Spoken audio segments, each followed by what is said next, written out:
She don't stop with go-go. She don't stop with. She don't stop with go-go. Do I stop here? Cut! Next! There's no stopping me. Gomo anywhere I want, anywhere, anytime. We don't stop. We Gomo.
Good morning, everyone. Welcome into day number 2 of the Siargao International Surfing Cup. We had an absolutely amazing first day. It was pretty big. It's a pretty huge first day. So welcoming back in the booth myself, Jessie Starling and Dai Waker. How are you, Dai? Good, great morning. I had a great cup of coffee and just chill. And now we're back in action, so can't wait to see all the surfers having a great time out Cloud 9 today. Yeah, and yesterday was your first day of competition here ever, watching, some pretty good surfing go down. What were your highlights of day 1? Probably Yuji's the long tube got 7.5. That was a highlight of mine. Yeah, it was a pretty sick one, actually. Yeah. I wasn't commentating that heat, but I saw it from a distance. I was like, oh, okay. Right. But we've moved into this morning, so we've got 2 heats left of the round of 128. They have gone to 30-minute heats, so kicking it off this morning with heat number 15. So we're going to see Dom Thomas taking on Yujiro Tsuji, Takumi Nakamura, and Marino Figueron. What can you tell me about our Japanese competitors? All right, those 2 surfers are legend. Especially Yujiro Tsuji has been competing for almost like 25 years. Really? And he's been, he had win for the national champ in Japan.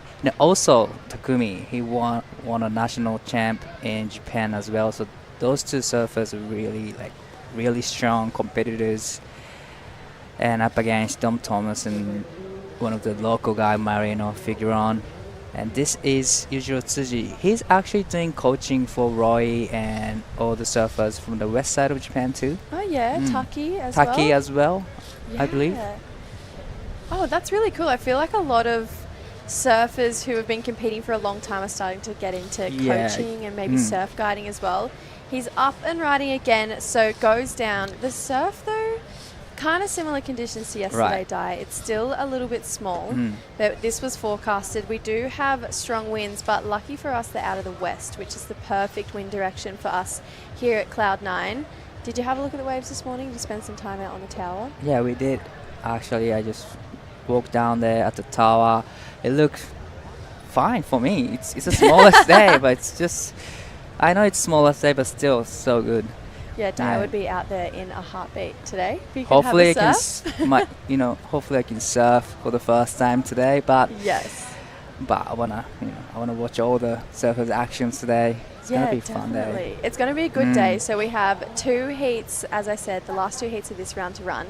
And then we both have the men and women on standby. So in Right. about half an hour, I feel like we'll probably know who we're going to see out there next. But my sneaky suspicion, I would say we might see the next round of the men out there. I believe it's the round of 96. We have more international surfers coming up in that round, but I would absolutely love to see the women out there. I mean, the ladies are so talented, and we haven't seen them compete just yet. Obviously, we've rolled through 2 rounds of the men, but there's double the amount of men in this event. It's such a big draw for the men. Such a big event because it's a QS 5000, very serious event for all the surfers chasing for the dreams to be on a city tour. You got to qualify for CS first, so this is going to be really, really important for all the surfers.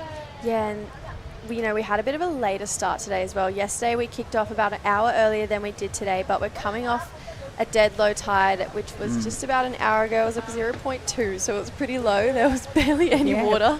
There's no water actually, so I was going to go surf, but it was just too shallow, so I just stay out of it. Yeah, it was crazy low this morning. It's similar to Australia where the tide moves by an hour each day. Right. So hopefully we'll get a few heats at the start, but looking like our surfer in blue. Great looking wave there, Di. He's from where one of the famous River Miles Point, so he's really good at tube riding. He has a lot of good techniques, so I really hoping to see him surfing in the longer tube. But look at how he can he makes it so easy to travel in such a tiny tube. Yeah, that was such a small wave, and he was able to kind of just compact himself. He travelled a fair way through it as well. It was quite a fast wave. Like we saw yesterday on that lower tide, these waves definitely run a lot quicker than you would expect. Right. I feel like it's really easy to get caught behind, but yeah, I feel like he was just so perfectly in the pocket on that wave and just managed to find himself an exit, get a nice turn at the end. So he's the only competitor with scores on the board so far. And Dom Thomas from Newcastle in the east coast of Australia. He's still young, still in the Pro Juniors. He's 19, pretty sure he's turning 20, not too far from here. So he's still super young, passed up the last Pro Junior of the year in Australia to come here and be here in Cloud 9. Right. So this is pretty much like first year of QEs. Yeah, I'd say it probably his first really committed year. He had a pretty good run in the Surfest a couple of years ago. I think he got a 17th there when he was even a little bit younger. So yeah, Dom's quite the competitor. He's also he's got a really good air game. He's very good in the air. I haven't had much to do with him in competitive surfing at a barreling wave. I know he went over there to Nias, probably didn't get the result he was looking for over there. So I think they're gonna run. kind of getting a second opportunity now. It's fun to see all the surfers on barreling waves. I love going to Nias and then coming here to Cloud 9. I feel like it's showcasing a different part of their repertoire. Yeah, that's so true. And especially the condition like today, it's small day. You can get barrel, you can get maneuvers, you can get you can get to do airs, so you can see all the actions even it's smallest day. It's amazing how you can turn out this venue to be like a skate park. I know, it's literally like a little skate park. Yeah. It's so fun. I can't wait for you to have your first surf. Me too. I feel like you're gonna be so excited. I'll be psyched. Just gonna see Di swinging on every single wave that comes through out there, just doing laps. Right. All right, looks like we are gonna go cross down to Justin, who's out there on the boardwalk. Yeah, thanks, guys. I'm here with Jarvis Earl. Jarvis has just come in from a surf. The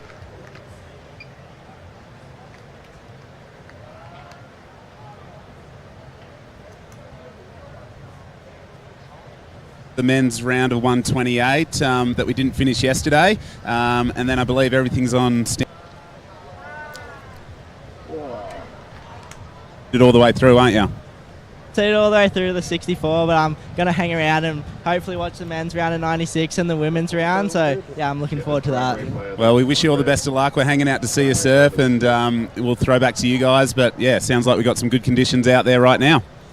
Awesome. Thank you, Jarvis, and thank you, Justin. So, love those two guys. They are the nicest humans. But look at that. We had a couple waves during that break just there. How's it Dan Thomas's air? It was a I told you. he can do the air stuff, and that was a really horrible, section to attempt air, and he just makes it so clean. It was a great air reverse from Dan Thomas. It's gonna be a big number. And also, I feel like the viewers, just to justify how shallow it is out there, like if he didn't make that, there's no doubt in my mind he probably would have taken some skin off, found himself a couple little reef cuts, but that was sick.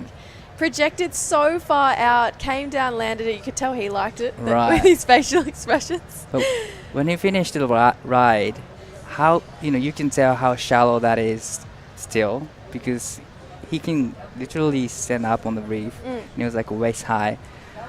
That was a dangerous section to go for air, but he makes it so clean. Yeah, I feel like that's going to be a pretty good score. He's taking a look at his board, making sure it's all good, which I hope it is, because that board looks like it's working magic under his feet. I mean, that air, that was crazy. I feel like even in yesterday's round, we didn't really see anyone go for airs on those steeper, harder sections. So Dom Thomas looking like he's going to start his heat off with a pretty solid score. It's coming in at a 9-point ride. That is insane. First heat of the day, we've got a 9-point ride. And this is 辻裕次郎選手、バックサイドチューブに攻めていった後、クリーンに抜けた後、フローターを仕掛けていきますが、ここは、こけてしまいました。しかしいいチューブライディングを見せてくるのがブルーの辻裕次郎選手、 WSL シャルガオインターナショナルサーフィングカップデイ2を迎えております。本日はラウンドオブ128の残りであるヒート15からスタートしていますが、こちらにはブルー辻裕次郎選手、そしてホワイト中村拓海選手がクレジットされています。 Here we go, Dom Thomas, just on a bit of a closeout. I love when you commentate in Japanese. I could sit and listen to that all day. Yeah. Must be so strange for you guys to listen to, other countries' commentary, but I liked it. I love it. I love it. Please go ahead and do it anytime, because I'll just sit here and listen. Like, take it away, Di. I love it. Especially your post-heat interviews when you translate it back, because I feel like Justin and I were talking about this yesterday. You really bring out another side of the Japanese competitors, and we get a bit more of an insight, because as incredibly talented as they are in the surf, and they're really strong competitors, they can tend to be a little bit shy on land. So I feel like you bring out this really awesome side to them. I feel like True and I have got to know them a little bit now over the last year or so. That's good, because that's why I'm here for. So, yep. Well, actually, I talked to Yujiro yesterday, and this is his first trip to Siargao. Really? So, and he said it's fun wave, but it's kind of hard to pick right ones. So every time he saw the videos, it's just perfect, break at Cloud 9, but still you gotta pick right ones to get those great tube. But he's managing to get great waves so far. He's getting his score is 3.17. And this is Dan Thomas again, but it's quick in and out. Yeah, showing how quick some of those waves are. But straight off the press, Ty Sarati letting us know that the women's round of 48 will follow the men's round of 128. So we're going into the women's after this, Di. Really love to see all the ladies getting barreled. Definitely. I cannot wait to see the ladies. That was a nice wave from Takumi. Right. So that was 匠中村匠選手1本目のライディング、チューブのアクションからカービング、そして最後にはエアーも入れてきました。これが彼の1本目のライディングになります。本日はラウンドオブ128メンズを行った後、ウィメンズのラウンドを行っていきます。さあしっかりとチューブに入った後、大きなラウンダースカットバックをしてパワーゾーンに戻ります。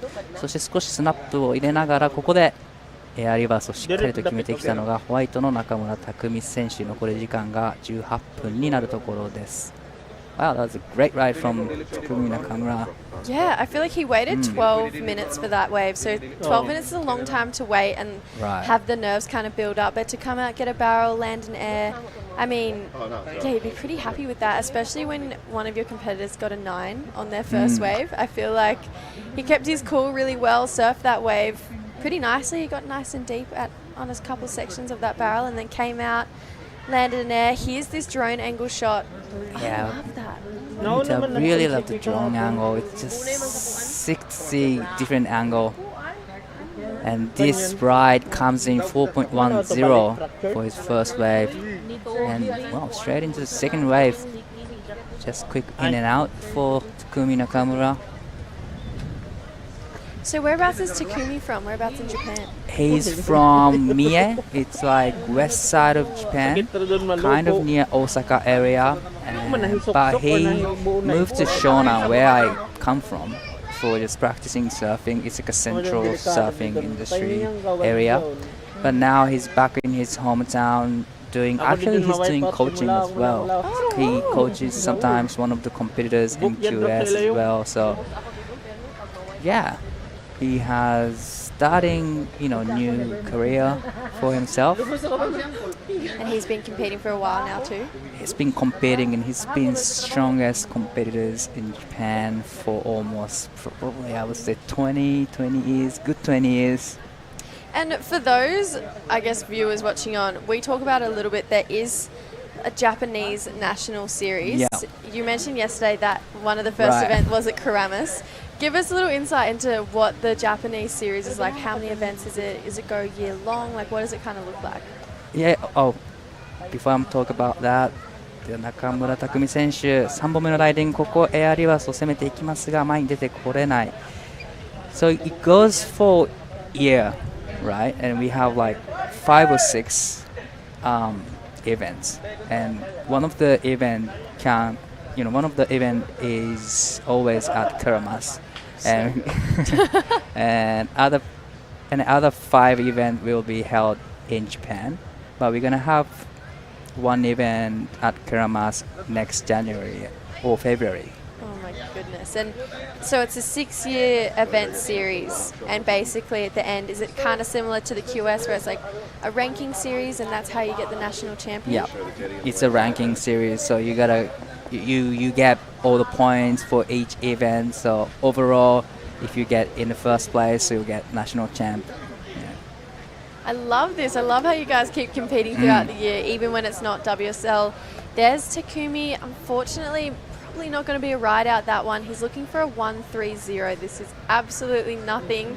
But to get that score, he's going to knock out his fellow Japanese competitor. So it's kind of bittersweet, that one just there, but we still have to wait and see if Dom Thomas can better a 0.8 as his backup. But our local Filipino surfer, Marino, he is from here. He's from Siargao, surfs Cloud9 every day. He's only had a 0.8. Dom Thomas going for another air, but kind of getting caught up in the lip. There's a lot of wind right now as well, so I feel like Dom, although he's making the most of it with the airs, maybe positioning as he's coming back down for the landing might be hindering him a little bit right now. But 14 minutes on the clock, 30-minute heats. I feel like whenever I surf a 30-minute heat, they feel like they go forever. Right. Yeah, it's less than 14 minutes remaining, but do you like 30 minutes heat?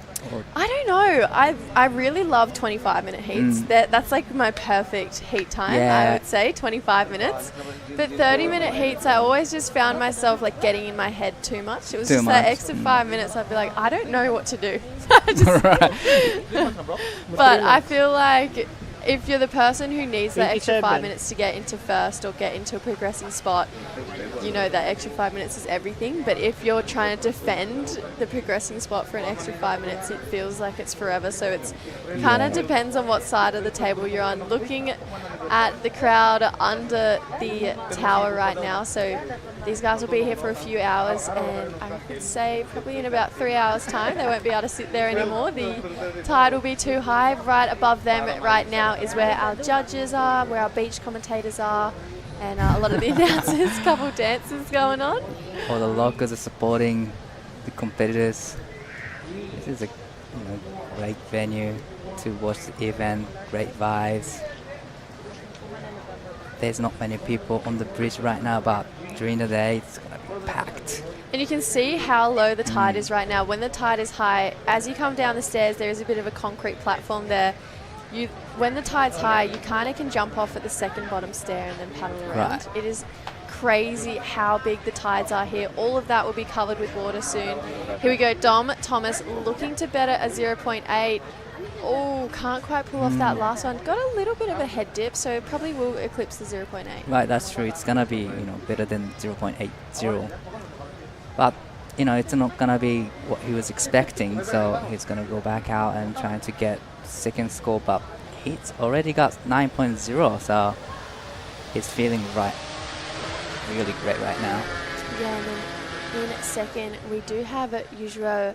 So he needs a 7.44 for first. Looking to better a 2.23 because Takumi only needs a 1.3. That is absolutely nothing, but nothing to say that our Filipino surfer is out of this either. Right. Urano has a 0.8, needs a 4.6, but a 0.8 is essentially nothing. So he's pretty much got 11 minutes to surf another heat. This is where he's probably loving this 30 minutes, because if it was back down to the 25 minutes, he'd have barely any time left with no scores on the board. So hopefully we see our local surfer kind of pull something out this next 11 and a half minutes. I love the locals. Right. Local surfer knows everything about this bike, so they only need like a couple minutes, Yeah, they don't to need go into much. second. There's definitely plenty of waves out here too. There's a lot going on. Dom going down again. I feel like that low tide is really kind of wreaking a little bit of havoc right now. You're catching a lot of rail, you're burying your nose. I feel like Dom, potentially a little bit of frustration, but he has bettered his back up. He's got a 1.6. Here we go. Here's our local Filipino potentially running over Dom Thomas. Oh, that could have been bad. Hopefully everyone's okay. ここで辻裕次郎選手も中部に攻めていきますが、ここクラウド9現在干潮を迎えて満潮に向けて潮が上げてきています。なのでブレーキがとても速い状況となっています。中部に入っても潰されてしまう、もしくは先が潰れて出口が小さくなってしまうような難しいコンディションになっているので、どの選手もマニューバーを入れながらのアクションが中心になってきている、そんな状況となっています。I love it. Thanks. Absolutely love it. 10 minutes to go left in this heat. Dom Thomas still with that one huge score of a 9-point ride. Highest score of the event so far. No one has gone that high. First heat of the day too, so what a way to kind of set the tone. I feel like a lot of the more aerial type surfers who are quite good, they're probably going to be eyeing off that 9-point ride. Right. We are going into the women's, but we do have a couple aerialists in that women's side of the draw. Mila Brown comes to mind. She's got a pretty good air game. Sierra Kerr. So hopefully we see a couple airs from the women today as well. I'd love that. Love to see them. Definitely. Oh, it's at 9 minutes and 30 seconds remaining. So Dan Thomas is in first, having one of the single highest score in this event so far, 9.00. So pretty much it's like a battling for the second in between blue, white and green. Now Tsuji is in second and Takumi is in third, needing 1.30, and the fourth green, the local surfer, needing 4.37. Yeah, it's still very achievable. I feel like this is right on tone with all the heats we saw yesterday. It was kind of anyone's game. Right. At any point in time, it was super close. Here we go with one of our Japanese surfers getting a little bit of a cover up at the end. I don't know if it's going to push past that 2.23, but he's got great technique. I really would love to see him get through. Like you said, he's from a Rivermouth slab. Is that what you said before? Rivermouth Point, yeah. Oh my goodness, get me there. That sounds amazing. It's really good, great place to surf. So he's got all the techniques in the tube, and I really like how he's trying to be in the rhythm with the ocean, trying to get as many as he can, and get in the rhythm. And tell me, so where he's from, his wave, is this kind of a popular area for a lot of people to go and surf? Yeah, there's one of the famous beaches where he's from, and it's like a go-to beach in the area. And also there's like I said, there's Rivermouth, and there's another great place to surf. So looking like we've got our local Filipino surfer. Oh, I've just noticed that's one of Tenchi's old Yeah. boards. I can tell that from the stars. Yes. So Tenchi Iwami, a Japanese competitor, left 25 boards here last year, and a lot of the local guys are riding it in competition. This man on screen, though, looking for a 1.3. Right behind him, Wow. this is Yujiro trying to defend second. ここで中村選手、そして辻選手、波に乗ってきます。中村選手、逆転に必要なスコアが 1.30 になります。そこでチューブからのリップアクション、ここをしっかりとメイクしていきました。その後ろで辻選手、チューブの中に入ってきました。こちらも綺麗に出てきましたが、どうでしょうか。この時間帯、残り時間7分になるところで、この2位を争っているのが日本人選手、そしてローカルサーファーであるフィギュロン選手となっています。Okay, Di, let's break that last recap down. We're going to get the replays. This first one is our local Filipino surfer. Two really nice turns on this wave. Definitely his best wave. Unfortunately, does go down in that second one, but this is the exchange. What are your thoughts? Who gets the better of this?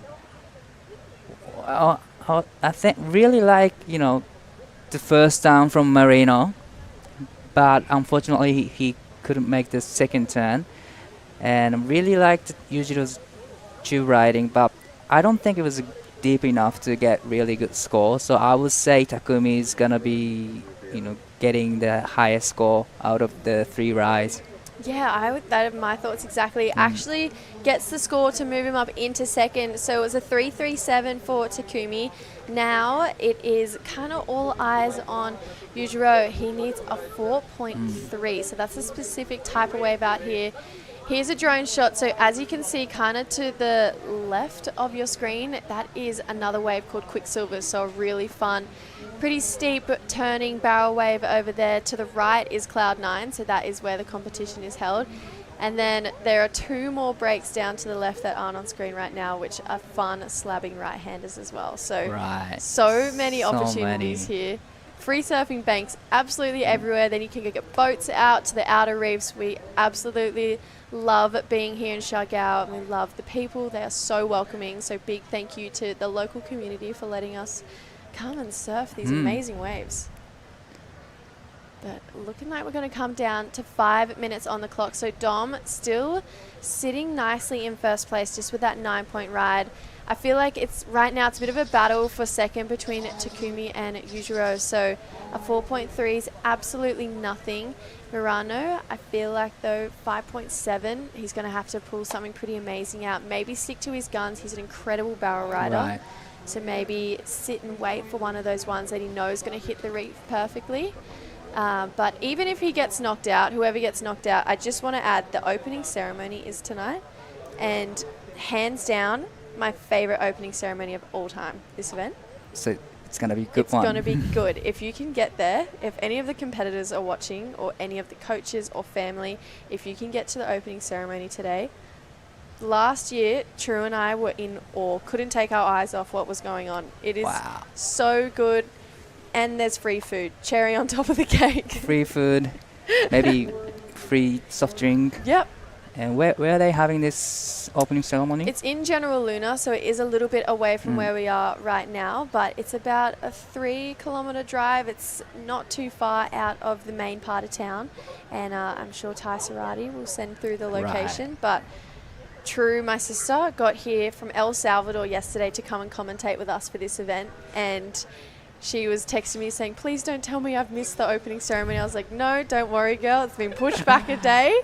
We're not going to miss it. Oh, here we go. Dom Thomas getting a bit of a barrel, takes to the air and sticks it. So Dom looking very mature in his approach today.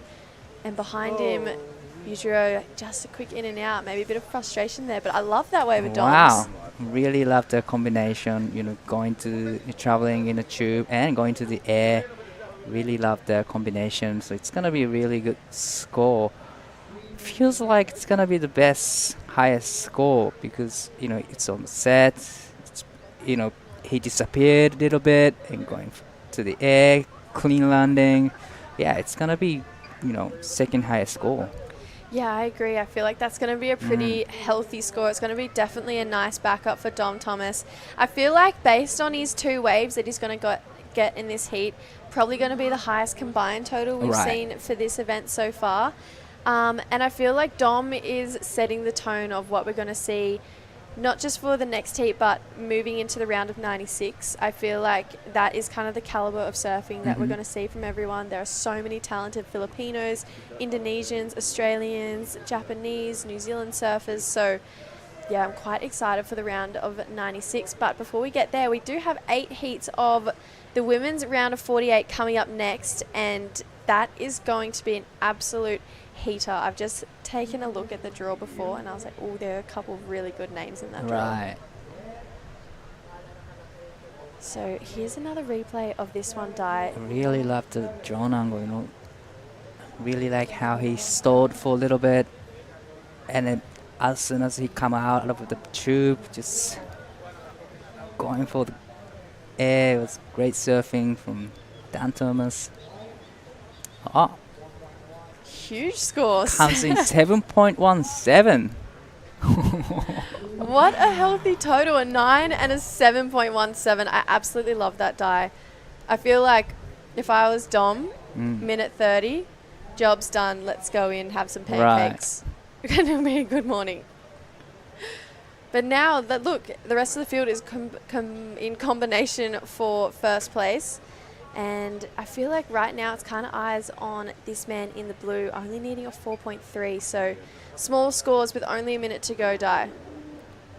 And going for another air reverse from Dan Thomas. That's a clean and doing another one.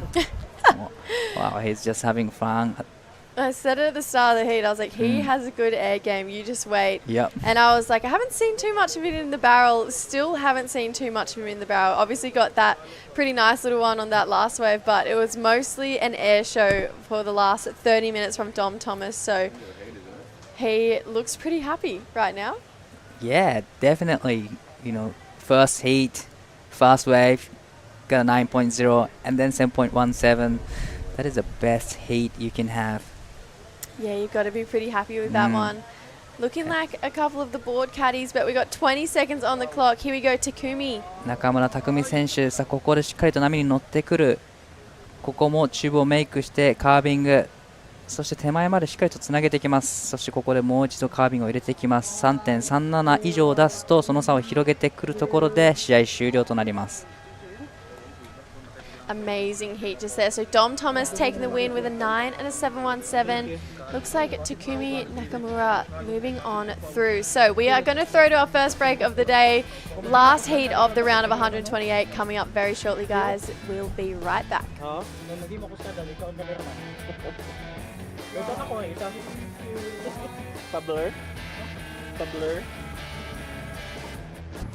When there's still so much I can be. Do I stop here? She don't stop. She don't stop with Gomo. Don't stop. She don't. Do I stop here? She don't stop with Gomo. She don't stop with. She don't stop with Gomo. Do I stop here? Cut! Next! There's no stopping me. Gomo anywhere I want, anywhere, anytime. We don't stop. We Gomo.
With Gomo, I use data any way I want, all in one app.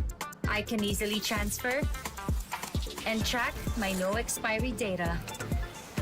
I Gomo any way I want. We don't stop. We are back in the beautiful Philippines for the Siargao International Surfing Cup, day number 2, last heat of the round of 128 right now. It's heat number 16. Guys, I am so excited because my big sister is here, all the way from El Salvador. She's back. She's back. She's made it. I had separation anxiety from... Makes sense. Yeah, no. Oh, I know. But we are rolling into a pretty good heat. So, True, first of all, you made it from El Salvador. How are you feeling this morning? Yeah, it was a fair way to get from El Salvador to here, but I was super lucky to be over there. We got some really fun waves, but I was really looking forward to coming here to Siargao. I love it here. We had a beautiful time here last year, so to be here again and have some really fun waves, it's really exciting. And you've come in for a good heat. So we're here for the round of 128, heat number 16. Eden Hassan is in the red. He's actually the current Australia Junior Champion, so he won the under-18 men's last year. We have Kent Brain Soloso from the Philippines, Marcus Juffer and Benladin Arjona. Here's the replay. Wow, big first air there for Eden Hassan. So I feel like he's watched Dom Thomas in that last heat. I don't know if you saw Dom's 9. No, I didn't get a chance to see that. I was actually doing a little bit of information looking up for the surfers in this heat, but I did hear both you and Di getting pretty excited about the 9. But Eden, I just feel like he's got those airs on lock. So as you said, he's just kind of following in Dom's footsteps. I feel like as well, I've seen those two walking around a lot together, so potentially traveling together, Eden and Dom. But yeah, those two... They're young, they're fun, they definitely want to take to the air, and yeah, Dom's 9 was insane, and then we see Eden just straight away go out and try and do the same thing. So I feel like this is a nice little tone set. You know, I'd love to see the younger guys coming through and absolutely going for it. There is the heat leader on your screen just there, Dom Thomas, looking like a young Miller Brown behind him. So some of Australia's up and coming surfers right now. Another one, 6.5 for Eden Hassan to start his heat off. Yeah, I feel like these surfers just really feed off each other, which is really cool. They kind of... you know, you can just see the energy. They are traveling together, they're eating together, they're staying together, they're surfing together, they live in each other's pockets. And then as soon as they put the rashi on, they're supporting each other and giving each other advice. And I feel like these early rounds is really nice to see that, but then as soon as it gets to those later rounds, maybe a little bit more consequence, we start to see them kind of really focus in on themselves. But yeah, the first few heats of like this morning, these two that we've had, it's nice to see the Australian juniors going well. But Marcus is actually representing Switzerland. So we haven't seen too much of him in the rashi before, so I'm looking forward to seeing what can happen. But it looks like with the low tide, it looks a little bit tricky to get into them this morning. Yeah, definitely. I mean, I feel like these are really similar conditions to what we had last year. So you know what it's like to surf small cloud 9 coming off that low tide. We did have a 0.2 meter low tide this morning, so it's still very, very shallow out there. We saw Dom go down a few times, and all I was thinking was, fins, nose board, please don't hit the reef. Like, that's all I could think about. So yeah, it's definitely hard to get in. You can tell that wind's definitely come up again since the start of the first heat, but lucky for us, it is in the right direction. They are west winds. That is exactly what we want. If you want to know more about the Cloud 9 surf break, if you're from Australia, just think about the East Coast. It's pretty much the exact same. We want east swells, west winds, and that'll pretty much be perfect. Honestly, we want no winds to be ideal, but even with strong winds like we have today, like, it still looks so fun, really contestable, and we're getting to see a different side to the surfers. We're seeing airs. We're seeing airs and barrels, and I don't think there's much more than these guys want to do than airs and barrels. Yeah, absolutely. And I feel like the wave here at Cloud 9, it kind of allows a bit of diversity, some variety, and it's exciting because you don't really know what you're going to get from the surfers, but looks like we have a paddle here. Yeah, here we go. This is our surfer in blue up and riding. Trying to streak down, a bit of a cool layback turn to start this one off. Puts it up there for a second turn. So 2 pretty nice turns there for Kent, one of our local surfers. getting it underway here for the last heat of the round of 128. Yeah, he actually got a 49th here last year, so I feel like, starting in the round of 128, I have no doubt that he wants to better the result that he had here last year. He's a great surfer, so it was exciting to see him start off his account in this heat. Yeah, and for a lot of these Filipino surfers too, this is the only event they might compete in. They like in a larger scale. They obviously have their Filipino local events, their national events, which are huge over here. But on an international scale, for a lot of them, this is the only event that they'll kind of enter in, give it a crack. I feel like a lot of time when I'm trying to do a little bit of research on some of the Filipinos, I've seen that they've thrown their name in the ring a couple times. So this is just constant practice for them, and hopefully take it into their local tour. But we do have Di out there with Dom Thomas, winner of the first heat this morning. Take it away, Di. Right, and what an amazing hit you had just then. You got a 9 and 7. So how are you feeling right now? Feeling pretty stoked. Like, it's just so fun out there. The conditions are perfect for a couple of airs, and I went out and did that, and I was pretty happy. I gotta ask, is your board okay after that big air? I double checked it because this is a magic one that Stacey got me. Like the day I came over, I never rode it until I got here, and I had to double check it out there a couple of times, just because I just don't want there to be any creases in it. But yeah, it's sweet. Good. So, what was your plan actually? What was your plan, like getting barreled or getting those airs? My plan was just to go surf solid, and then I kind of went to close out on my first one, and I turned it into a score, which was pretty lucky. And so from there, I just went and I'll just back that up and get another air. Ah, nice. So you were telling me that this is your first trip to Siargao. How are you liking Siargao so far?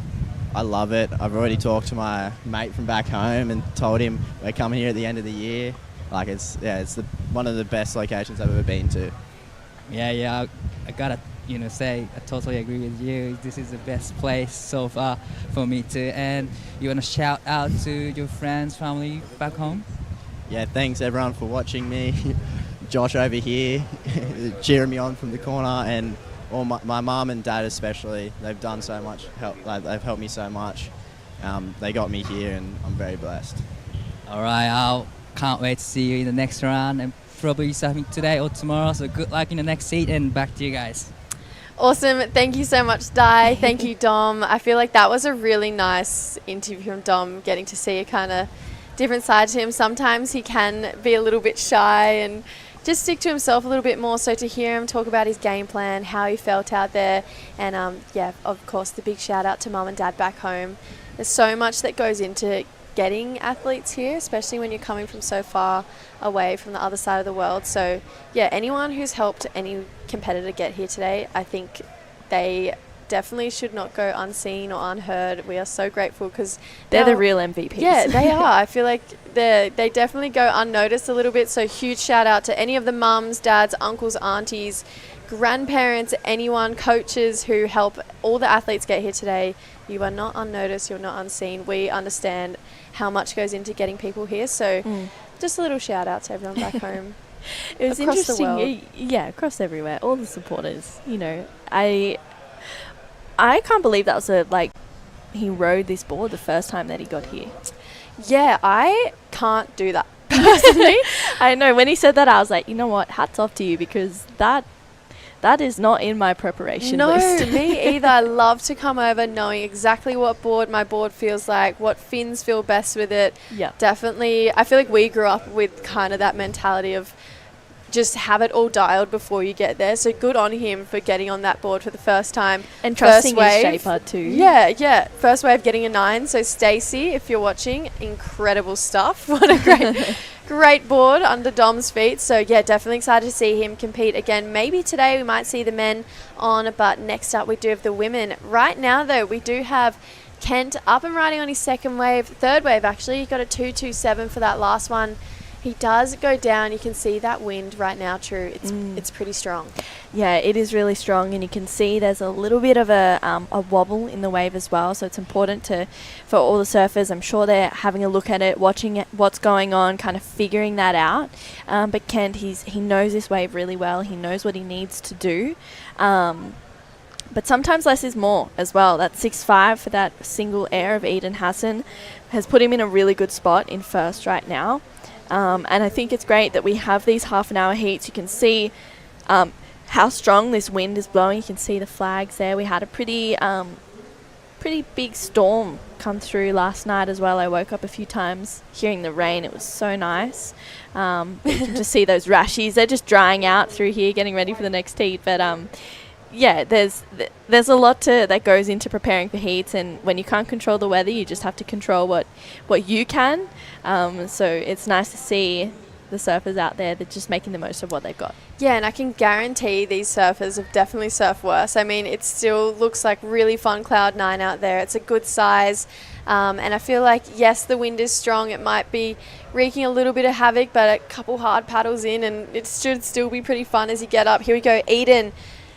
Kind of proving my point right now. Oh, I'm so sorry. Goes down. It was a great start, but I saw Dom Thomas do that a couple times in that last heat too. Just bury the nose right at the end. So that is kind of one of the factors of the low tide, something that each surfer should probably take into consideration moving into the rest of the day, that you might just need to pull your nose up a little bit more right at the very end. But right now it's kind of been the Ken and Eden show. These two guys going wave for wave right now. There's a good looking turn for Ken. Brings it back around for a carve. Getting a third slash in, he's going to get out. So made the most of a pretty small wave then, True. Yeah, really just making up the numbers right now. I feel like staying busy is key, and that's what Kent is doing. And I really like it. I like his approach out there right now. I like that he's trying to, just build the house. And look at this. This is a nice looking set rolling through. Yeah, there's something I've been calling Jarvis's left, but right now there's Ben Liddon's right. Yeah. Look at this wave. So Ben moving through 2 rounds yesterday, unfortunately didn't ride out that last turn. Maybe a pretty good looking barrel there. I feel like we kind of caught up with it right at the end. So we'll watch it back from the start, see what we're thinking. But the judges have been pretty critical about getting deep.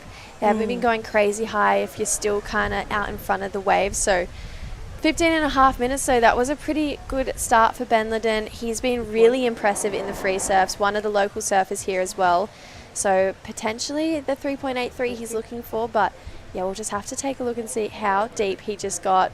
A couple more waves rolling through though, True. There is one maybe for Eden. Here's the replay though.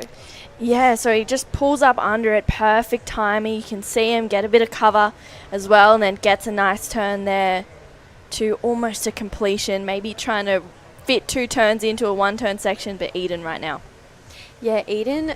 Oh, all I could think was, oh my goodness, please don't bury that outer rail, but only because it is so shallow there. So Eden kind of pulling off a tabletop floater there, a little bit out in front of the barrel, and then Ben Liddon getting a couple turns in here. So he holds on for the finish, pulls that nose out just like we were saying. So plenty of waves coming through right now. The judges have their hands full. They've got to lock in, I would want to say maybe 6 or 7 waves right now, but here's this replay. Yeah, Eden gets a little quick cover up, but he does well to ride out of that floater, just timing it perfectly. He doesn't overdo it. I feel like that's the key out there today, trying not to kind of do too much on the waves and really just surf to the wave. But right now, Kent. I love the way this guy surfs. So gets a bit of a barrel, gets covered up for a moment there, grabs the rail, does a rail cut back and slashes it 2 more times on the inside. Talk about building a house. I feel like Kent has really started to find his rhythm. You can see he's feeling it. Kicking back out the back, I feel like you're either kicking if you're frustrated or you're kicking if you're feeling it. And to me, that looked like he was like, yes, here we go. I'm starting to get my momentum going, starting to build a bit of a house here. So Kent, although he has just briefly moved to third, I do think that wave's going to be the 261 to see him back into second. Yeah, let's have a look. It's a bigger looking barrel. He gets covered up, disappears for almost a second, and then gets these 2 connections and even this bonus one to finish. I love how he just made a few subtle adjustments from his last few waves, knowing that he went incomplete to then ride out, and that's going to be a good score. I feel like Kent, he has been surfing into the momentum of this heat. You know, he's just been catching heaps of waves, figuring it out. It looks difficult out there to surf. And of course, he knows this wave really well. So to be able to fall into this beautiful rhythm that he's had right now, especially from that last wave, was great to see. Yeah, you can see Marcus there kind of giving Kent a little bit of a shocker, a bit of a point. Like, that was a good one, mate. So I love the camaraderie right now between the surfers out there in the water. So, but while we kind of have a little bit of a break, I could be biting my tongue because this has been a very busy heat. So you've just come back from El Salvador. You're commentating the World Masters. To then come here to Cloud9, you've probably got some of the youngest, best up-and-coming surfers. What are you expecting for this event? Because last year it was so successful. This year it's bigger. It's double the scale. Thoughts and feelings. We all went through this yesterday. What are yours? Where are you at? Thoughts and feelings. I feel like we're going to have a huge event this year. I feel like there's going to be some pretty big heats that are going to go down. In maybe some of the best heats. I know that we have some really good waves coming through, so I think we're going to see some good scores, some amazing surfing, maybe some early round unexpected knockouts. I feel like there's going to be drama, there's going to be tension, there's going to be so much going on. I just feel like Marama for me. Last year he was looking amazing. I think he's going to, he's won it so many times. I feel like he's just in this untapped rhythm out there that not many people get. I mean, look at this place. It is so beautiful here in Siargao at Cloud9. You can see the boardwalk to get out and down onto the reef. This place it's amazing, and I feel like everyone is just really happy to be here. Everyone loves it. We're all, excited to catch waves and surf with each other and have fun.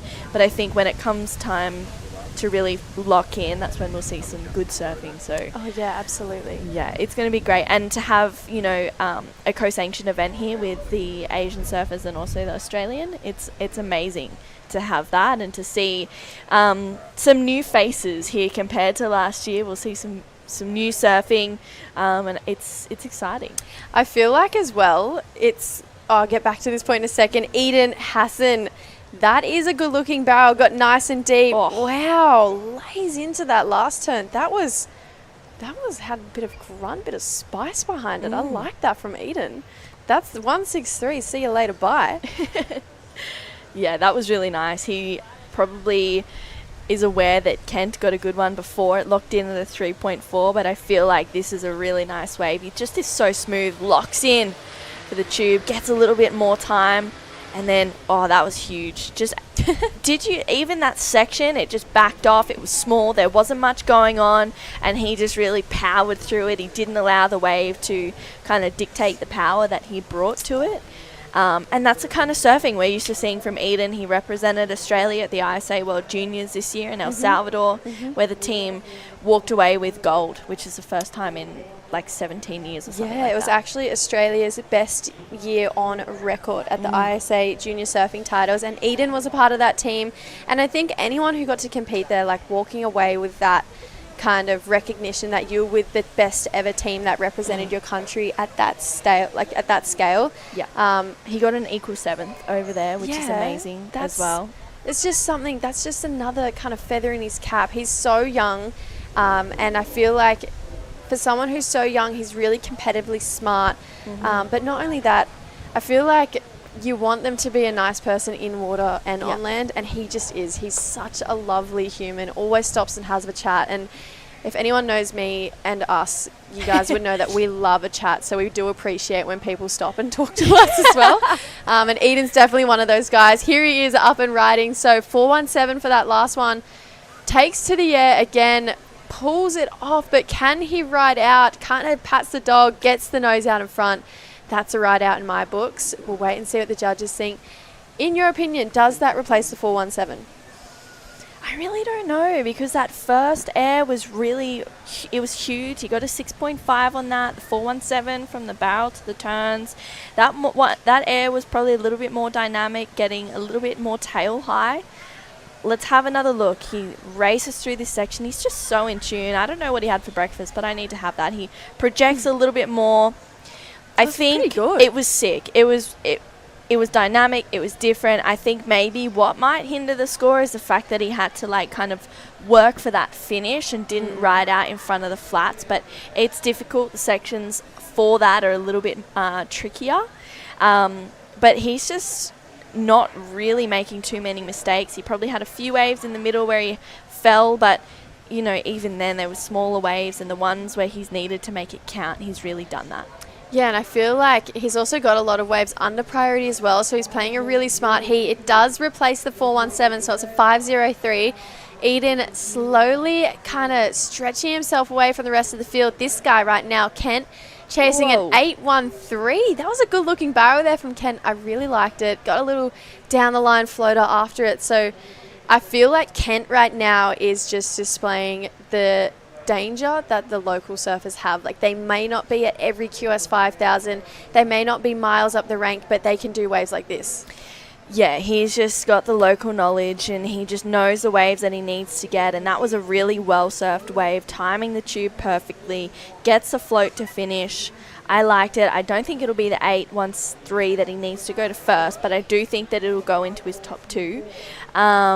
And, you know, he's just building his house. He's getting better and better each wave, which is great to see from Ken. It's a 353, so that's his best wave. It was maybe smaller, which could have been what capped the score, and I think he definitely got covered up, but what could have maybe made it a little bit higher is if you got a little bit deeper or had a little bit more of a dynamic turn at the end, but you can only do what the wave allows you, and that's what he did. Yeah, I feel like for such a small wave and for such a heat that maybe hasn't had as many barrels as what you'd expect when you come here to Cloud 9, he's found them, and he's, although he may not have been like super deep, I feel like he's got deeper than what you'd imagine. Like, it is quite hard to get pretty deep on these barrels when it is such a low tide. There is Marcus, unfortunately that wind kind of holding him up at the top of that wave, but yeah, the local surfers, I mean, they are just so lethal. Like I said, they may not be at every event, they may not be miles up the rank, you might not see so many Filipino surfers on the Challenger Series, but I feel like when you come to their home break and when you come to a wave that they surf every single day, it really is danger territory. You spoke about Marima before. I cannot shut up about Filma Alapayo. He is so good out here. Here we go. Another one of the local boys, Ben Lydon, tucking in, getting behind this one, carves it back. We love a kind of post-barrel carve. It's been a real theme the last couple heats, and then he's kind of taking this one all the way through. So did really well to kind of navigate the wind on that one. But yeah, it was looking like a pretty easy barrel. They're kind of hard to find today, but the local boys, they're doing it. And how cool is this? The young local Groms, they're just getting their fill of being out in the ocean, getting on a couple of boards or some planks of wood, getting their stability prepared for when they can get out there for a surf, and that looks so fun. They're having the best time. Let's have another look at this wave from Ben Lydon. He tucks in here. It's a bigger looking wave. He gets a hard carve through there. I feel like that could really put him in a good position right now. That I think that's probably the biggest wave we've seen come through this heat. Maybe at the start he had a little bit of a fumble, but we'll see. He only needs a 4.06, so he could probably challenge for that. Of course, yesterday I didn't get to see much of the surfing with all the travel, so I'm not sure where the score is or what the judges are looking for. But for me, I really liked that wave. I liked how he surfed. I thought he did well. Yeah, I liked it too. We can see on screen right now Holly Williams coming up. She will be in red for the first women's heat of this event. So the round of 48 will be kicking off. Holly Williams taking on Diane Nogalo. There is Susan Escanala, two of Filipino's kind of highest ranked local female surfers. A couple other females that come to mind, Nilby and Nildi. They're really talented sisters over here. I actually stayed with their oldest sister Nita the last couple of days, so there's a lot of very talented Filipino ladies here, and I feel like there's another Alapayo, Angie Alapayo too. There's as much as I've said there's lethal Filipino men the last day and this morning, the Filipino ladies, they mean business here. Yeah, and we're about to see that. They're locking in. I can't wait. I Me love too. them. They're also just the nicest humans ever. Yeah, They're awesome. All right, here we go. Back to this heat. Eden Hassan, 3.5 minutes to go, driving through this one. Highlines over his competitor, comes off the turn, but I feel like the damage was done before it. One of the best barrels we've seen at this heat. And right behind him, local boy, Ben Leden. Very foamy barrel, was going to be a hard one to make it out of, but he's swinging. He wants that 4.06. He wants to get through this heat, so 3 minutes to go. Eden Hassan, I feel like, talk about rhythm. He's just been finding it in this heat. Yeah, that was a really well surfed wave, and he just is in perfect timing with priority as well. Bigger set, tucks in, he disappears, comes out. Unfortunate to not make that carve, but I agree, Jesse. Damage was done from that wave, and he's up again on this one. Yeah. Yes, love it. Yeah, Eden, yeah, this is what we're talking about. That typical saying, you know, build a house. But, like, that's kind of what he's doing. He got his basis at the start. That 6.5, first wave he's got, he's still holding on to it. He's going to get a pretty good score from that barrel, I reckon. It was a really nice-looking wedge. He got super deep in it. So, Eden, at this point in time, he's just having fun. You know, this is probably one of the biggest events he's ever come to, ever travelled to. And, yeah, now and him and Dom travelling together, they're hopefully going to take wins in both their heats if the next 2 minutes stays the way Eden will like it. Yeah, well, there's a heap of scores to lock in. Here we go. Kent tucking in, but can't quite make it out. So that was a super fast one. Still dealing with this really shallow tide, so it is making some of these barrels quite fast.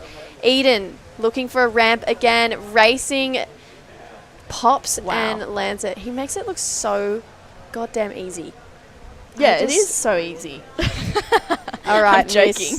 Ladybird over here. No, definitely not. He's like, they practice these every day. They're in tune, and they only bring these out once they know that they've got them on lock. And that's exactly what Eden's doing. He's known so well in Australia for the fact that he's really good at doing airs, and it's exciting to see him bring those in heats. We have a whole lot of scores to lock in. And that specific one, the tube where Eden disappeared, I feel like that's going to be a pretty hefty number in his scoreline. Well, it's come in. It's bettered his situation. It's a 5.9. So we'll see if those last two airs are going to better that again. So 6.5 and a 5.9. That's a really healthy total in comparison to what we're used to. 6s and 5s are like 8s and 9s out here with the waves we're dealing with. Eden hasn't stopped moving in this last 5 minutes. He's just like, I'm going to make the most of no one out here. I'm in the lead. Let's have some fun. 40 seconds to go. Call it a day. Wave my caddy. Be like, yep, let's do this. But Eden, yeah, that was a really well-served heat. So much rhythm there. 30 minutes is a long time to keep your momentum up as well, and he managed to do that. So, and it's looking like if these next 30 seconds stay the same, it's going to be Kent, one of the local boys, moving on through as well. Yeah, that was a really fun heat to watch. You know, I think there was waves at the start that were kind of a bit like, oh, you know, it's a little small. There's not much going on. But then it really turned on towards the end. We saw some big barrels. We saw some bigger sets roll through. So it was really exciting to watch that. Yeah, looking like no more waves are going to roll through on this one. So we are probably going to send it straight to an ad break. We are coming back with the women for the first time in this event. So don't go anywhere, guys. The women are coming right up. See you soon.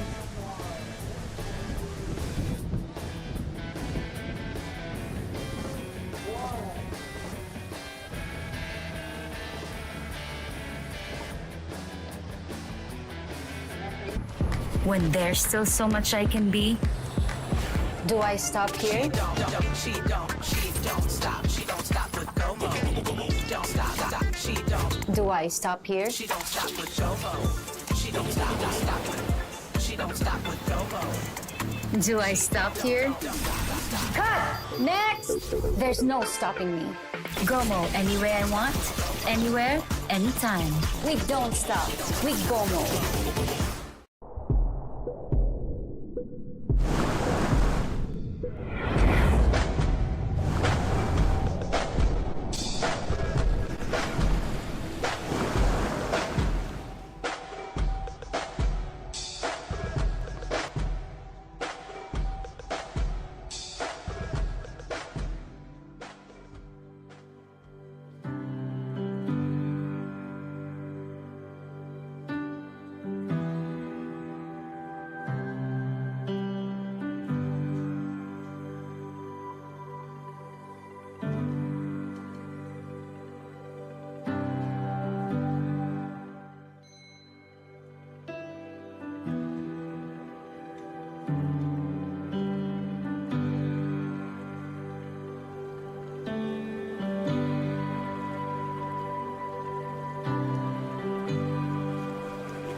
With Gomo, I use data any way I want, all in one app.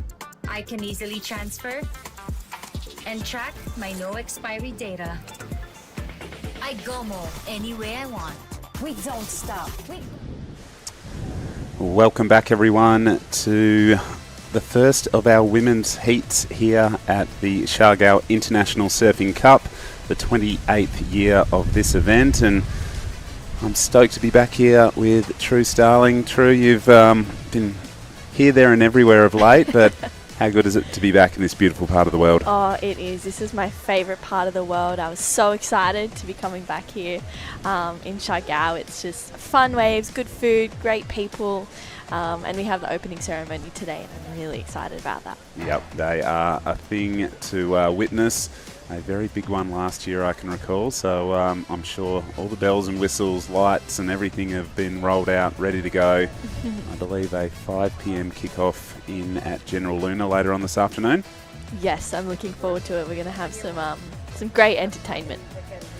Well, the ladies sort of sat around yesterday waiting for their opportunity, and here we are, the first of the round of 48 heats. Super cool.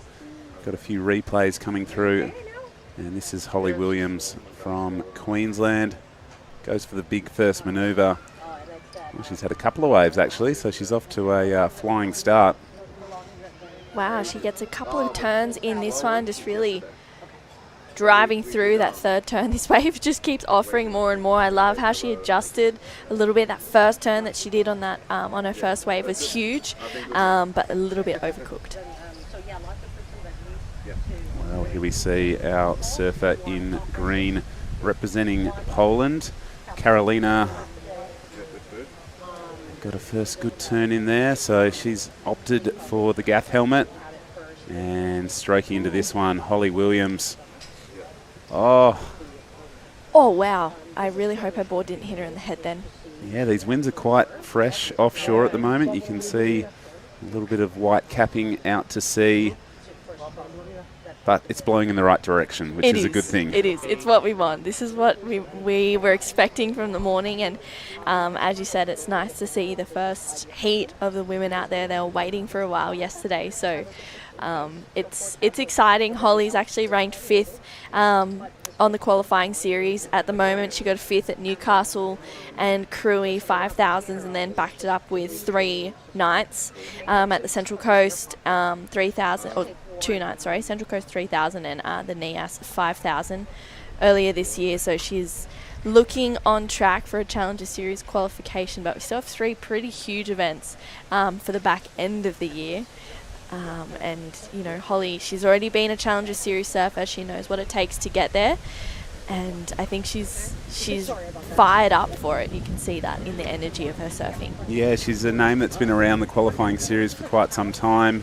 And it is good to see her in a striking position with a couple of really good results under the belt so far. We are going to throw out to Jesse with the winner of the last heat. Yes, guys, I'm with Eden for his first ever heat internationally for a QS, and you get the heat win. Incredible stuff. How's your heat out there? Yeah, it was really fun. It was small but really good shape, and the wind was good for airs, and I saw Dom do a couple, so I wanted to back him up. I didn't get the biggest sections, but yeah, I was happy with my performance. Yeah, Dom's your roomie, so you guys both get the heat win. You're both moving on through. You wouldn't have been able to cross paths him. Was there any like quick little, hey, you should sit here, or any kind of pointers just before? Oh, I wasn't telling him what to do, but I saw that last air he did when I was paddling out, and I was hyping him up. But yeah, he was ripping, and I wasn't going to do airs at the start when I was watching it, but I saw Dom and he hyped me up to do it. So yeah, it was good because it got me some scores. And like I mentioned, this is your first time travelling here for an international QS. You're kind of stepping out of those pro juniors into more of these bigger QSs. What's the goal for you here? Is it kind of learning, or you definitely want to take away the win? Yeah, I want to win. But yeah, it's just a good place to travel to and enjoy, and obviously get some points because it's a 5,000. But yeah, just experience it, and I'm going over to Taiwan, so that'll be fun as well. Yeah. And I'm sure you have plenty of people back home watching you. Anyone do you want to shout out to? Yeah, shout out Mum, Dad, grandparents, Simon, and everyone else who's watching. Epic. Well, we were super impressed by your heat just then, Eden. Well done. We'll see you in the next round. Thanks, guys. Back to you. Thanks, Jesse, and congratulations there to Eden. I'm pretty sure Eden's the reigning under-18 Australian champion. So a guy coming into this event with, a few wins under his belt, but being an Aussie champ's a big thing back home, isn't it? Yeah, it is. It's pretty huge. You get to have your name up on that honour roll on the wall there in the Surfing Australia High Performance Centre. So I'm sure Eden's name will be on there very soon. He represented Australia in the ISA World Juniors. Jesse and I were talking about it earlier, and it was cool because I was saying, he's probably feeding off Dom's energy because Dom went out and did some huge airs, and that's exactly what he said he did, just feeding off that. And this is Susan up and riding. Yeah, cracks it in the pocket. And it's great to see so many Filipino locals in this event on both the men's and women's side of the draw. I'm sure they probably don't always surf when the wind's sort of this strong and the swell's as small as we've seen over the last couple of days, but these are still highly contestable conditions, We saw some big scores on the men's side, and I think that the women are going to step it up as well. Yeah, I agree. I feel like, as you said, it's the smallest conditions that we've seen, but we've definitely got some good waves coming. And it's just a bonus to be here. It's beautiful. The water's warm. There's a lot going on. There's some really great waves that are coming through with opportunities to do some good surfing. And I feel like Susan, she's the top 2 surfer here in the Philippines. She's got such an amazing history here. She's a surf instructor, so she knows how to surf and how to kind of self-coach too, which is really cool. Yeah, it's so cool to see the Filipino surfers. I love this place. We were here last year, and I've just enjoyed every minute of being in this beautiful part of the Philippines. It's such a good spot. So, yeah, stoked. You can see behind us the little busy beach path that leads along, this beautiful Cloud9 area. And here we go. This is Diane, another local, ripping into a couple of turns, hanging on by her toenails there, trying to get in front of the whitewater. Unfortunately, not sure if they'll, the judges will call that as a completed second manoeuvre, but now banking her second score. So this heat is coming to life, the first women's round of 48 heat in the water. So this is the view we never get tired of looking at, the tower, the iconic tower here at Cloud9. You can see everyone on the low tide sort of sitting underneath. A couple of dogs out there as well, which is cool. Enjoying the ocean, enjoying having a swim out there, a bit of a play. It's amazing to see how many people show up here to support their teammate or their, roommates, and to support everyone, whether it's, I'm sure that there's a lot of Filipino locals here that are supporting Susan and Diane. Diane actually got equal 13th here last year. Cool.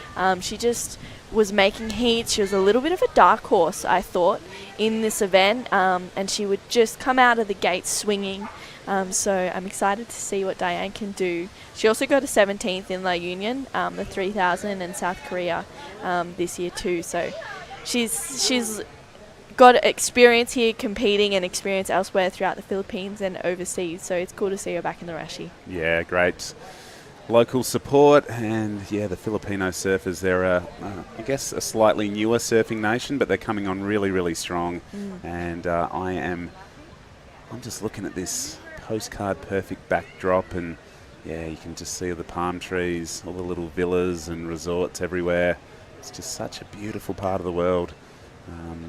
Tourism, and certainly surf tourism, is now high on the agenda in the Philippines, and there's more little places popping up. I'm not sure, you were probably half asleep after your journey back from El Salvador yesterday, but little new restaurants and everything just popping up everywhere.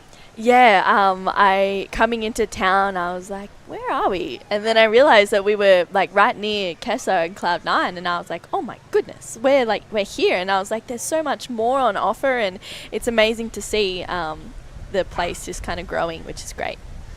Well, here we see Diane. She moved into second position on the strength of a 2.13, looking to improve now on a 1.83, and that wave held up along the inside part of the reef, gave her multiple scoring opportunities, and Doesn't need a massive score to go into first, but she's definitely going to improve her current scoreline. Yeah, she will. And I think that 4-point ride that Holly has right now, that's a little bit of gold for her. She's got that one for a backup, and we saw her get 2 waves pretty quickly, but I feel like, you know, it's gone a little bit slow. But that last heat, we saw some moments where it was slow and there wasn't much going on. Let's have a look at the replay, though. Well, that's, sorry, Susan live action. She's just coming off the back. Probably finding it difficult to negotiate the wind. There's a little bit of wobble, but when the waves come through, the good ones, you know, you can see them come through. They're solid and they offer some really good scoring opportunity. Yeah, I was out on the tower earlier and, you know, we're, I don't know, probably 700 metres away from the action, but when you're up close, standing there on the boardwalk or in the tower, the waves are certainly a lot bigger. And here we see Holly Williams, little inside corner for her to play with. Currently holding on to a 1.0 and to, you know, solidify her position in first place. She wants to get rid of that, and I think she's done enough to do so. Yeah, I agree. I think that first turn was solid. She was racing to get around to a nice section. Let's take a look at the replay. So she takes off the bat. That one doesn't offer too much of a barrel, so she gets that first solid connection. That's where a bulk of the score will come from. And that turn was just a little bit of a cherry on top for Holly. And I think someone just going down inside the barrel there. That looks like Carolina, who's representing Poland over here in the Philippines. It's nice to see a few new flags. Yeah, I reckon it's amazing to see, you know, all the different nationalities coming here. It's such an iconic wave, and why wouldn't you come here and surf it with just 3 other people out? This is Diane. Whoa. Wow. Did well to avoid her fellow competitor there. Taken to the rail, but kicks out of that one. So a lot of waves coming through. Ladies are setting the standard here in the women's opening round of competition. We've got 30-minute heats in the water. We're approaching the halfway stage of this one. And Holly Williams, a 3.17 a few waves ago, has strengthened first place. Diane Nagalo has locked in her best wave, being a 2.60. And right now, white and green just chasing some pretty low scores to move up the leaderboard. Still plenty of time on the clock. True. Not competing here. You competed last year in the event. I did, yes. We'll check out the replay here. This is Diane. You can see that wind just getting up and under the board.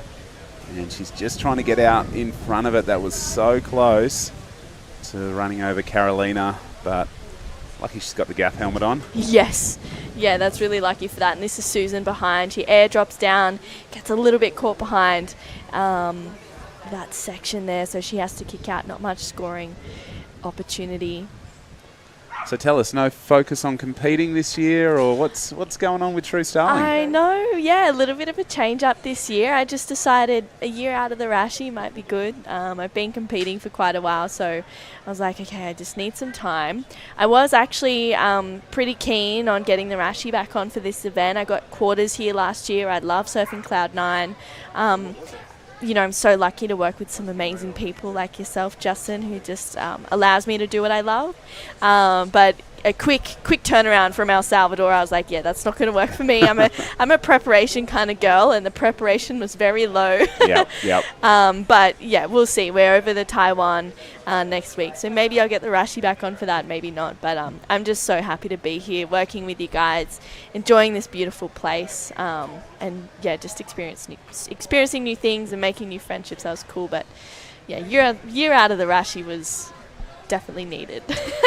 You were too busy riding airplanes and not surfboards in the lead up to this event, so yes, I like the fact that you like to prepare, and you know, this isn't a small event in the context of, you know, where it sits in the calendar and where people are coming from to, you know, try and get onto the Challenger for next year. So I'm stoked to be here. I'm stoked that you are going to be wearing the headset and not the rash vest. So how cool is it? You know, our job is one of the best jobs in the world, really, isn't it? It is, yeah. We are so lucky. I mean, we get to go to some pretty beautiful places. I mean, look at this. Not many jobs are going to be sending you to beautiful Siargao here in the Philippines. There's Yeah, we are so lucky, and this is live action. Holly on a good-looking wave. Yeah, flirting with the barrel there. Can't quite get covered up, but her work on the rail has seen her move into first position, and she's sort of looking strong. I like her performance thus far, and she's going to kick out of that one.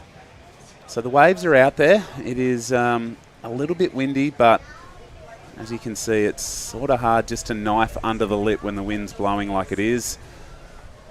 Yeah, she got maybe half a second there, but you could see she was hunting for the barrel, but it didn't really offer. She maybe had a little bit too much speed, but it's easier looking at it than actually surfing on the waves. And you can see she gets a couple of turns to complete there for Holly, and yeah, everyone's enjoying their time here, even the dogs down here. There is so many different types of dogs. We were having a coffee this morning, and the dogs were just playing. They were using coconuts like they were their throw toys, and yeah, it's a really cool vibe. Everyone seems really relaxed around Siargao and Cloud9, and yeah, yesterday it was the sun was out. It's a little bit overcast today, so the beach was full.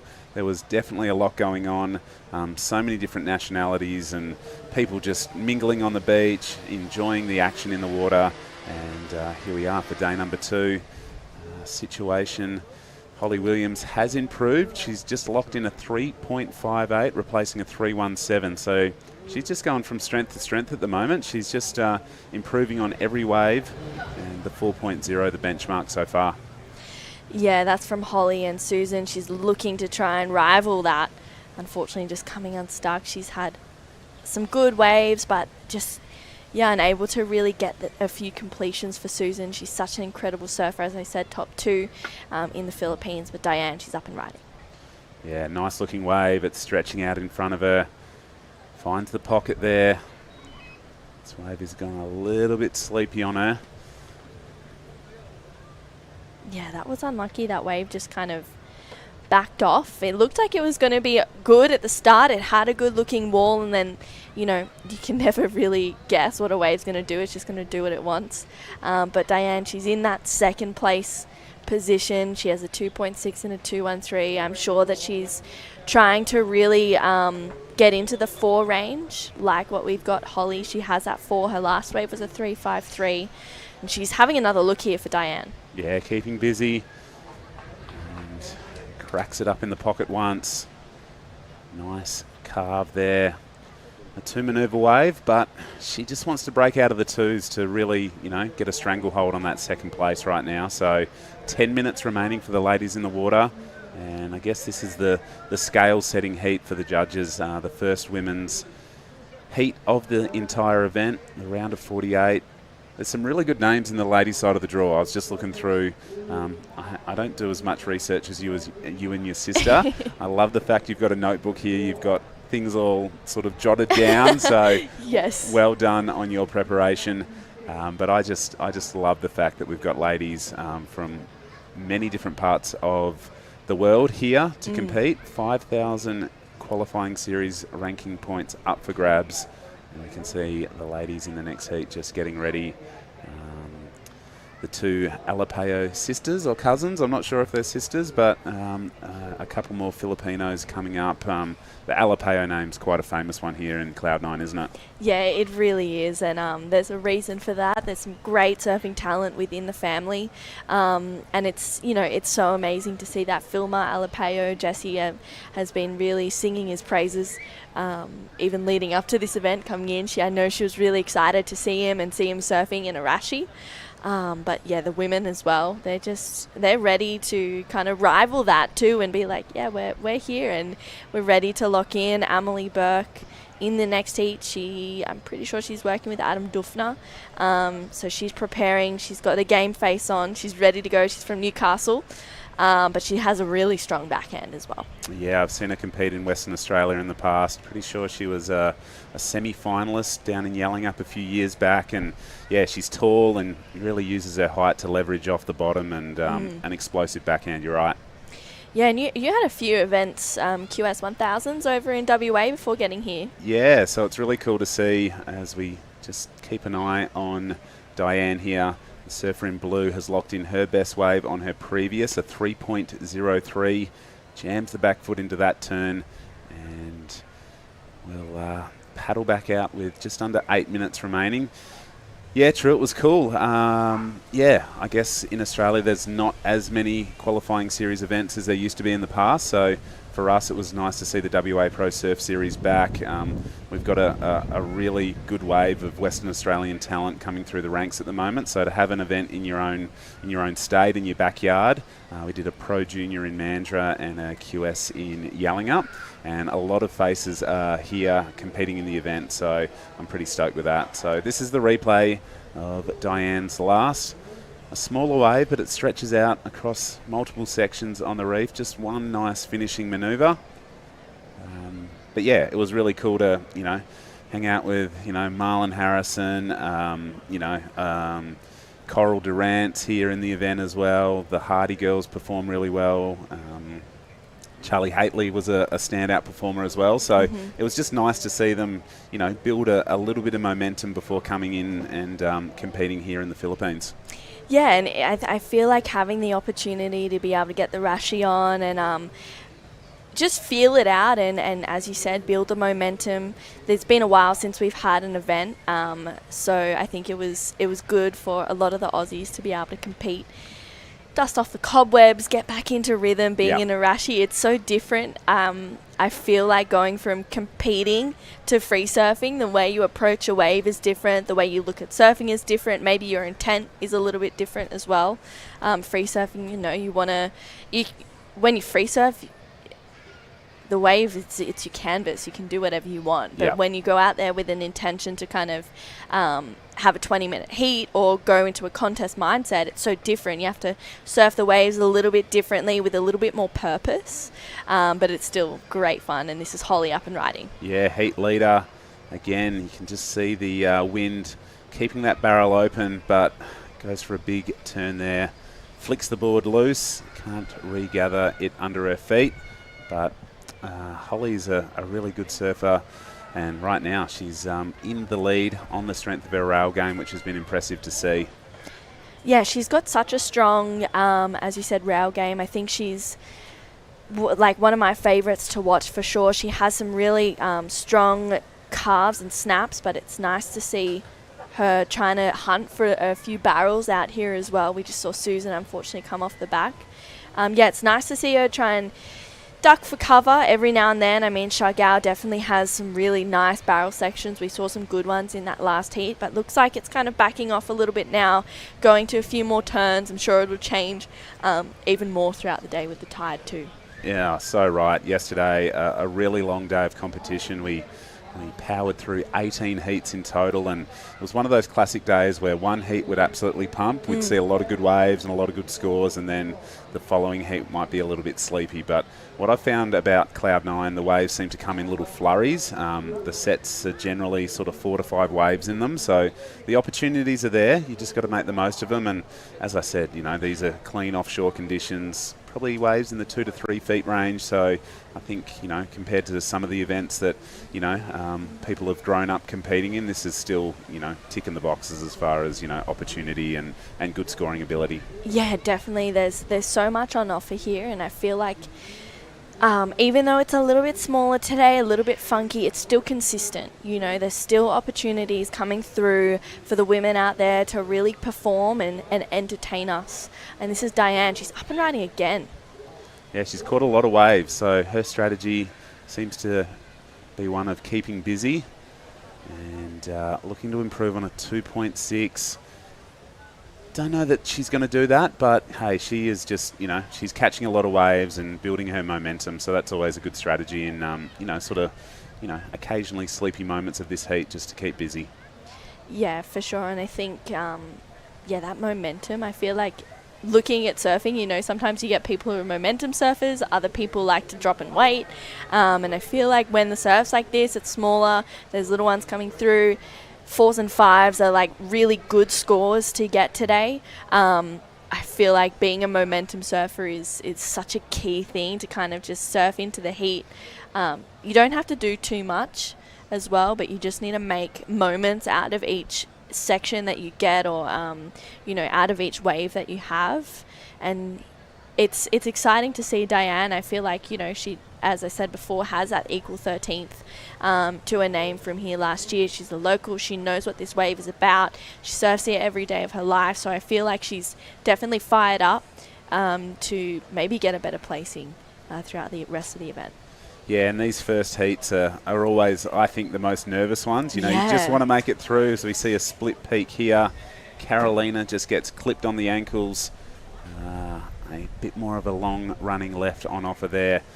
White's chasing a 3.26. I'm not sure that she managed to do enough on that wave to garner that score, but this is getting down to the pointy end. 2 and a bit minutes on the clock, and both white and green chasing scores. So here's the front on angle. It is a perfect little triangle peak, and nice first turn. Oh, Okay, so we missed that, in the live action, and I don't know. I think 2 turns, pretty nice. I like the finishing manoeuvre. Got the board up above the lip and rode out cleanly. So we'll leave that with the judges, but looking to improve on a 137 being her low number. She's definitely done that. yeah. An important wave in the context of this heat. Yeah, it's a really important one, especially to get that in the last few minutes, even within the last 5 minutes of the heat. It can really change the leaderboard. It was a left. I haven't seen a left today, and it was nice to see her just go up and into it twice. That first turn was where she was able to get the most kind of momentum and power. And that second turn was just to really ride out of it, but it looks like it locked in at a 2.6. It was just not enough. Yeah, so just falling short of the requirement. 1 minute on the clock. And right now, I don't think with first priority, Holly Williams has to even catch a wave. She's sitting pretty in the lead. Diane Nagalo sitting in second, chasing a 4.5 if she wants to move into first. The Filipino surfer Susan Escanilla is chasing a 3.03, and our surfer in green from Poland, Carolina, a 3.63. So still achievable scores, but I think the time is going to be white and green's biggest enemy right now. Yeah, I agree, and that's one of the things that's so frustrating. You can see Susan, she's just trying really hard to get to that 3.03. That's actually as I said earlier, 4s and 5s are hard scores to get today, just with the waves and what they're doing. It is a little bit smaller. The best waves, or the set waves that are coming through, aren't coming through as consistently as maybe what you guys saw yesterday. So it's important for the surfers to be on that. And with the heat finishing out, looks like Diane will get the jump on Susan. Yeah, well, that is the first ladies round of 48 heat now in the books. We'll go to a short commercial break and be back with heat number 2 right after this. Me, 3, we're away.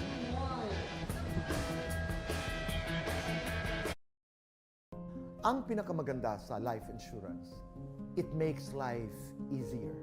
Katulad na lamang halimbawa, let's be very honest, Manila Bankers Life, na nariyan in your moment of grief. The best way to show your love is to assure your loved one that I will not only take care of you during your lifetime, but I will take good care of you in this lifetime and beyond.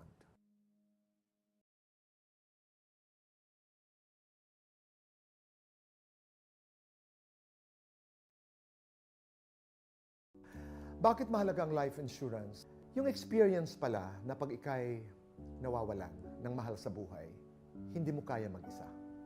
Ang lungkot, sasadsad ka, gagapang ka, iiyak ka. Ang pinakamaganda sa life insurance, it makes life easier para doon sa mga naiwan. Katulad na lamang halimbawa, Manila Bankers Life, para mong kamag-anak, para mong kapatid.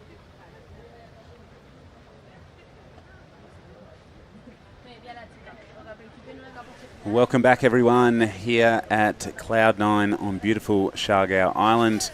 My name's Justin Majex. I'm here with our Japanese commentator, Dai. Dai, how's your morning been? It's been great, actually. I had a coffee this morning, so we started a little bit later than yesterday. So we had time, so I just walked down to the tower, have a check surfing. I had a great morning and great actions again. Nice. Didn't get out there for a surf? Didn't actually. I was going to, but yeah, just stay out of the surf because it was too shallow this morning. Yeah, so that's why we had a delayed start. The low tide was pretty low. And unfortunately, well, into action here. Emily Burke, late takeoff, cops the lip to the back of the shoulders, and it sends her down. It was low. Probably started, an hour later than we did yesterday. So we'll see that low tide probably push back every half an hour each day as we progress into the event. But, it doesn't take much for that tide to start flowing in and it be at a point where we see waves breaking again. So, it's been a good start to the day. Here we go, Jasmine Studer, the Indonesian surfer. She has a lethal backhand. Performed really well at the recent Padang Padang Cup. Right. Here goes Emily Burke from Newcastle. Looks like the ladies want to make a quick start, get some scores on the board early. They probably watched the last part of that opening heat and saw that the sets were few and far between. So getting an early start's always important, I think. Yeah, even in the earlier round, like men's, the remaining heat, always good to start early and get a score in the first bit of the heat so that you can get rhythm with the ocean. So it's a good way to start for surfing red and blue. So the two goofy footers have opened with very similar scores, 0.67s on the board. And I'll never get tired of this view. The drone angles have been amazing, and you can see how much reef is still actually exposed. You can see kids having a good time. The inflatable unicorn might be the equipment of choice in the lagoon, but certainly not in the lineup. 26 minutes on the clock. Di, you spoke about coffee. What's your coffee order? I did a coffee latte takeout from the shop next to us where we stay. It's great. Yeah, I'm a cappuccino guy. And here we see, this is Angeline Alapeo. So 3 goofy footers in this. I haven't seen White stand up. She's the lone natural footer. You can see the wind just holding her up there. So I think we might have seen maybe the best wave ridden there from green, but early part of this heat still.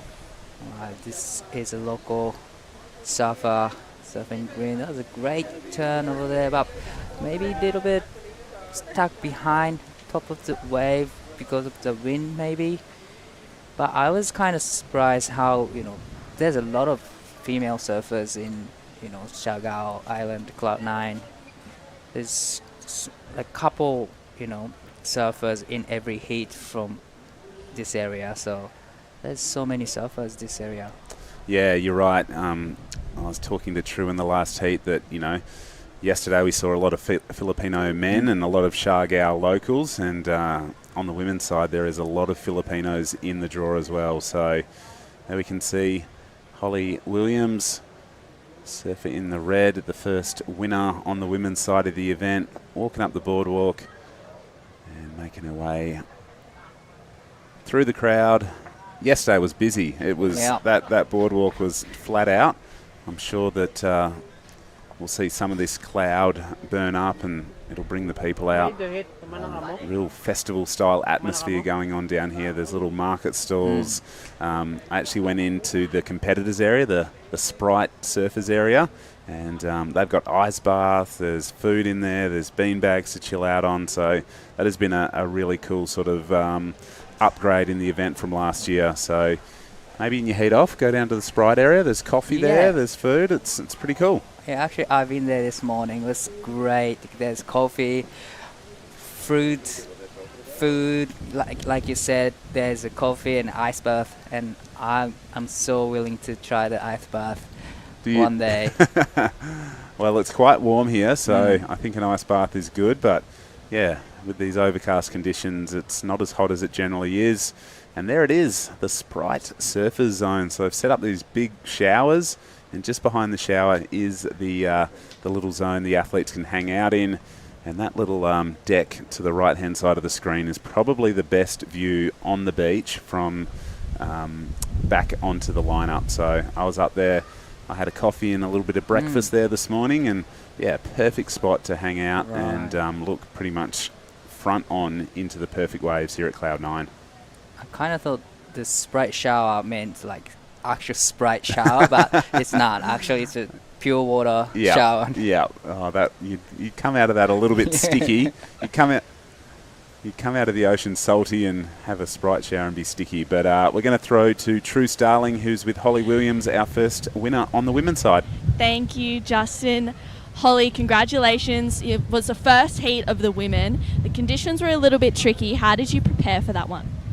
Always first heat nerves coming into a QS 5000 or actually any heat. So just I had the crew with me, Elise, and the boys just like sacking me up. So just a few deep breaths and it was good. And it's your first time here in Cloud 9 in Siargao. How have you enjoyed your time here so far? By far the best stop I've come to on like a QS. It's the most beautiful place, beautiful people, beautiful food, can't complain. And there's opportunities to get some barrels in your heats as well. Today was a little bit trickier, but throughout the rest of the heat, it's it's going to start to get a little bit better. Are you excited to get some tubes in a heat? Yeah, definitely. It's something that I've been working on since NIAS. It was a bit of a wake-up call that I got to be able to find the barrel a bit more. So it's a nice, easy barrel if you get in there out there. So hopefully we get some swell and I can really showcase what I have. First time in the heat here. I'm sure you want to say hi to some people back home. I just want to say hi to all my friends and family. I love you guys and thanks for always supporting me. Awesome. Back to you guys. Thanks, Holly. Well, straight into it here. Jazz Studer, unfortunately unable to ride down. Maybe just got a little bit of this fresh offshore wind under her board and took her down. Emily Burke, the Australian, also suffering a similar fate. So you can see the conditions are quite testing. You can just see that ruffled ocean texture. The wind is probably 15 knots, I'd say, but it is blowing in the right direction. I'm from Western Australia, Di, and it is, WA stands for windy always. Right. So it's always pretty gusty in the morning. We get strong sea breezes in the afternoon. So we've got a few West Australian surfers in the mix, and you know, these sort of conditions probably won't bother the West Australian girls too much, but it is tricky. You know, you're trying to ride out of the lip and that wind might gust up and just blow the board off your feet.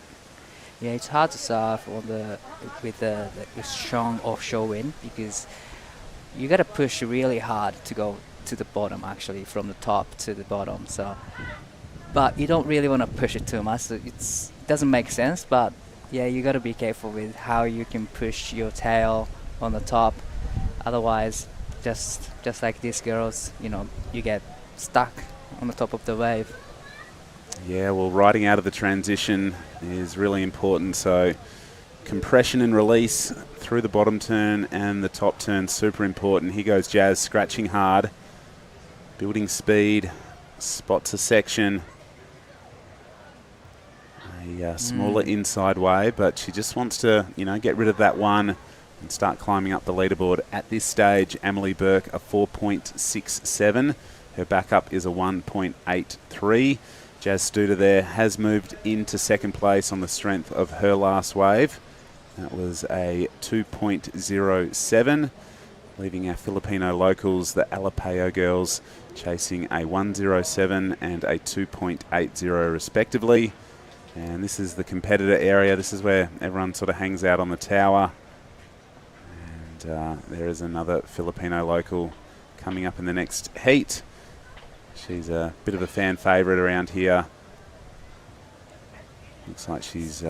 So he's going to be her caddy, probably? Yep. So another Alapeo. This is Pinky Alapeo up and riding in the white. Oh, this is Jasmine on the great looking wave, but unfortunately, you know, it was a little bit hard section to hit. Little bit of a nose dive right there. But in this condition, having a 4.67 is really great. And this is a local surfer trying to get into the tube. Yeah, missed the tube, but going okay with a couple of inside turns. And Emily Burke a little bit late to the party there. Gets thrown with the lip out in front of the wave, and that will not be a completed ride. So 18 minutes. You can see the girls are all having a good crack here. Conditions a little bit blustery offshore. You can see Matt Dunbar, our resident WSL photographer, on screen. Hard to miss with his hair, isn't he? He's got a couple of poodles living on the top of his head. But with just under 18 minutes on the clock, I'm sure, you know, I want to be Matt. I want to be in the lineup looking directly into these little tubes when they come through. He does an amazing job capturing some of the best moments throughout the event. And there we go. Last score for Angeline, enough to move her into second. So, you know, it's been a scrappy start to the heat, a few wipeouts, a few sort of inside lower numbers. So apart from the 4.67 to Emily Burke, it's a pretty tight heat. Right. It's just Emily Burke is still looking for the second wave, and it's kind of battling between, you know, green and red and white, battling for the second place, because all the score, looking at all the scores, it's just so tight. You know, surfing red, she needs only like 1.94. It's like if you take off and do one little turn, then you get it. So there's still 60 minutes remaining, and she has first priority. So all she needs is just to get the right ones, just do one turn and get in the rhythm again and get back out. Yeah, still a lot of time. We're approaching the halfway stage, so 30-minute heats have been called on for this round, and I think that is good, because yesterday we did 25 minutes. Right. The extra 5 minutes for the ladies would be well appreciated in this morning's conditions. So, you know, 30 minutes is a lot of time. We've seen sets come through, you know, quite regularly, probably around every 8 to 9 minutes I've sort of been counting and tracking. But I think it's the strength of the wind that's almost blowing some of the set waves down. And that's true, yeah. Well, I like this position. These ladies and crew, the gentlemen on the reef, they are directly in front of the peak, and on the low tide you can sort of scurry across the reef and get right in front of it. And you can see how much the flags on the boardwalk are blowing. It's definitely pretty gusty. Definitely blowing out, but we're lucky that this is offshore. Yes. Yes, it's a right direction, but it's just a little bit too much. But still, it's kind of offshore makes this wave more barreling, I guess. Yeah. But it's just hard to take off sometimes. Yep. So it's a northwesterly wind as we see the Indonesian surfer. And again, I think it is that wind just getting up and under the board right when you're letting go of the rails and just making the transition a little bit hard. It's quite a steep, sort of peaky wave. And right now, Jazz Studer looking for just a 1.94. This lady on screen has just come off a QS 1000 win in Western Australia. Charlie Hatley will be surfing in the red rash vest. Looks like her caddy there is Sierra Kerr. So Charlie is a very, very dynamic, goofy-footed surfer. So she's only 15 years of age. Wow, still very young, but she is very talented, hailing from Burleigh Heads. You can see just putting a fresh bit of wax, tropical wax, I think, would be the top coat here. And here goes Jasmine Studer. Nice off the bottom. Nice top turn right there. And straight into the second. That's a great combination. This will do, you know, her requirement 1.94 definitely. So that's going to be her best score, I think. And it was a good start for Jasmine from Indonesia. Yeah, her dad Luke is a surfboard shaper and follows her around to a lot of these events. You see a lot of his boards right across the world actually, but certainly in Indonesia you'll spot quite a few Studi shapes kicking around. And I reckon that would be pretty cool. I would love that, one of my parents was a surfboard shaper, and, every time, you could go in and say, hey, I need a step up, or I want to try something new. But that would be so cool to have such a close working relationship with a shaper that's your dad. That's so important to have great communication with your shaper, especially if you're a competitor. You need like magic board under your feet when you do this kind of like big competition, QS 5000. So it's good to have that like that. Oh my goodness. So dad coaches, he shapes, he travels around. So the importance of a good support network in your corner at these big events is so crucial. So it looks like her board has helped her out with a 3.17, putting Jasmine Studer back into a qualifying position. She's in second spot right now. A 3.34 or better will move her into the lead. Emily Burke, the Newcastle surfer, looking to improve on a 1.83. She has the best individual wave of this heat so far, being a 4.67. And our Filipino surfers in green and white, their requirements not massive. A 3.05 for Angeline Alapeo, and Pinky Alapeo needs a 4.41. Here she goes. This is Pinky. Wow. It looked really good wave for her to stand up, but unfortunately the takeoff was a little bit too late. And this is another local surfer, another Alipio. So Alipio is really big name in Philippines. Right? Yeah, it is. So there's a lot of them that call this beautiful island their home. And Filmar on the men's side, and we've got Angeline in this one, we've got Pinky, and I'm sure in the next heat we're going to see another Alapeo. And May Alapeo's coming up as well, so a lot of Alapeos in the draw. But for a new surfing nation such as the Philippines, having a depth of talent is really, really important. So they're an emerging surfing nation. Obviously the Olympics and, the opportunity to qualify for the Challenger Series is what has got these ladies here competing. I'm sure some of these ladies were over there in the Maldives recently at the Asian Surfing Championships as well. Yeah, it's great to have, event something like that. Only Asian region come together and put an event. It was, and actually in Maldives, it's like a best, surf destination point. So, and every year they have this comp, they have good swells. I've seen it. A couple of West Australians have worked at the events the last few years. Shout out to Perry Hatchett, who was the event head judge. Jed Madison was doing water safety. Marcelo Garrido, another West Australian judge. So, it was nice to hear some of the reports. It sounded like it was a very busy event with a lot of competitors. So the event keeps growing and growing. And here we see Emily Burke. Great drone vision here. Hard off the bottom. Connects with the first section. That was a great surfing from Emily Burke. Really loved the first stand. She only needs improve the 1.83. So she'll probably done that. And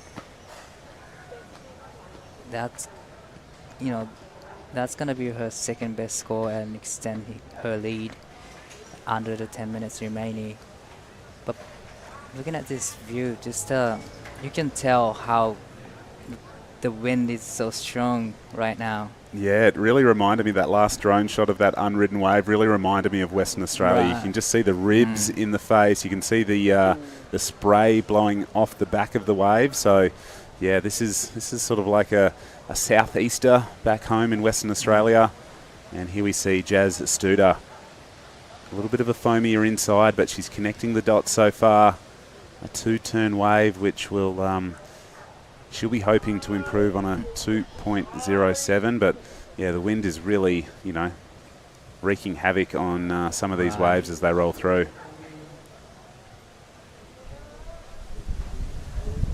So what would you advise when the condition is like this, blowing offshore?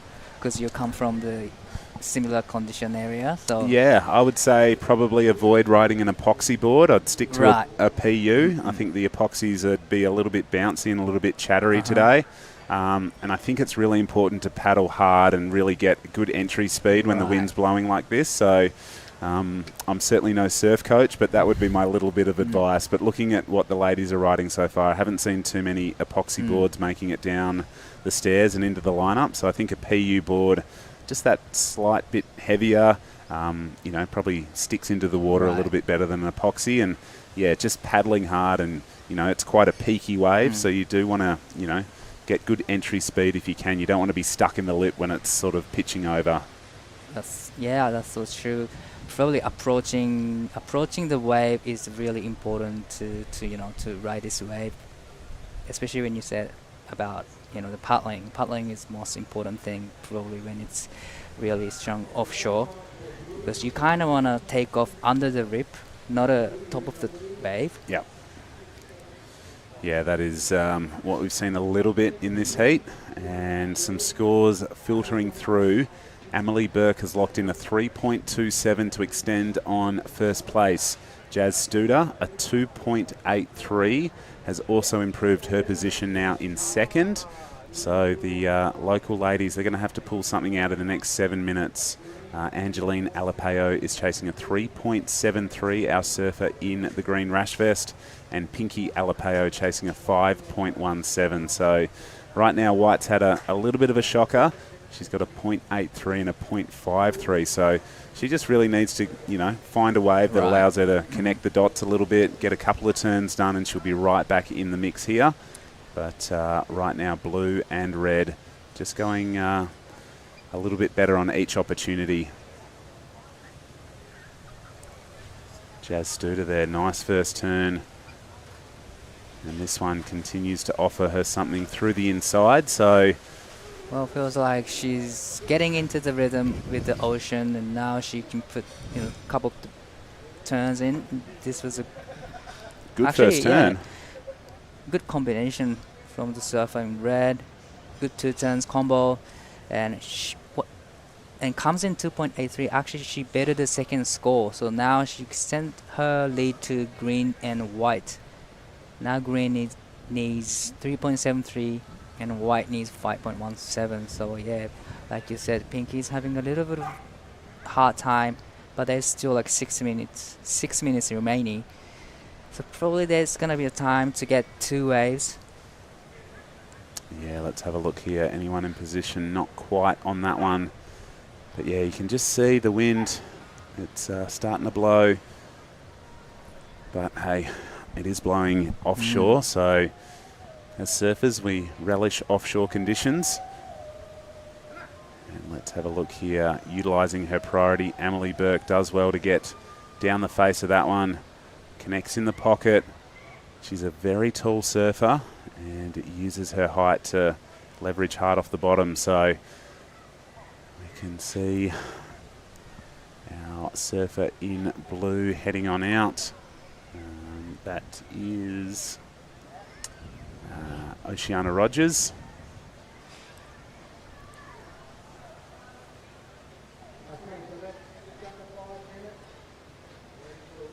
So under 5 minutes now. We'll wait and see what the last wave of blue, whether she's strengthened her position in first place.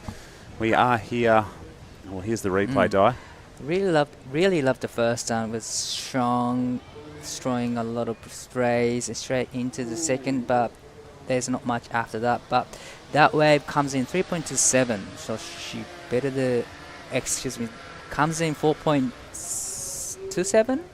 Yeah, 4.27. Wow. So she's improved her position. So she'll feel confident about that. 8.94 is her 2-wave combined total.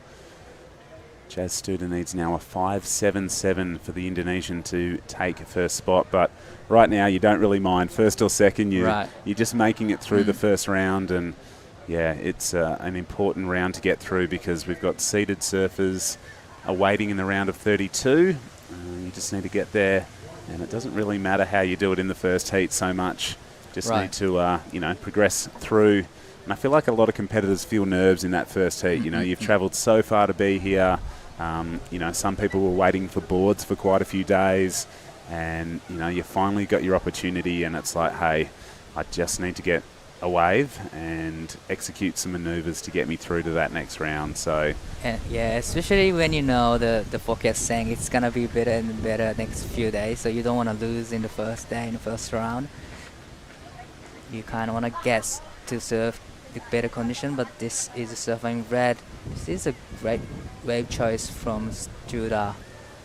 She only needs a 577, but she needs a wave to better the 2.83 to extend her lead. And she might have done that. I really love the first turn and second turn, you know, connecting seamlessly. That was great surfing. yeah, and just behind we saw Angeline Alapeo just going over the falls. So 2.5 minutes left. Her requirement is a 3.73, which is achievable in today's conditions. Here she goes. Manages the takeoff. Gets one turn in, maybe just a little bit stuck in the lip, so came down with the lip rather than being able to project through to the next section. So just a one manoeuvre wave there for our surfer in green. Just a touch over 2 minutes remaining. She'll get back out there in probably about 20 seconds. You can see how close she is to her fellow competitors. So it's not, I think the good thing about Cloud9, it's not really a long wave. You know, it's a short, intense sort of wave that, you know, you can get back out there probably in about 30 seconds, I'd say. So even it's like a minute under, you still get a wave if there's a wave out the back. Yeah, you'll still make your way out the back for sure.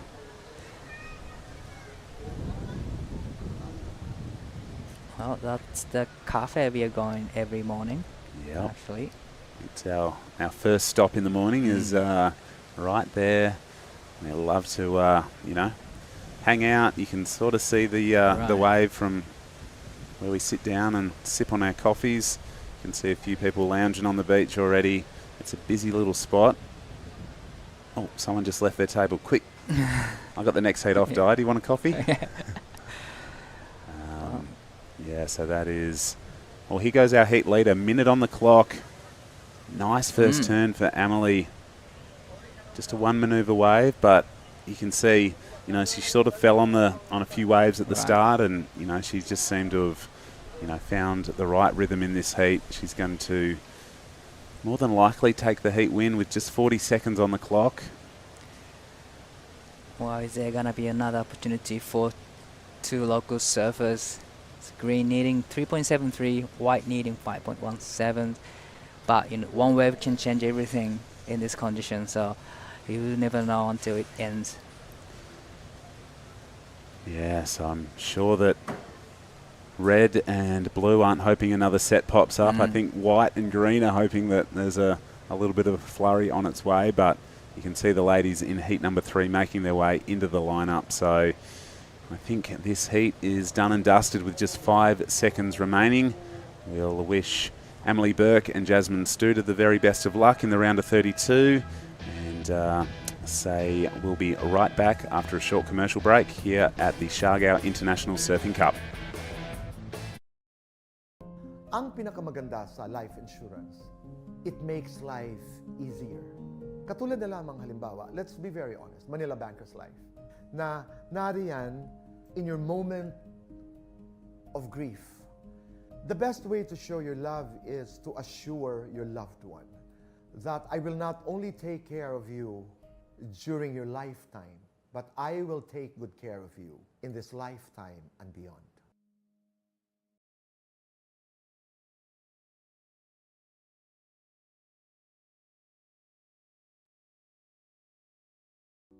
Bakit mahalaga ang life insurance? Yung experience pala na pag ikay nawawalan ng mahal sa buhay, hindi mo kaya mag-isa. Ang lungkot, sasadsad ka, gagapang ka, iiyak ka. Ang pinakamaganda sa life insurance, it makes life easier para doon sa mga naiwan. Katulad na lamang halimbawa, Manila Bankers Life, para mong kamag-anak, para mong kapatid, na nariyan in your moment of grief. The best way to show your love is to assure your loved one that I will not only take care of you during your lifetime, but I will take good care of you in this life. When there's still so much I can be, Do I stop here? She don't stop. She don't stop with Gomo. Don't stop. She don't. Do I stop here? She don't stop with Gomo. She don't stop with. She don't stop with Gomo. do I stop here? Cut! Next! There's no stopping me. Gomo anywhere I want, anywhere, anytime. We don't stop. We go more.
Welcome back, everyone. This is Siargao International Surfing Cup Day 2. Now we are on to round of 48, heat number 3. I'm here with Jess. How are you? I'm good. I'm excited to see the ladies in the water today. Yes, finally. I know. We get to see the ladies, what they can do in this condition. Yeah, feels good. We've got a pretty good look at Heat 2 for Heat number 3. So Charlie Haitley taking on Oceania Rogers, Ellie Lampkin and Anna May Alapayo. So Right. Anna May is one of the local girls, part of the Alapayo clan. There's a lot of them and they are all very, very talented surfers. Right. And I remember Oceania Rogers doing really great in Nias as well. Yeah, she got second over yeah. there. She lost to Ella McCaffrey, I believe. And this lady on your screen, Charlie Haitley, Wow. such a strong surfer. Unfortunately slipped off that second turn, but she just won the last QS that was in Australia last week over there in WA. And she's only like 15 Yeah, years she's old. only 15. Just took her first QS win. And I can tell that why she won that event. It was great surfing, great first turn. It comes in 4.17 for only one big turn. Yeah, she's so strong, Di. She Right. puts in so much time as well. Like, she's such a hard worker. She's always down the beach with her dad, with her mum. They're constantly working on new things. And you know that old saying, like, hard work beats talent when talent doesn't work hard?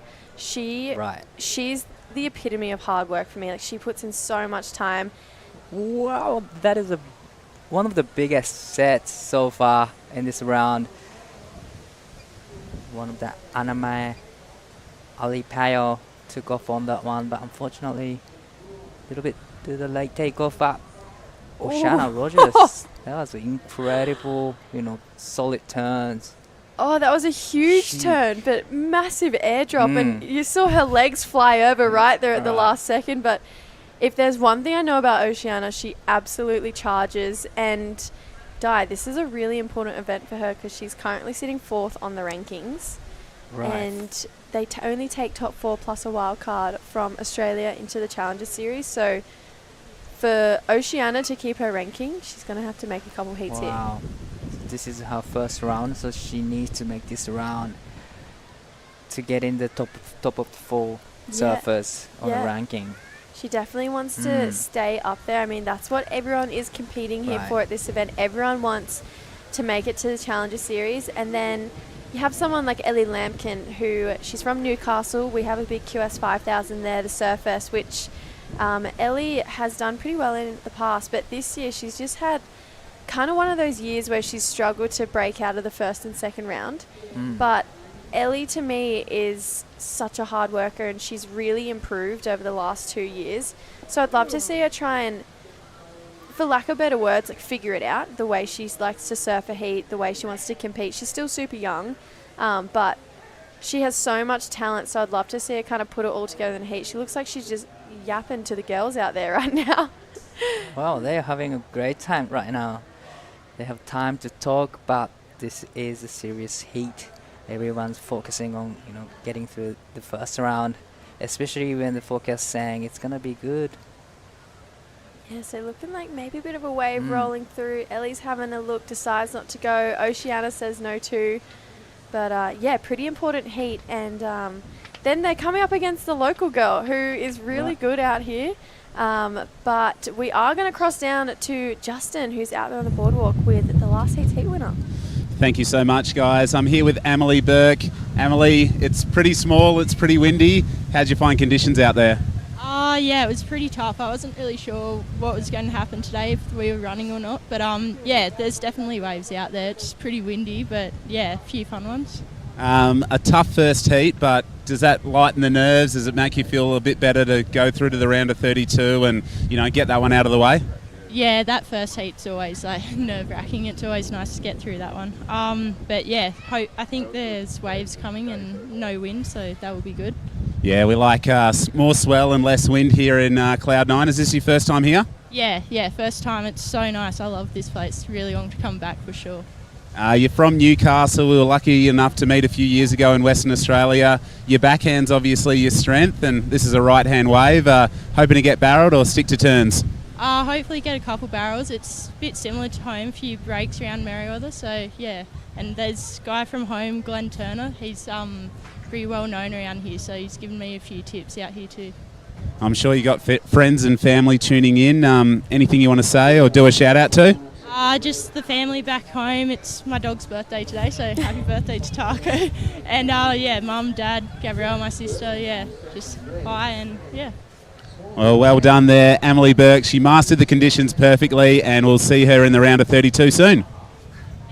Cheers. Awesome. Thank you, Justin. Thank you, Emily. I could not keep my eyes off that last wave of Charlie Haley's dive. That was insane. How was that wave? I mean, how was that turns? Every turn, a lot of sprays, connecting dots seamlessly. It was a great surfing. That was incredible surfing. And she went for the barrel at the start and then decided, you know what, it's probably not going to happen.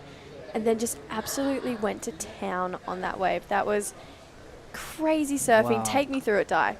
Trying to go into the barrel, but nope, going for the turn. And I loved the first turn and the second turn.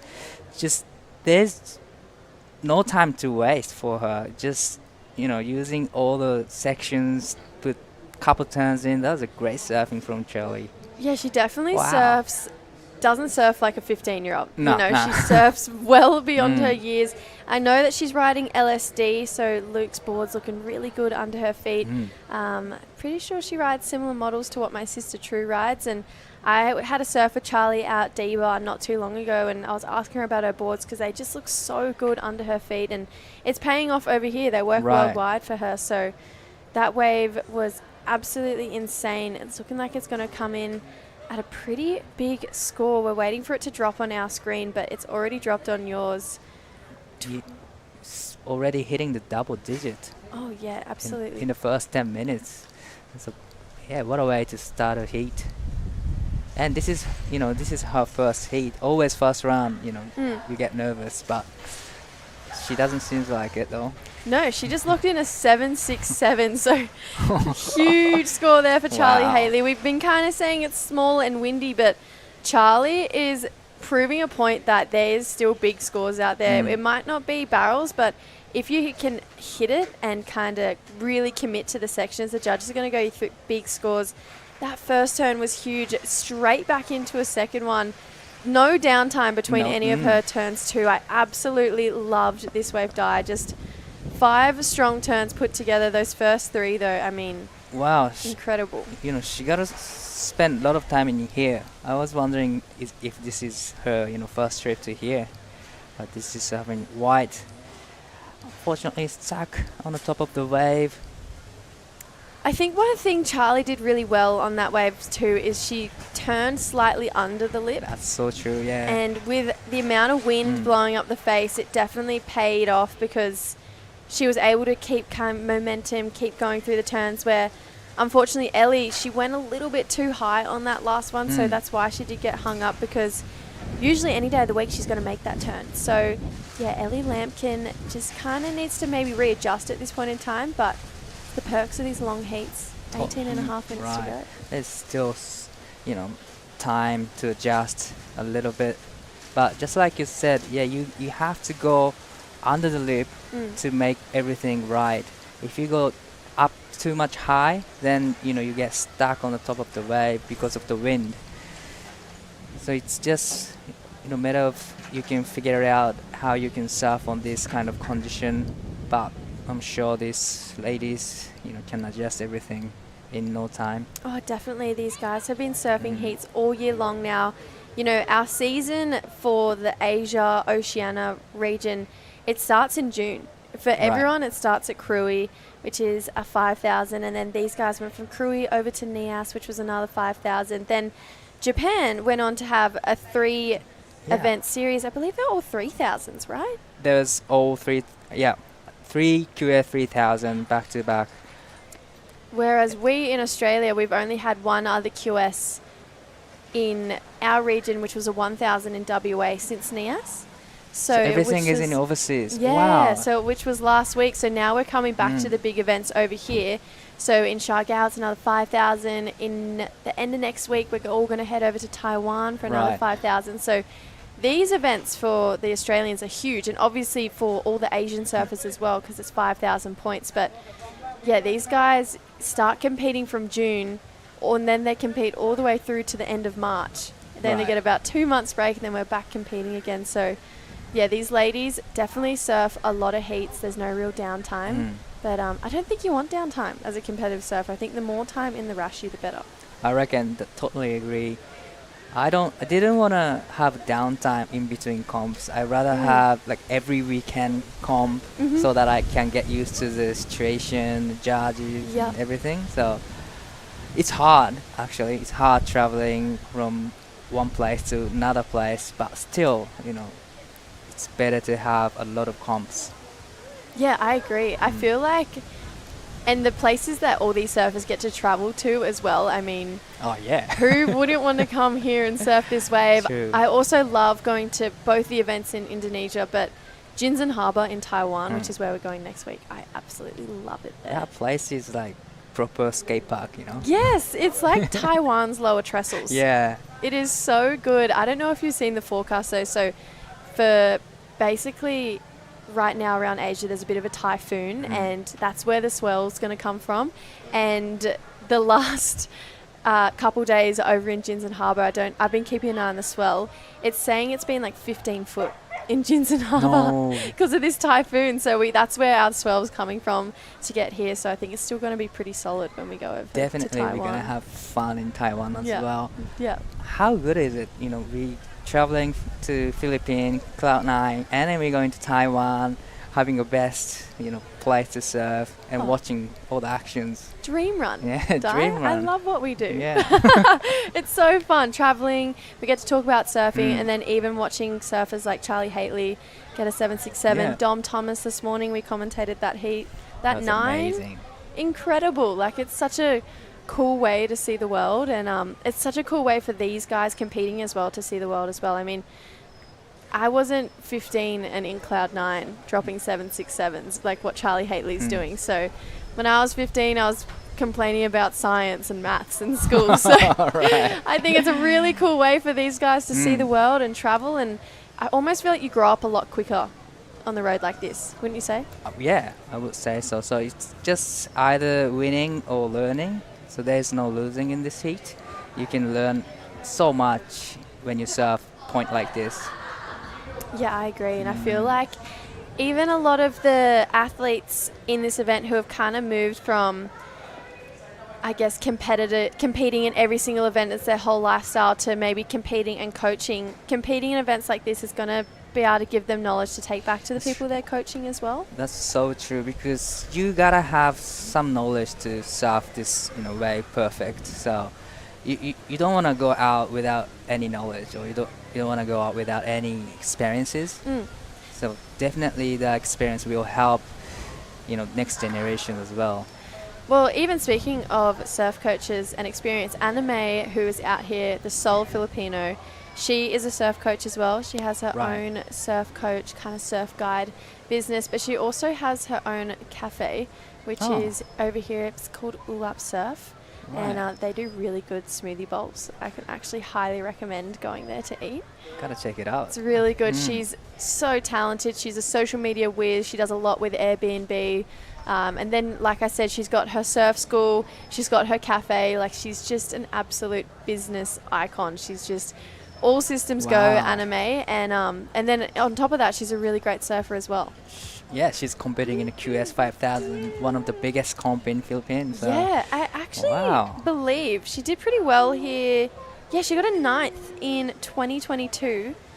Out here at Cloud9, and then in 2019 she was the Cloud9 Masters champion. Wow, what a talented surfer from Yeah. Siargao. She knows what it takes to win out here. She's won out here before. Well, she can compete, opening a cafe, Yep. surf coaching. So Yep. she does everything. She does everything. She does a bit of modeling. Oh, nice. She does it all.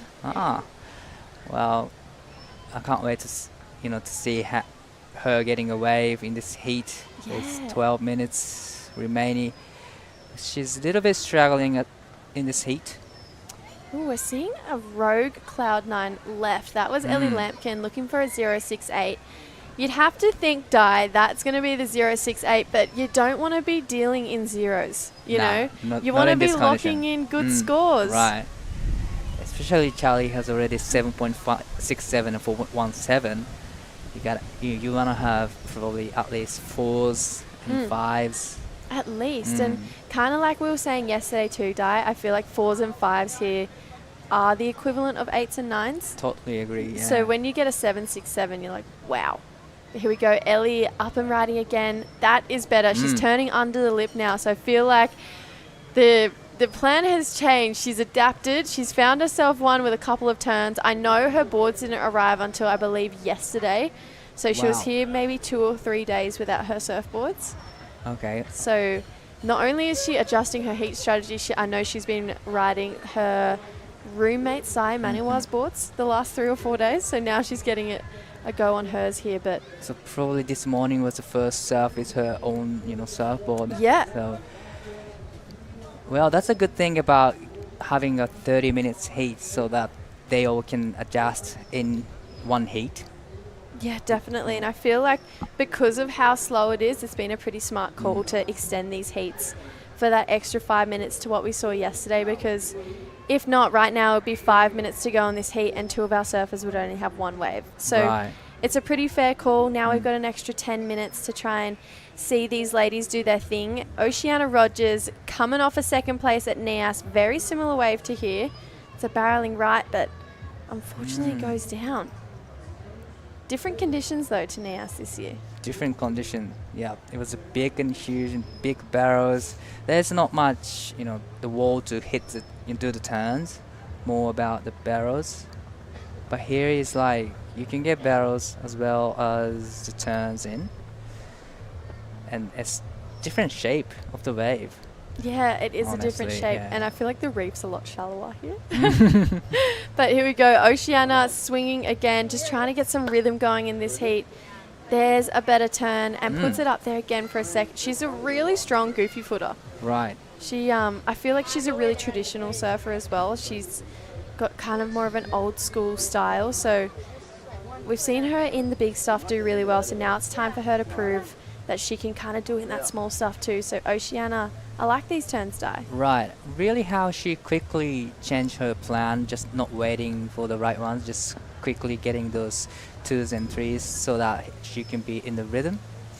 Yeah, now she's got 2 scores to lock in as well, and only needs a 2.3, so Very small scores in this heat so far. Anna May, she's been quite quiet, so 9 minutes to go. She needs a 3.33 because that last wave of Oceania situation change, 2.93, does put her up into second. But I just feel like this isn't probably the heat, other than Charlie, that any of these ladies have wanted to surf, because I feel like all of these girls are so much more capable than 2s and 1s.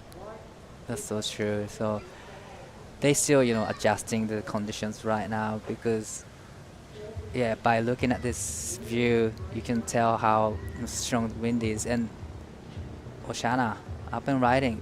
I wonder what she did on the first section. Yeah, we'll have to get a bit of a replay on that one. She's kicking though, so maybe lack the feeling of it. She's staying busy though, Di. This is what I'm like. Oh! What? Didn't see that coming though. I was not expecting that. Well, she did a kick reverse. So what? I'm curious what judges gonna think about that. It was a great turn. Might be a little bit of a chop hop reverse. Yeah, a bit more of a chop hop, but still like innovated surfing from Oceania. Still wasn't expecting that. Like really. That was great surfing. So she's got another score to lock in. That last wave prior to that chop hop was a 2.93, but I feel like that's really taken me by surprise, if I'm being honest. I thought she was just going to go up for a bit of a slash and then would have finished it off, but then when we caught up with the replay, I was like, wait a damn minute. That is not what I thought was going to happen. So it was a 3.5, so extending her second place. So yeah, the judge is probably seeing it as a bit of a chop hop as well. But still, it's a good score in this, heats, 3.50. Yeah, now Ellie Lampkin, she's looking for a 4.26 and Anna May a 5.43. Oh, here we go. Good looking wave, Di. Good looking wave. Wow, that first turn upside down. That was a great turn again. And she goes another one. Wow, that was a great combination from surfer red and surfer white. Up and riding. She got caught behind a little bit, but still managed to do 2 turns. Yeah, I feel like that was still a better wave for Ellie compared to her last couple. Right. I mean, she's definitely found herself one of those bigger looking waves. And yeah, she needs a 4.26. Let's break it down in these replays. So Charlie's wave though, Di, she's on fire. This is the first turn. It was one of the best maneuver in this round so far. And she did a second turn as well. And then this wave for Ellie. Just the one turn there. Got a second one in. She did get hung up a little bit though. Right. And I feel like maybe the judges wanted to see it a little bit cleaner. For her to get a 4.16. But she landed her turns. She got the job done to get herself back in contention. But I feel like that might have come in at a 2.27. But the last wave from red comes in 5.0. Probably just for the one turn. Actually, the second turn kind of, got caught behind. So just one turn, 5.0. Yeah, well, Wow. I mean, I feel like the judges, they're rewarding it. It's quality over quantity. I just mean that first turn was huge. And she's really laying it all on the line. And that's exactly what we want to see from these ladies. I know that people tuning in are probably like, oh, it's not what we thought we'd see for Cloud9. But I still would be so happy to surf a heat out there. I feel like they're still making it look really fun. These are the exact conditions we had all event last year. So it was, it was pretty small for the event last year. And, I still think it was a really fun event. Charlie looking like she's having a paddle again for this one now, but she's not going to get onto it. So 5 minutes to go. But our local girl, she's been super quiet. She's just holding on to the first priority for quite a long time now, probably over 10 minutes, just waiting for the right ones to get those 5.43 to go into the second. But time is ticking and time's gonna be the enemy for her. But she's, local surfer, so she knows what wave to catch. Yeah, definitely. And I feel like if she can take a leaf out of Charlie Haitley's book, I mean, just a couple big turns. Right. One big turn, that's a 5. So, yeah, she doesn't mean much. Maybe a little bit of a line coming through now, Di. We'll see if there's any takers. Girls trying to paddle kind of deep. Anime's saying, I don't want it. Cherry again. Wow, has the first turn. And then straight into second. Really, really love the combination. She's looking strong, isn't she, Yeah. Di? She's so focused. She's recently made the move north a couple years ago. Uh-huh. She now surfs for Burleigh board riders. So I'm sure there's a lot of Burleigh board riders family tuning in. So big shout out to Burleigh. They won a massive event in Australia, the Australian Board Riders Battle. They actually took that out this year, and it was held at Right. Burleigh, and it was probably 8-foot Burleigh, the most ridiculous sweep, howling winds, and yeah, the locals just knew exactly where to be, Yep. and they put on a clinic in the final. So A lot of running, huh? Oh, From up the beach, hill. Up the hill. yeah, I watched that comp. So we it was Lane fun. Beachley quote unquote called it Heartbreak Hill. She said, I think she says freshwater. She said once they got knocked out, she's like, I was actually stoked I didn't have to run that hill again. Oh, Ellie. That looks so much better for her, but now Shana's up and riding. Just good 2 turns combination. Really like the last turn. So she probably wants to, get rid of the 2.93, and she might have done that. Yeah, I feel like that's going to get rid of it. That second turn was really nice, and maybe her nicest turn in this heat, actually. Yeah, I feel like it I was reckon. super vertical. She did well to keep the nose up out of the water on that last turn as well. I really love the check turn so that she can do bigger turn on the last section, and she makes it clean. So it's going to be pretty good score for Oceania Rogers, and just under 2 minutes and 30 seconds. So it comes in, what is it, 3.43? Yeah, 3.43. So now she needs a 9.9 for first place, because that last wave of Charlie Haley, a 5.73. So Charlie improving again. Charlie, as well to note, got that wave under Anime's priority. So Anime, she needed a 5.93. She probably could have got a 5.73 on that wave at least, because that's what Charlie got, and she wouldn't need much. So yeah, I feel like maybe a bit of mistake there from our local girl. Well, Charlie's paddling again. This is a good looking wave. Little bit mistimed, but behind. Oh, this is one of the biggest sets, but unfortunately she couldn't put the rail in. She's going for it though. She's waiting for those bigger looking waves, Anime, but I feel like at this point in the heat, maybe like 10 minutes ago when she still only had a 1 in her scoreline, she was probably needing to kind of shift her strategy like we've seen the other competitors do, and just to start looking for turns. Right. Because even you can see by that wind, she's really getting held up at the top of the wave. Not quite getting down and into the barrel, but I think because of the wind and because of the swell direction today, we're probably not seeing as many barrels as we're used to. But that's definitely what Anime's been on the hunt for. So under the minute remaining, so now Southern White. Ellie has first priority, needing 4.66. Is there going to be another way for her to have a crack at it? It's down to like 30 seconds now. Yeah, 30 seconds to go. Good thing is she does have first priority, so that is in her favor, but I'm looking at that horizon die. Doesn't seem like there's going to be a wave. I don't think so. I'm thinking that might be all she wrote for this heat, unfortunately, for Ellie Lampkin. She went for the, on her last wave, she went for a big turn, but again, kind of just got hung up in the wind. So it's going to be the goofy footers taking this one out. So Charlie Haley and Oceania Rogers moving on through. So Charlie Haley keeping her momentum going from WA.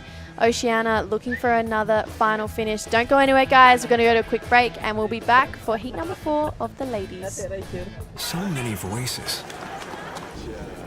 What does yours tell you? Close your eyes. Take a moment to listen.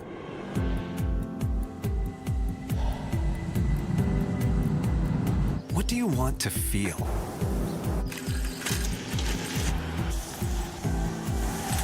Where do you want to be?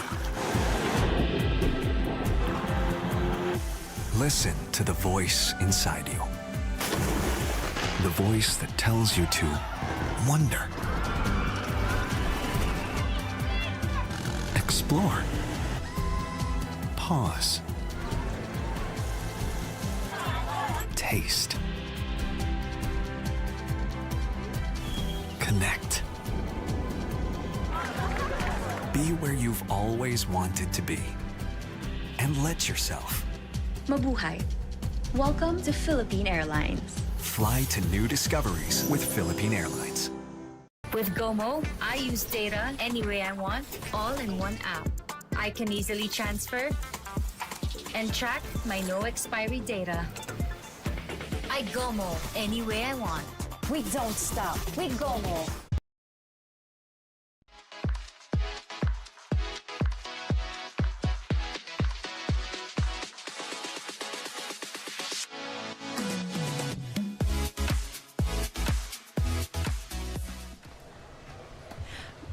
Welcome back to the Siargao International Surfing Cup. We are into the ladies division today. Round of 48, heat number 4 is in the water. It's Kako Yoshida taking on Gia Lorenzen, Holly Wishart and Junalyn Espanola. So a pretty good looking heat coming up. Welcoming back to the booth my favourite human on this planet, my big sister True. Aww. Start crying, come on. That was so That was so nice, JJ. Thank you. You're welcome. Give me some money for it later. I paid her to say that. We just have giggles all the time. All the time. I'm sure we'll probably get banned from heats together soon. Yeah, no, that's just fine. kidding. It's all good. Here we go. Starting off this heat. Holly Wishart from the south coast of New South Wales. Big turn, but goes down. So Holly travelled here with her dad Cliff, who I'm sure is probably out on the the pier watching on, giving her some pointers. I'm sure big sister Stella is probably tuning in as well, and mum. I feel like I know the whole family. I don't know them, but I've been hanging out with Holly a fair bit the last couple of days. Getting all the ins and outs Yes. from Holly. That was a huge backside snap. Just so unfortunate that she got kind of caught up in the whitewash, but I love the approach that she had to start her heat off. I mean, 30-minute heats is a lot of time. You got to keep the energy up, but looks like she's fired up to get some good waves out there. Yeah, she's pretty strong as well. She spends a lot of time in tropical environments. She spends a lot of time in Indonesia. I know her and her family came here last year on a bit of a surf trip, so she knows this area really well. She's up and riding again. There's a good looking turn for Holly. It has the finish, so this is what we want. We want to see Holly kind of start to build a bit of momentum, start to find her feet throughout this heat. So here's the replay, Trues. Yes, you can see she just goes straight up into that. I've kind of been seeing, especially in the goofy footers, if they've been dropping to the bottom, some of them get caught behind. But Holly did it really well. She dropped to the bottom and literally went straight up to the lips straight away after that, which allowed her to get that first turn. And unfortunately, there wasn't an option for a second one. But if there was, she was probably able to get back up into that. Just the speed that she can get off the bottom out there on a day like today is pretty impressive. And also Holly charges. Like she has a dig, especially the first week I was here, there was a pretty big swell. We had a couple of solid days, where it was almost not scary, but it was pretty throaty. And Holly was just throwing herself over the ledge. She was out here every morning, every day, no matter the wind, no matter the rain. So, I have a lot of respect for people who just get it done in all conditions. But we've got a pretty international field here, True.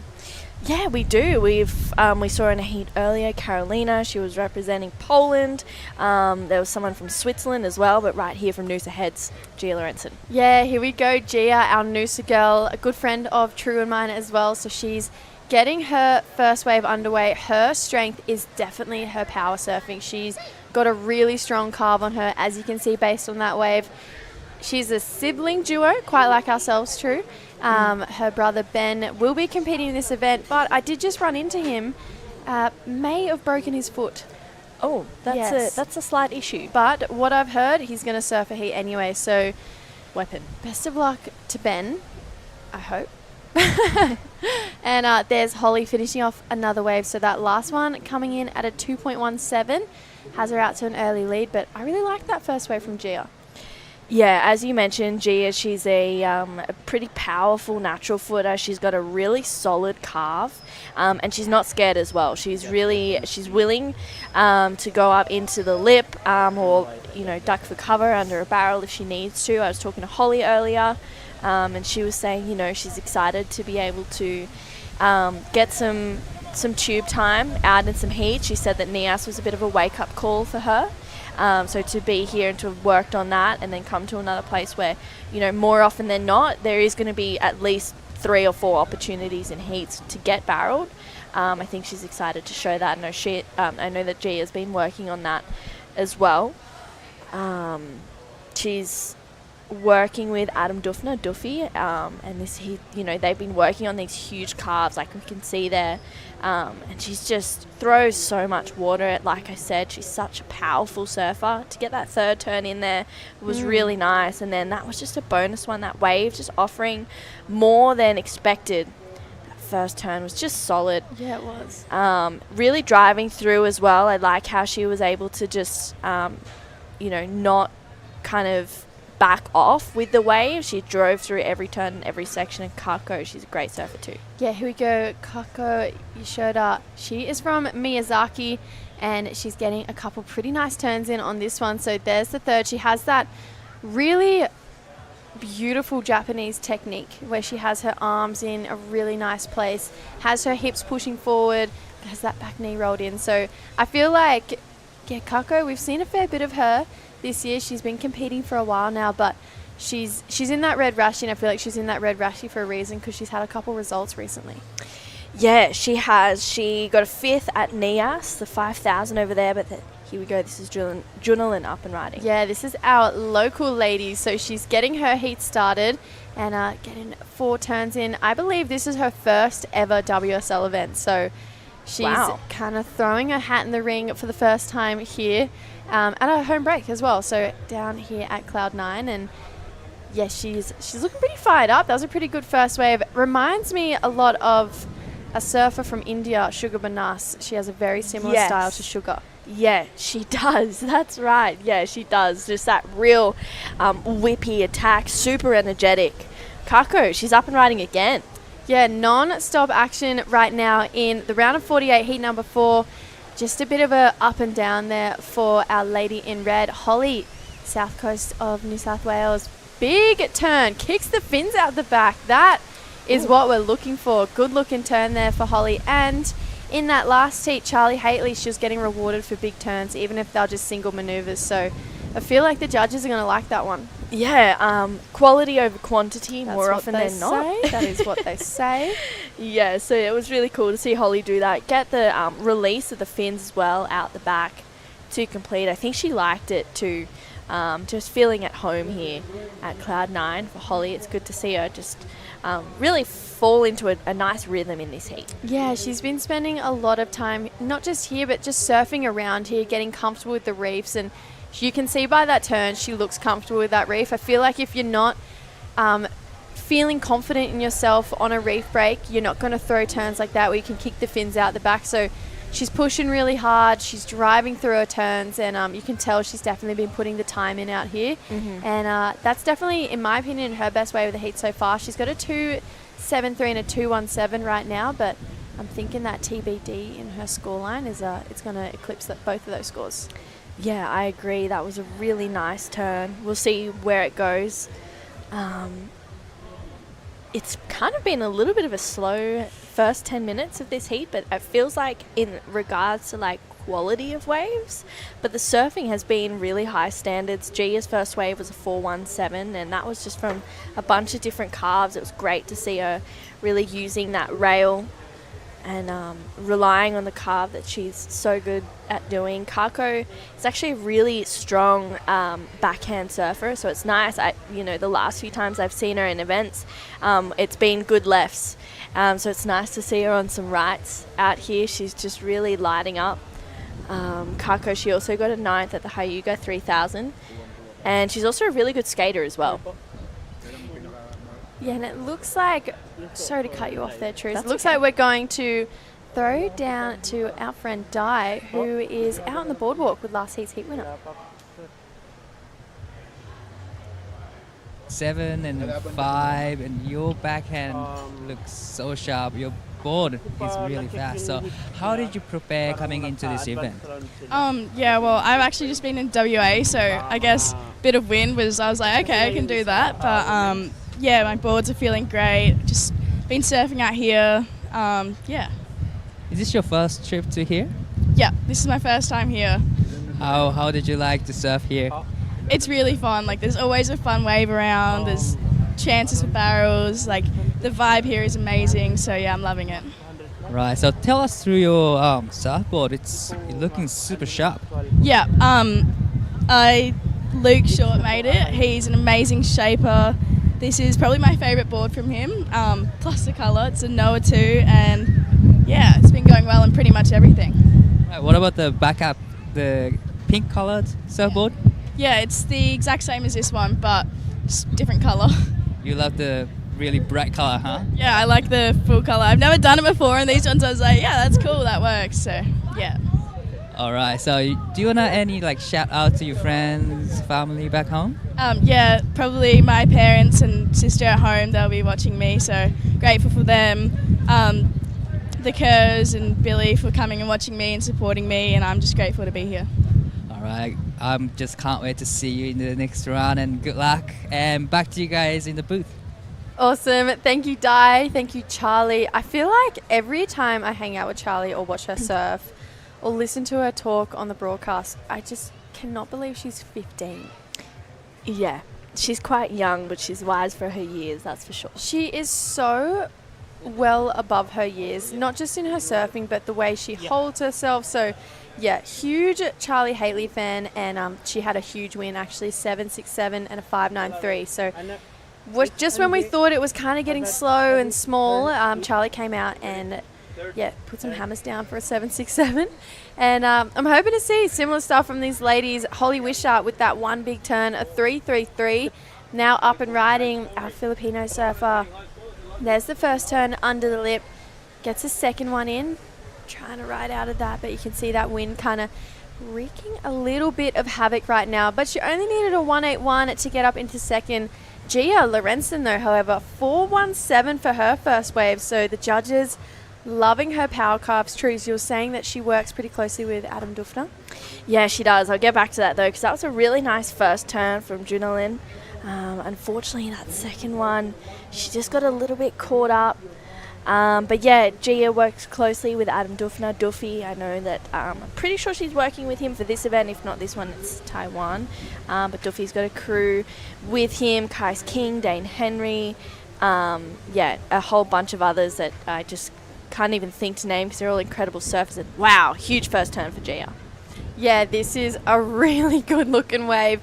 Gia is just so strong, and her ability to keep speed up even in pretty weak sections is absolutely incredible. That wave was so strong start to finish. She looks really composed, really confident. I feel like this is maybe one of the most confident I've ever seen Gia compete, and yeah, this wave kind of speaks volumes for it. Yeah, for sure. Let's take a look at this first turn. Drives so hard. You can see how much she leans into her rail, and she's got so much energy on this wave. And she just surfs it to a T, really. At that first turn, had such a great moment on there when she leaned into it, kicked towards the end a little bit, just pushing off that back foot. You know, she's a really great surfer, so there's no surprises there that number comes in. 6.5 every day of the week. We'll take it for Gia Lorenzen. So getting highest wave score of this heat so far, 6.5. Now we have Kako just getting one turn in there, but I feel like she's going to be looking for a little bit more. The local lady goes to third. She's now chasing a 3.56. That's a good looking first turn. This wave, unfortunately, is starting to die out, so she's going to have to go back out there, try and find something more. But good thing is 30-minute heats. We're halfway down. We've got halfway to go. I'm hoping to see a couple more sets, a couple more flurries in the rest of this heat, but we've kind of been having ebbs and flows in the swell. It's been pulsing. Then we probably, in that last heat, we probably had, I would say, maybe 10 or 12 minutes, no waves in that last heat. So these ladies, in comparison, actually getting a couple more waves than the last one. Yeah, for sure. I feel like last year we saw it as well. Sometimes we have heats where it's really consistent. Sometimes there's heats where the ocean just needs a breather. And that's okay. That happens. You know, the ocean is something that we can't control and just something that needs to be, you know, you just got to work with it. But Kako, she's got such a great style. Gets that first float, but the wave just doesn't offer anything more. Maybe trying to make the most of her opportunities earlier in the wave. And this was that last wave. Nice first turn for Junalyn, but that's all she wrote. Holly up and riding now. Yeah, looking like she got a bit of tail release on that first turn. There's the second turn, so we've kind of seen her only get one turn waves. Finally found herself one where she was able to open up twice. Can't wait to catch up with the replay and see that real damage on that first turn for Holly Wishart. She's chasing a 7.34 for first, so just on 2 waves, Gia's really separated herself from the rest of the pack. And yeah, I think she's looking pretty comfortable right now, but Holly, she's on the hunt for first place again. This lady, she needs a 3.56, and I just don't think this wave's going to do it for her. And then straight behind her, no downtime at all, Kako, she's tagging it for the first section. You can see, though, True, not a lot of power through that inside section. I feel like you've got to pick those waves that stretch out along the reef just that little bit more. Kind of like the waves G's been getting, and no downtime at all. She is up and riding. Almost could have tucked in there. Great looking first turn. Has to dodge her competitor. Comes around. I'm going to say this isn't going to go into her top 2, but 4 scores to lock in for all of our surfers. So back-to-back surfing there. Who, in your opinion, got the best of that exchange? I think Gia did. Really? Yeah, I liked that first turn. I'd like to see the start of Holly's wave because I feel like maybe she got some good surfing out the back. But Gia's wave, it was a bigger wave too as well. I feel like those smaller waves, it caps the score or limits the scores at about 3, maybe 4 if you do some really great turns on there. But Gia was a bigger wave with some good looking surfing. Yeah, I liked it. I thought it was nice. She drove really hard through that first turn, but we'll see. We never know. I mean, we can always speculate and figure out what's going on, but at the end of the day, it's the judges who tell the story. Yeah, no, I'm keen to definitely look through these replays. In actually what you were saying, yeah, Gia, goodness me, got a really nice first turn, but I do think Holly might have got a bit of tail release on that first one and then managed to get back up again. Here's the replays, True. Yeah, she gets that first nice turn in there. I think this one, maybe, yeah, that was the one that we saw, maybe a little bit of release. I feel like, if anything, it was maybe a little bit whippy. I don't think she was really driving off the bottom as much as she wanted to, especially with the wind the way it is. And then this is away from Junalyn. Unfortunately, she just gets a little caught behind, and it just doesn't really offer much more. And then you can see there's 2 back-to-back waves.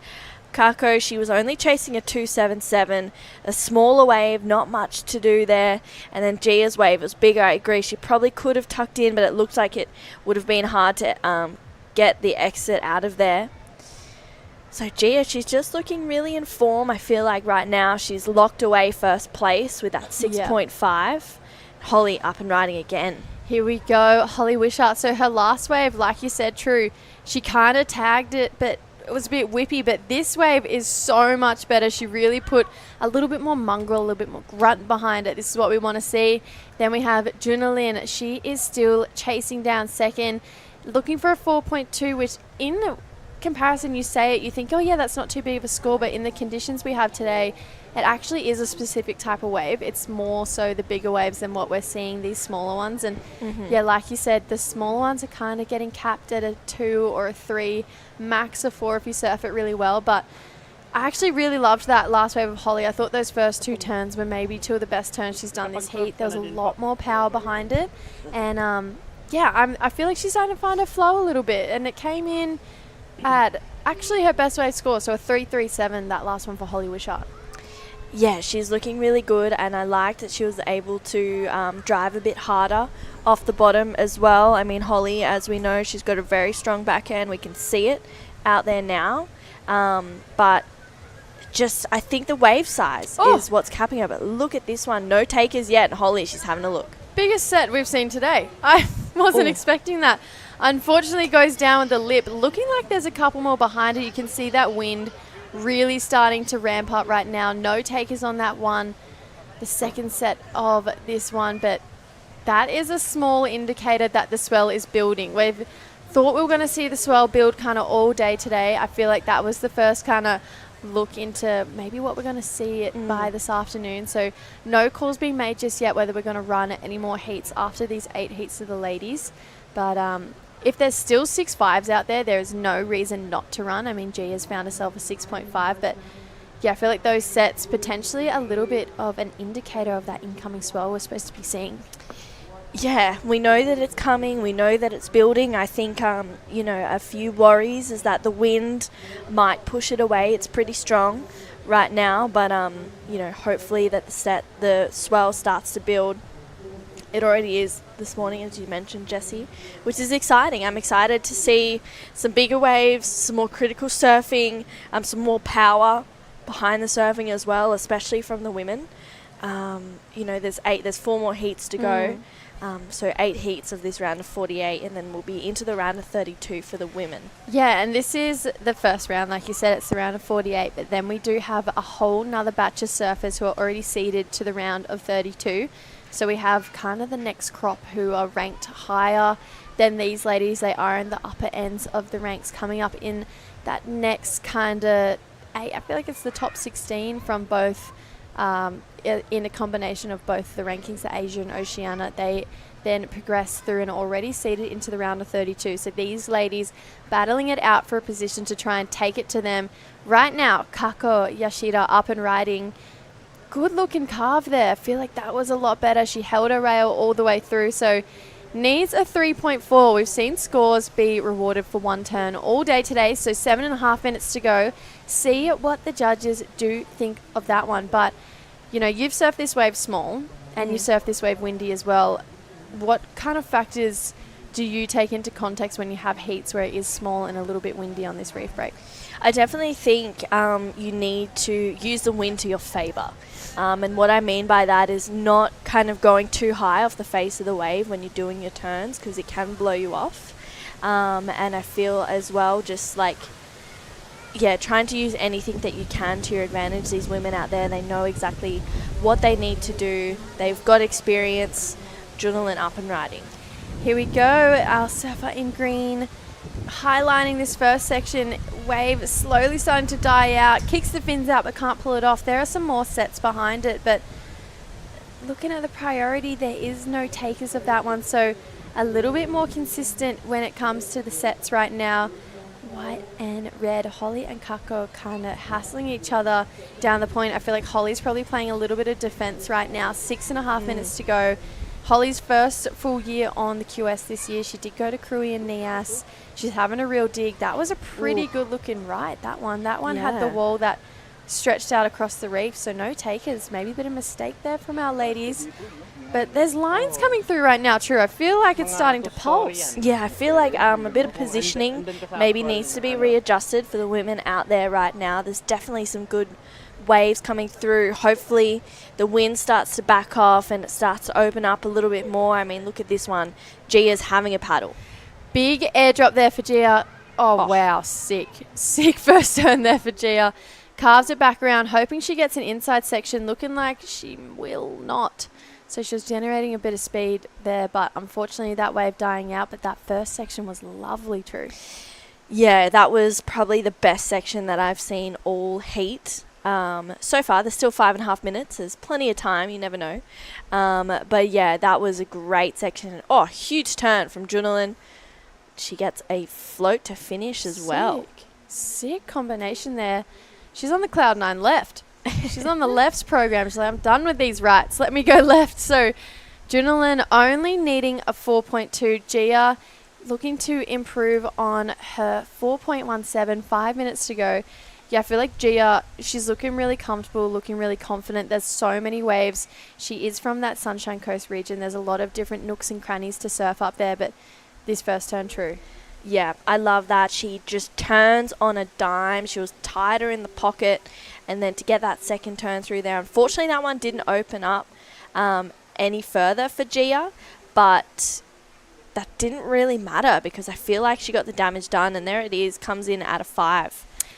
Yeah, improving her score. So 11.50 any day of the week. That's a good total to get you through the first round. So 6.5 and a 5-point ride. Once we punch through these 8 heats, these ladies are going to be pretty deep into their draw. This is the replay of green, though. Oh, sick first turn with the floater. Wow, Junalyn. That could potentially be game-changing. Yeah, well, she needs a 3.47, and I do feel like she could really challenge for that. The only thing that might be an issue is maybe it's a smaller wave. Yeah. So we'll see if that is the score or not. And then we've got 4 minutes to go. Looks like Kako, she needs a score. It was a 3.23, that last one of Junalyn. So now she's only chasing a 3.47.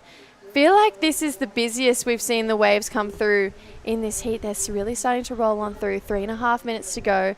Hopefully we see another flurry because all of these ladies deserve another chance. So a lot of threes right now between second, third and fourth. It's super close. Less than a point separating first from third. So yeah, these guys, I mean, it doesn't get any closer than that. There's obviously no easy heats in this draw. This is a QS 5000. This is the biggest event ever held here at Siargao Cloud9, the highest status for this event, which I think is fitting for the 28th year here. So it's the longest running surf event in Asia, which is incredible. 28 years here at this event, and the biggest surfing event in the Philippines. So I'm hoping, you know, all the competitors kind of get that traditional Cloud9 that we're used to seeing to kind of, I feel like, give a little ode, give a little bit of a nod to the fact that this is the biggest scale event that this series has ever seen for the Siargao. So they're battling through kind of smaller waves today, but it was all forecasted.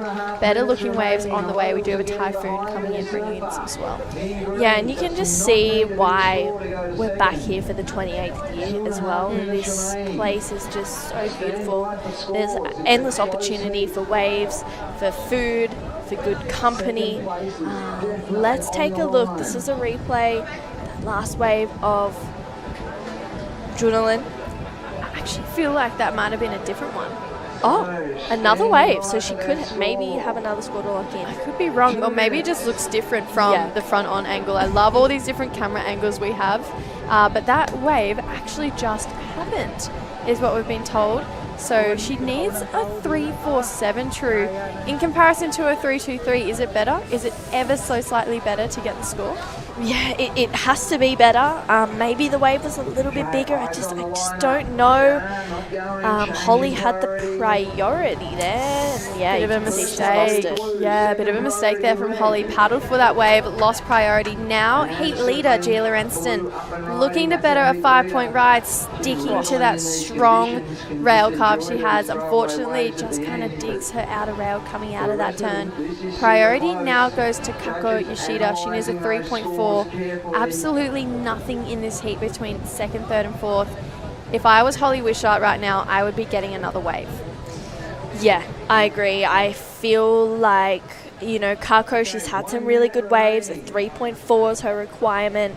Holly, she's such a great surfer, but Kako maybe has that little bit more experience on the QS, and maybe a little bit more opportunity to remain calm when she needs to. And she holds a priority with 40 seconds to go, and there's a wave on the... Oh no, wow.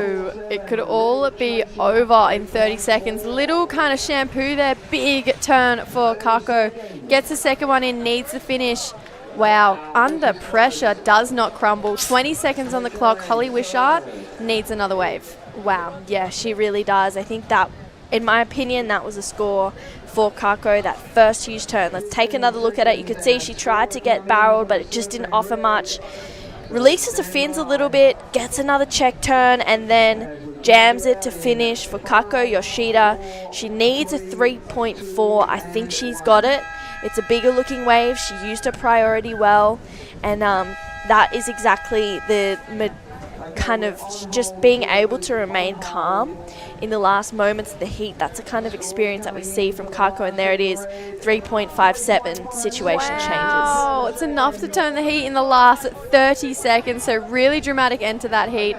We need to catch our breath. So we're going to go to a quick ad break. We'll be back for heat number 5 of the round of 48 very shortly, guys. Do not go anywhere. More ladies surfing coming.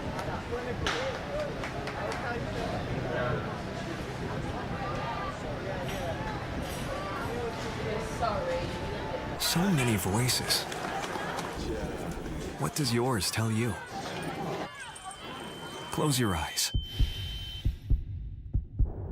Take a moment to listen.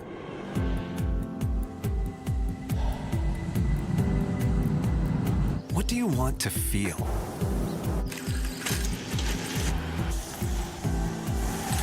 Where do you want to be? Listen to the voice inside you. The voice that tells you to wonder, explore, pause, taste, connect. Be where you've always wanted to be, and let yourself. Mabuhay. Welcome to Philippine Airlines. Fly to new discoveries with Philippine Airlines. When there's still so much I can be, Do I stop here? She don't stop. She don't stop with Gomo. Don't stop. She don't. Do I stop here? She don't stop with Gomo. She don't stop with. She don't stop with Gomo. do I stop here? Cut! Next! There's no stopping me. Gomo any way I want, anywhere, anytime. We don't stop. We Gomo. Well, what an exciting end to that heat. I feel like there was a little pulse in the ocean. The ladies stepped it right up. We are back for heat number 5 of the women's round of 48. And on screen there is Sai Manawa from Japan. We've got a couple of Filipino locals out there and Logan Dalton from Australia. I've been loving the performances by the ladies in really tricky conditions. Yeah, it's been really exciting. They've been lighting it up, especially that last heat. Gia Lorenzen taking the win. She was able to find some really solid sections out there and looks like Shalane up and riding. Yeah, nice bottom turn, top turn combo. Yeah, it was predicted to be a little pulse in the swell as the day went on, and maybe we're seeing first signs of it as we see Gracel Araquil, up and riding on her first wave. Yeah, it's just great to see the ladies in the lineup, and we had a big day of men's competition yesterday. 18 heats completed. Wow. I don't know if we'll get 18 heats out of today, but just waiting for the updated call. We'll definitely finish this round and see what comes after that. Yeah, there's definitely opportunity. I feel like that last heat was the first signs of that swell starting to fill in. You can see Logan Dalton from Newcastle on screen there. Logan's also a commentator as well. Oh, really? Yeah, she does some beach commentary in Newcastle with Tez McKenna. And I think she's done a little bit of work with Tez as well. So she was over in La Union last year, or actually at the start of the year, which was pretty cool for Logan. She's up and riding now, right on cue. But she's great fun. She's a commentator. She's also a school was a school teacher or is studying to be a school teacher. So yeah, it's pretty cool.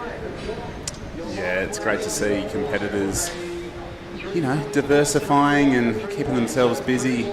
Japanese surfer in the red, up and riding. Nice first hook in the pocket. Finds another section there, so she started with a bit of a bang, locking in 2 scores in the first 4 minutes of this heat. So I really like the way the Japanese surfers go about their business. They're super polished, very disciplined in their preparation and heat strategy. As we see a bit of movement here in the Pacific Ocean. Looks like Logan's going to scratch into this one. I said it before, but just the strength and direction of the wind reminds me a lot of Western Australia. And right now, White. Oh, had a really good section ahead of her, but you can just see these conditions really causing a little bit of havoc, especially when you're up on the lip of the wave and trying to get back down to the bottom of it. Yeah. You get stuck there, the wind is just going to blow you straight off your board. Yeah, Jessie and I were talking about that in the last heat, how, going too high up the top of the wave, the wind can really push you off the back of the wave, so making sure that you kind of not, going too high on the waves. All these surfers know exactly how to surf in winds, and sometimes mistakes like that from Chalamet can happen, but then it's those subtle adjustments that they can make really quickly, and you kind of, I guess, learn from that. But yeah, it's difficult when it's windy to surf and to find good waves, but the swell's definitely starting to build and push in now, which is exciting to see.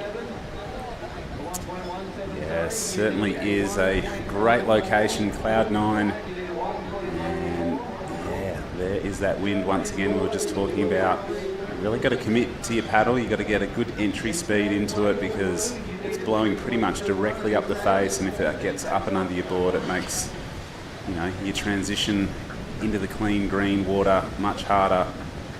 Logan pushing to find some green face there, and it just manages to squeeze in one little turn. She's just chipping away, trying to build some momentum. And these 30-minute heats provide plenty of opportunity right now. The best wave ridden, a 3.43 to Arjona in the white. Her back up a 117. Is the Japanese surfer leading a 2.67 and a 2.20, the best of her efforts. Yeah, you can see Sai and Chalamet on screen there. Chalamet actually got a 17th here last year in this event, and it's great to see her back here now, and she's looking like she's pretty eager to better that result. Sai's best result this year has been the 17th at Newcastle. We're going to throw to Jessie Starling out on the tower with the last heat winner. Guys, Gia Lorenzen put on an absolute clinic in that last heat. Sticking to your strength, rail surfing, you've got to feel pretty good to come all the way here and get a heat win. Yeah, it feels pretty good. I swear all I do is carve, so it felt pretty nice to do some out there. And tell me, you spent a lot of time with Adam Duffer, or Duffy as we call him, when we're back at home. Are you working with him over here as well? Yeah. I'm with Duffy this event. He's such a legend, and I feel like sometimes in the free surfs you can get so frustrated and head noise, and I feel like he's just so good to calm you down. And, this is what we came here for. Just have fun and do our thing.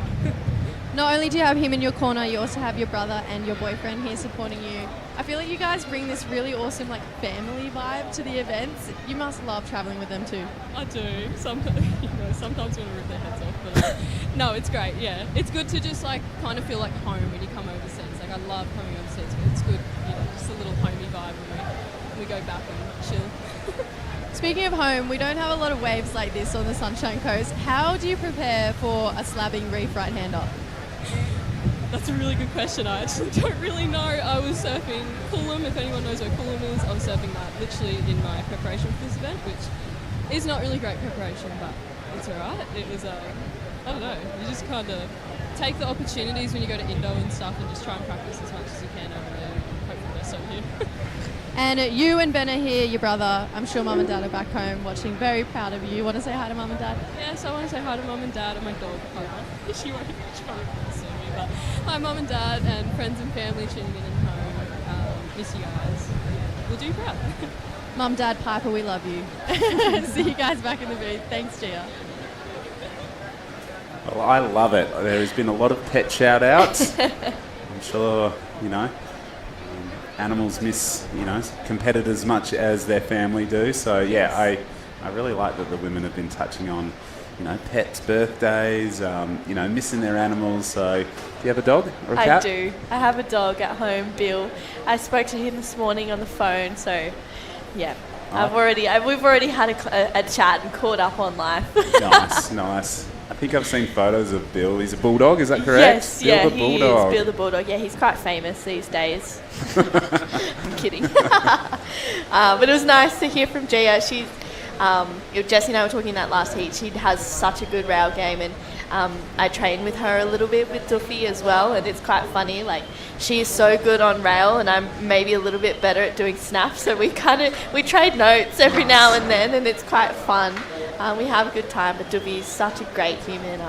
He's just, the best support. So it's great to see him here, kind of just supporting a whole bunch of athletes. But right now, this heat, there's not been much going on. The best score of 3.43 from Chalamet, and the surf's just kind of having a little moment right now. Yeah, it needs to take a breath and just regroup. There is a predicted little bump in the swell forecast.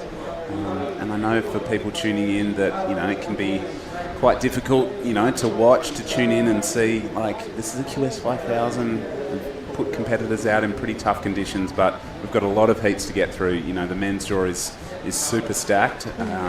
A women's round of 48 is still quite a few heats to get through, so I guess you always want to finish the event in the best possible conditions, and the forecast does look like it's going to improve from here on in. So banking some heats while we can, and yesterday, like I said, we did 18 heats. It was a big day, but it's put us in a good position to get 2 rounds of the men done, and we're in the first round of the women's here today, and it's slow, it's a bit windy, but there's still opportunity out there, so I think it's the right decision to run, and hopefully we're going to see Cloud9 start to go top to bottom in the next few days. As we see Logan here paddling on a pretty small little insider. Wraps one nice carve. Looking to get rid of a 1.2 as her low score, so I'm pretty sure I've seen Logan compete here in the past. I'm pretty sure she was here last year.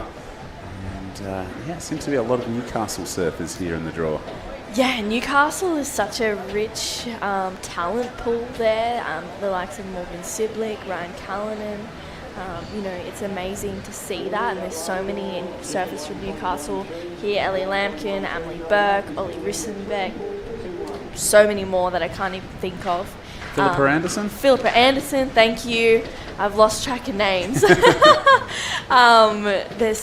so many people from Newcastle here, and you can see why. They all feed off each other in the surf. They want to beat each other in events. And Sai Manoa from the Gold Coast, having a look at this one. Yeah, great looking wave. Nice little carve tight in the pocket. Unfortunately, that wave had more energy on the start of the wave than it did down the line. And she's in the lead right now, looking to improve on a couple of twos she's holding on to. Yeah, it's I feel like I was talking to Jessie in that last heat, and I want to get your opinion on it. Like, here we go. This is Gracel up and riding. Unfortunately, this wave just doesn't offer much at the start, but she's able to recover and get a couple of nice backhand carves.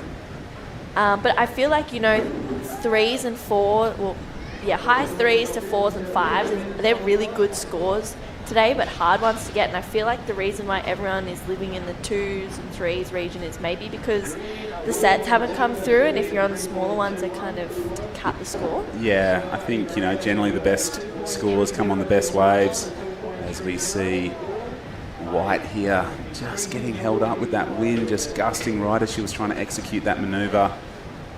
It's maybe one of the bigger set waves. We've seen a bit of spit behind Logan as she took off there, carves it back into the mashed potato. But the thing at this size is the wave really loses power and steepness pretty quickly. So you want to be right, executing your best manoeuvre at the beginning of the wave, not at the end of the wave. Yeah, for sure. It's as you mentioned, like it runs out of steam quick. I feel like maybe they have an opportunity to sit a little bit deeper. I'm not too sure, but Sai, she's taking a look at this one. Yeah, again, polished rail game, and just whipping through the motions there. She has improved on her second to last wave. The wave prior to that locked in at a 2.3, so just a slight improvement, just slowly but surely chipping away. I missed Gia's heat. What did she do? Was there a few sets, or did she just, find good sections? What did she do? Yeah, so there was, towards the end of the heat, there was definitely, and even in the middle, there was opportunities with some good size sets that were rolling through. The best that I'd seen. And she just made the most of the best sections at the start of the wave straight away. really hard carves, pushing throughout each turn. She throws heaps of spray as well. So she was just, in tune out there. All right, here we see Araquil in the green, just leaning into the heel side a little bit too hard. Lost her balance and went down. Better looking wave here for White. Throws it up there, sticks the landing. I like the little nose wipe after the manoeuvre, but yeah, that is... I think she's going to improve her situation. I'm betting she's going to improve on a 1:17 there. So, just gone past the halfway of the stage of the heat. The best of it so far, a 3.67 to our surfer in red from Japan.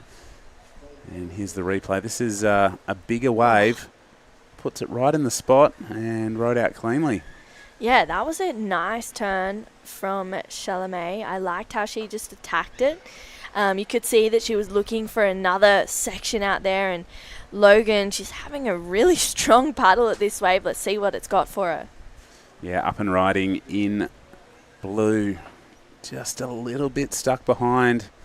Out on the open face now. And behind her is your heat leader, Manoir, just going through the paces. That was a better turn for her. A little bit more steep sections to connect with.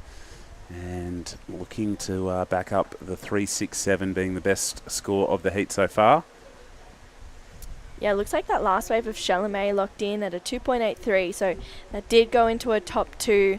And that's, pretty much a 3-for-1 turn out there on a day like today is a pretty good score. It'll definitely help out with that second place, but it's a score from Logan Dalton from that bigger set that I'm interested in. She got one nice carve at the start, so I'm wondering what that score will lock in as, if it hasn't already. It looks like we're still waiting on that score from Logan, and I feel like a 4.36 is what she needs. She might challenge for that. I don't know if she'll get the 4.36, but she could get pretty close to it. Yeah, I think now, it's all about getting 2 scores on the board. Obviously, your 2 best waves go towards a combined total. But I think getting 2 scores on the board and then just looking to improve on them as the heat goes on is a pretty important strategy. So you don't want to be waiting around too long. You want to get some scores under the belt and then just look to improve on them where you can. So looks like the last of Logan's has locked in. Is that at the 1.90? So...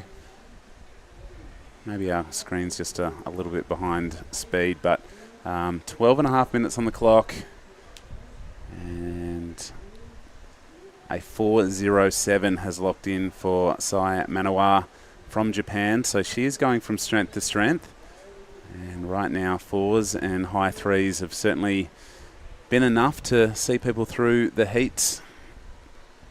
Yeah, they're pretty good scores on days like today when it's a little bit smaller. There's not much on offer, so for Sai to lock that in, that's a really good score to have in the back pocket and definitely a keeper. And with the last 12 minutes of the heat, she can kind of just start to look maybe a little bit more ferociously at waves that she think might be able to better the 3.67, and Logan, unfortunately, goes down. So for Sai having the lead, and she can kind of just wait till she gets in a good priority rotation. But Chalamet, nice first turn. That was a solid backside snap, and I like how she's patient to get that second one in, and she does well to ride out. Yeah, 3 nice turns on the backside there for Chalamet Jonah. This is such a big opportunity for the local Filipino surfers, and certainly those from Siargao to, I think they learn so much competing in these big stage events. So she put a lot of back foot into that first manoeuvre. Whips through on the inside, did very well to just hold on. You could see a smile there shining through on the screen, but I think the opportunity to, have all of these amazing surfers come to your home break, to compete alongside them, but to also mix shoulders, rub shoulders with them in the free surfs is so cool. They obviously know this reef really well, as we see Gracel here chasing a 4.76. But I think they can just learn so much by, just watching heats, observing strategies, learning more about their competitors and some of the things they could do when they compete in other events or local events. A beautiful little layback there from Sai. And again, so small in stature, but big on repertoire. I really liked it. Nice little bit of variety. Yeah, Sai, she's so good at that, like kind of just pulling out some really huge turns. You can see this first one, just leaning into it, really nice. And straight up into the second one, there was no downtime. She found a really good wave here, and you can see, I feel like now she's feeling a little bit more comfortable out there, able to loosen up a little bit. And I liked how she identified that wave she thought was going to be better than the 367. I think it'll replace that. I liked those 4 turns there, the combination that she had. You can see this is the next heat getting ready to make their way out. It's nice to be able to have your caddy come out with you, standing on the reef or sitting out there close by, giving you words of advice or just screaming out for encouragement to get you hyped up. Yeah, well, even though it's small, we did see, some equipment changeovers yesterday. I think, some leggies came off, and, it takes a little bit of time to navigate your way through this sort of reefy keyhole that we've got here. And if your caddy can be closer to you rather than having to return to the tower and get back out there, but they can sort of hoot and holler you and give you some encouragement, which I think is pretty cool. Yeah, it's so great. It's nice to be able to have your hype squad there to just get you excited, get you energetic, and when you're winning, make sure that you just keep focused, and if you need scores to kind of just get you prepared for that. You can see Elise Cooper there. Her caddy is Holly Williams, Charlie Hurst, and Marlon Harrison. Getting ready. That's a little caddy corner there, isn't it? I think that's Willow and her sister. That's Olive and her sister Willow. Yeah, Marzi. he's there ready to support on girlfriend Charlie. So it's cool to see, that they're all there getting ready and flexing out. He's a character, honestly. Rein it in, mate. Kidding. Marzi was a standout performer over in Western Australia last week. He won the Pro Junior in Mandurah and was a semi-finalist in the QS in Yallingup. I hadn't seen him surf in quite some time, and wow, he was really electric. Mandurah provided some long-running lefts, and he was teeing off his backhand, super exciting. Coming from the Gold Coast, probably doesn't get to go left as much as people from other parts of the country, but he was lighting it up. And down in Yallingup, his forehand attack also really, really good. So I know he loves competing here throughout the Asian events. Obviously, Nias is probably one of those locations just, penciled into his mind forever. As we see Logan Dalton here, just surfing off screen, but she was in 3rd place prior to taking off. Your heat leader up and riding, stalling, getting a little bit of cover up right in front of Logan there. So I can tell you that Sai Manawa has locked in a 5.87 for that 4-turn combo. That was a beautiful backhand turn there as well. So, I feel like the ladies are feeling a little bit looser, a little bit freer, and that was all about just getting some early scores on the board, and now they can just surf with a bit more confidence and look to improve their situations. Yeah, definitely, and that last set that came through was such a nice one, and it was good to see Chalamet on that to really open up a bit more in her backhand. We know she's got a strong backside snap on her, so it was great to see that wave just allow her to really draw off the bottom and open up at the top. And Sai, she's just going from strength to strength in this heat. She's got 2 at the start, she's gone from 3 now to a 4, and then on to a 5.87. So there's some really great scores for Sai, and we'll see where that last one comes in. But it was nice to see her get a little bit of a cover up and come out. Oh, 100%. And I feel like the girls in the next heat will, feel encouraged to see, there are maybe a couple little tubes out there. You just got to be able to find them. This wind is making it quite difficult. Maybe she's getting a bit too confident now. Goes over the handlebars on that one. And still waiting on her second to last score. This is a better looking peak now for Logan Dalton. Chasing a 4.36. unfortunately has to battle that one. Can't quite get out onto the open face to complete a manoeuvre. It was unfortunate that just that takeoff straight to the bottom she just immediately lost all her speed. Yeah. And we've seen that happen to quite a few people this morning. I feel like angling on the takeoff, taking off, kind of down the line as opposed to straight down, allows you to enter the wave with speed so that you can get around those sections.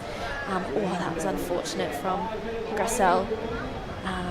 But with 5 minutes to go, there's still the opportunity. 4.336 is a good score today. She's going to have to work pretty hard to get that.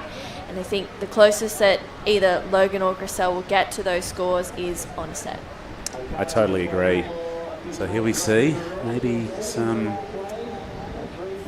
government officials. Is that that's Kong Matungas? So he is a big supporter of this event, and he's got his little surf team that participate. Obviously, the opening ceremony, he's going to be a centerpiece of that later on this afternoon. I know you absolutely look forward to those events. But the congressman here supporting surfing in the Philippines, and this is the biggest event the country's ever hosted, a QS 5000, and I think it is all down to guys like the congressman just getting things done. So I'm stoked to be here, and we thank them for their support, of course.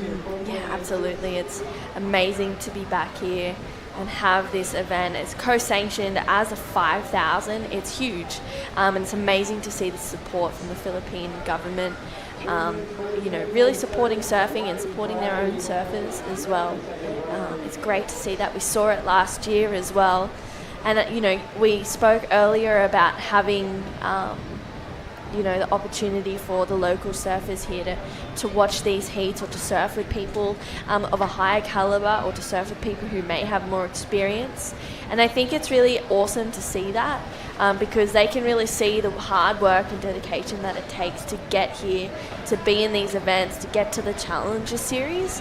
And I think it just really excites them to do more and to work harder. The likes of Noah Arkfield and Marama really spring to mind for me. Yeah, I couldn't agree more. There is a lot of support that is needed from every little part of from your local community, to the upper levels of government to see these surfers succeed. And here we see local Philippine surfer. Wow, that was dynamic. Whipped it right in the pocket. Maybe she heard the congressman was here. Yeah, that was huge. Wow.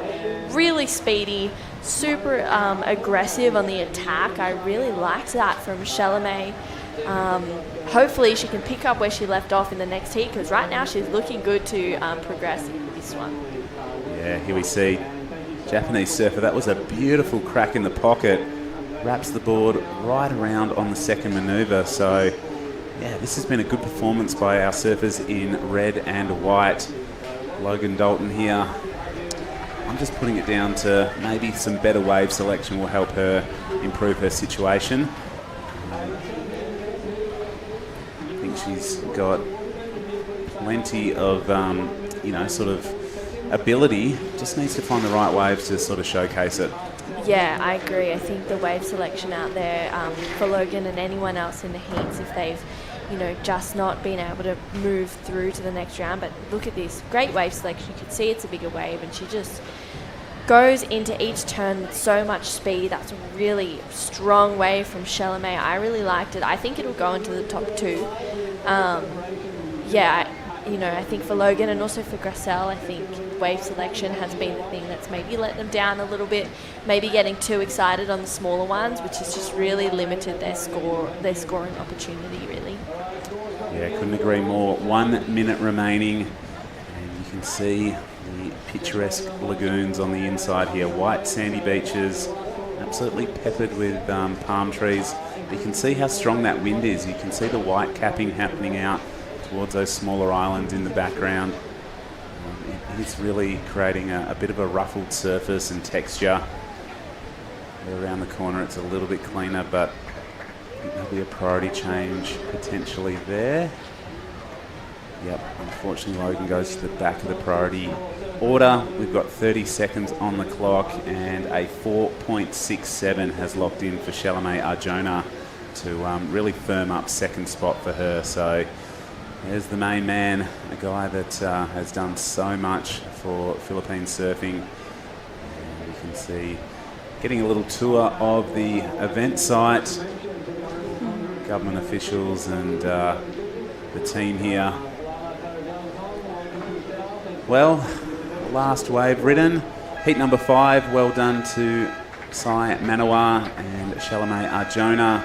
They'll be moving through to the round of 32. We're going to take a short commercial break and be right back here at the Siargao International Surfing Cup very soon. With GOMO, I use data any way I want, all in one app. I can easily transfer and track my no expiry data. I GOMO any way I want. We don't stop. We GOMO. Ang pinakamaganda sa life insurance, it makes life easier. Katulad na lamang halimbawa, let's be very honest, Manila Banker's Life, na nariyan in your moment of grief. The best way to show your love is to assure your loved one that I will not only take care of you during your lifetime, but I will take good care of you in this lifetime and beyond.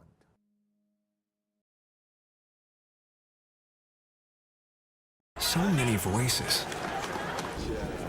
What does yours tell you? Close your eyes. Take a moment to listen.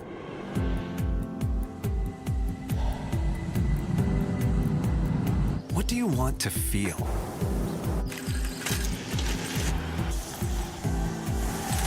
Where do you want to be? Listen to the voice inside you. The voice that tells you to wonder, explore, pause, taste, connect. Be where you've always wanted to be, and let yourself. Mabuhay. Welcome to Philippine Airlines. Fly to new discoveries with Philippine Airlines. When there's still so much I can be, Do I stop here? She don't stop. She don't stop with GOMO. Don't stop. She don't. Do I stop here? She don't stop with GOMO. She don't stop with. She don't stop with GOMO. do I stop here? Cut! Next! There's no stopping me. GOMO any way I want, anywhere, anytime. We don't stop. We GOMO. Welcome back to beautiful Siargao Island, the 28th edition of this world-class event. It is a QS 5000 for the very first time and up and riding. Great angle here of Charlie Hurst. A strong start on her backhand. This is a pretty loaded heat. We've got 3 Australians and 1 Indonesian surfer. All of them absolutely capable of doing damage out here. So I send a big shout out to probably half of Margaret River that is tuning in to watch young Olive Hardy out there in the green. Her sister Willow is currently leading the qualifying series rankings, and she's caddying for her out in the water. Olive is WA's under-16 state champion. She also just came off a quarterfinal finish at the Cape Naturalist Pro down in Yallingup. So she'll be feeling pretty good. These conditions do feel a little bit West Australian-like with a fair bit of wind on the face. And you can see the white capping of the ocean out the back. Doai, how has your morning been? Have you enjoyed the ladies' action so far today? So far, enjoying every single heat. They are ripping. They are. Especially in this heat, I remember all the names from Nias Pro as well. They surf incredible. And Sai Manawa won the last heat. What do you know about Sai? Well, she's actually from where I'm from. It's called Shonan. Oh, cool. It's a couple hours, 1 hour drive from Tokyo area, but now she lives on the Gold Coast, actually. Oh, I see. And and she is a university student in Okay. Australia. Nice. Spent probably like 5 years now. Oh, really? Yeah. Okay. Well, living on the Gold Coast, representing Japan. I'm sure we'll hear from her out on the boardwalk later on once True gets out there. But right now, Charlie Hurst at 2.83. We'll wait for a few more numbers to filter through. I don't know too much about Kaya in the white. Kaya, you are from Indonesia. It's 3 Australian against 1 Indonesian. Well, here goes my local girl, Olive. Throws a bit of back foot in that. And wow, good little two-turn combination. So she has competed in some big events through Asia before, so she's not a first-time player in a QS 5000, but it's great to see her here. And look at this, a bigger set wave, Charlie. Wow. That was the wave, the kind of biggest wave so far in this round. And it kind of barrels all the way to the inside. Great wave. Yeah, unable to sort of transition through the bottom of that wave, but she was up to the challenge, paddled hard to get into it, and unfortunately just went down. We're waiting on scores. We'll let you know them as soon as they lock in. 5 minutes gone in this one. You see our young Indonesian surfer on screen. I don't know much about her, but I'm sure a few of the ASC crew are tuning in. There is quite a few Indonesian surfers who have been coming to the Cloud9 event over the years. Kaya, one of the newer faces on the qualifying series. And right now, a 2.43 to Olive Hardy moves her up into second position. Just some throwaway scores for white and for blue right now. So Olive Hardy is still in the junior divisions. Yeah, right? Yep, she's seems like really like mature surfing. Yeah, she's a wise head. She's been competing for many years, and it's great to see her here, really stepping up her performance in the QS 5000 here on Siargao Island. Yeah, she's only 15 years of age. As I said, she was our under-16 state champion. Do a big shout out to her mum, Sunny, and probably all of her friends from Margaret River Senior High School who are tuning in. Dad Jean is here, and older sister Willow is a dead set ripper. Willow won the Pro Junior a couple of weeks ago back in Western Australia. She got second to Charlie Haitley in the QS recently held in Yallingup. So, I think it's so cool that, these two sisters, a little bit like the Starlings, they're here traveling together, learning from each other, sharing opportunities. It's such a cool thing at their age to be able to do. And their dad, Gene, is probably the biggest frother you'll ever meet. You rarely see that guy without a smile on his face. And his brother, Ryan Hardy, a really dominant force in bodyboarding for many, many years.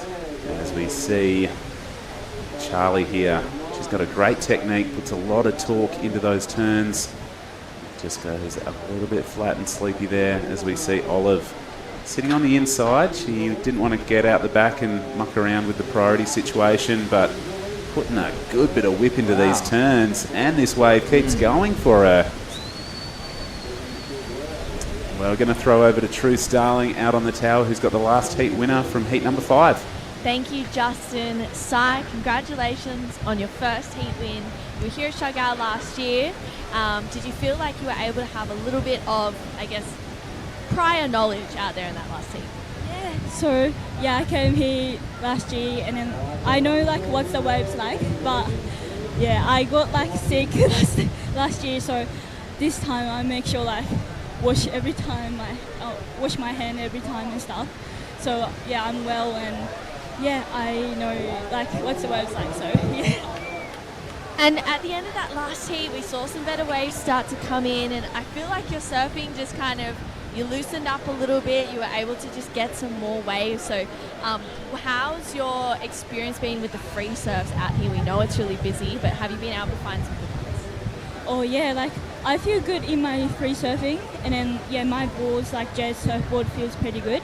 And yeah, I haven't competed like in the comp since Indo, so I just wanted to like show my surfing and then feels like what's the heat like, and yeah, I manage my heat well, so yeah, I'm pretty happy with that. And as you mentioned, you haven't had a heat since Indo, so what have you been doing in this time to prepare for this upcoming, I guess, next run of events, because there's some 3 pretty big ones that are important coming up? Yeah, so yeah, I like train with like Coach Crispy, and I go to like Griffith University and then like doing training, and yeah, like all the athletes in the Griffith University inspire me so much. So yeah, I just focus on surfing training every day, and then I also worked at the restaurant. So yeah, pretty fun life, and yeah, like I think I did good preparation for the comps. Yeah. Seeing as it's your first time here in the heat, and it's your first opportunity to say hi to anyone back home, is that something you'd like to do?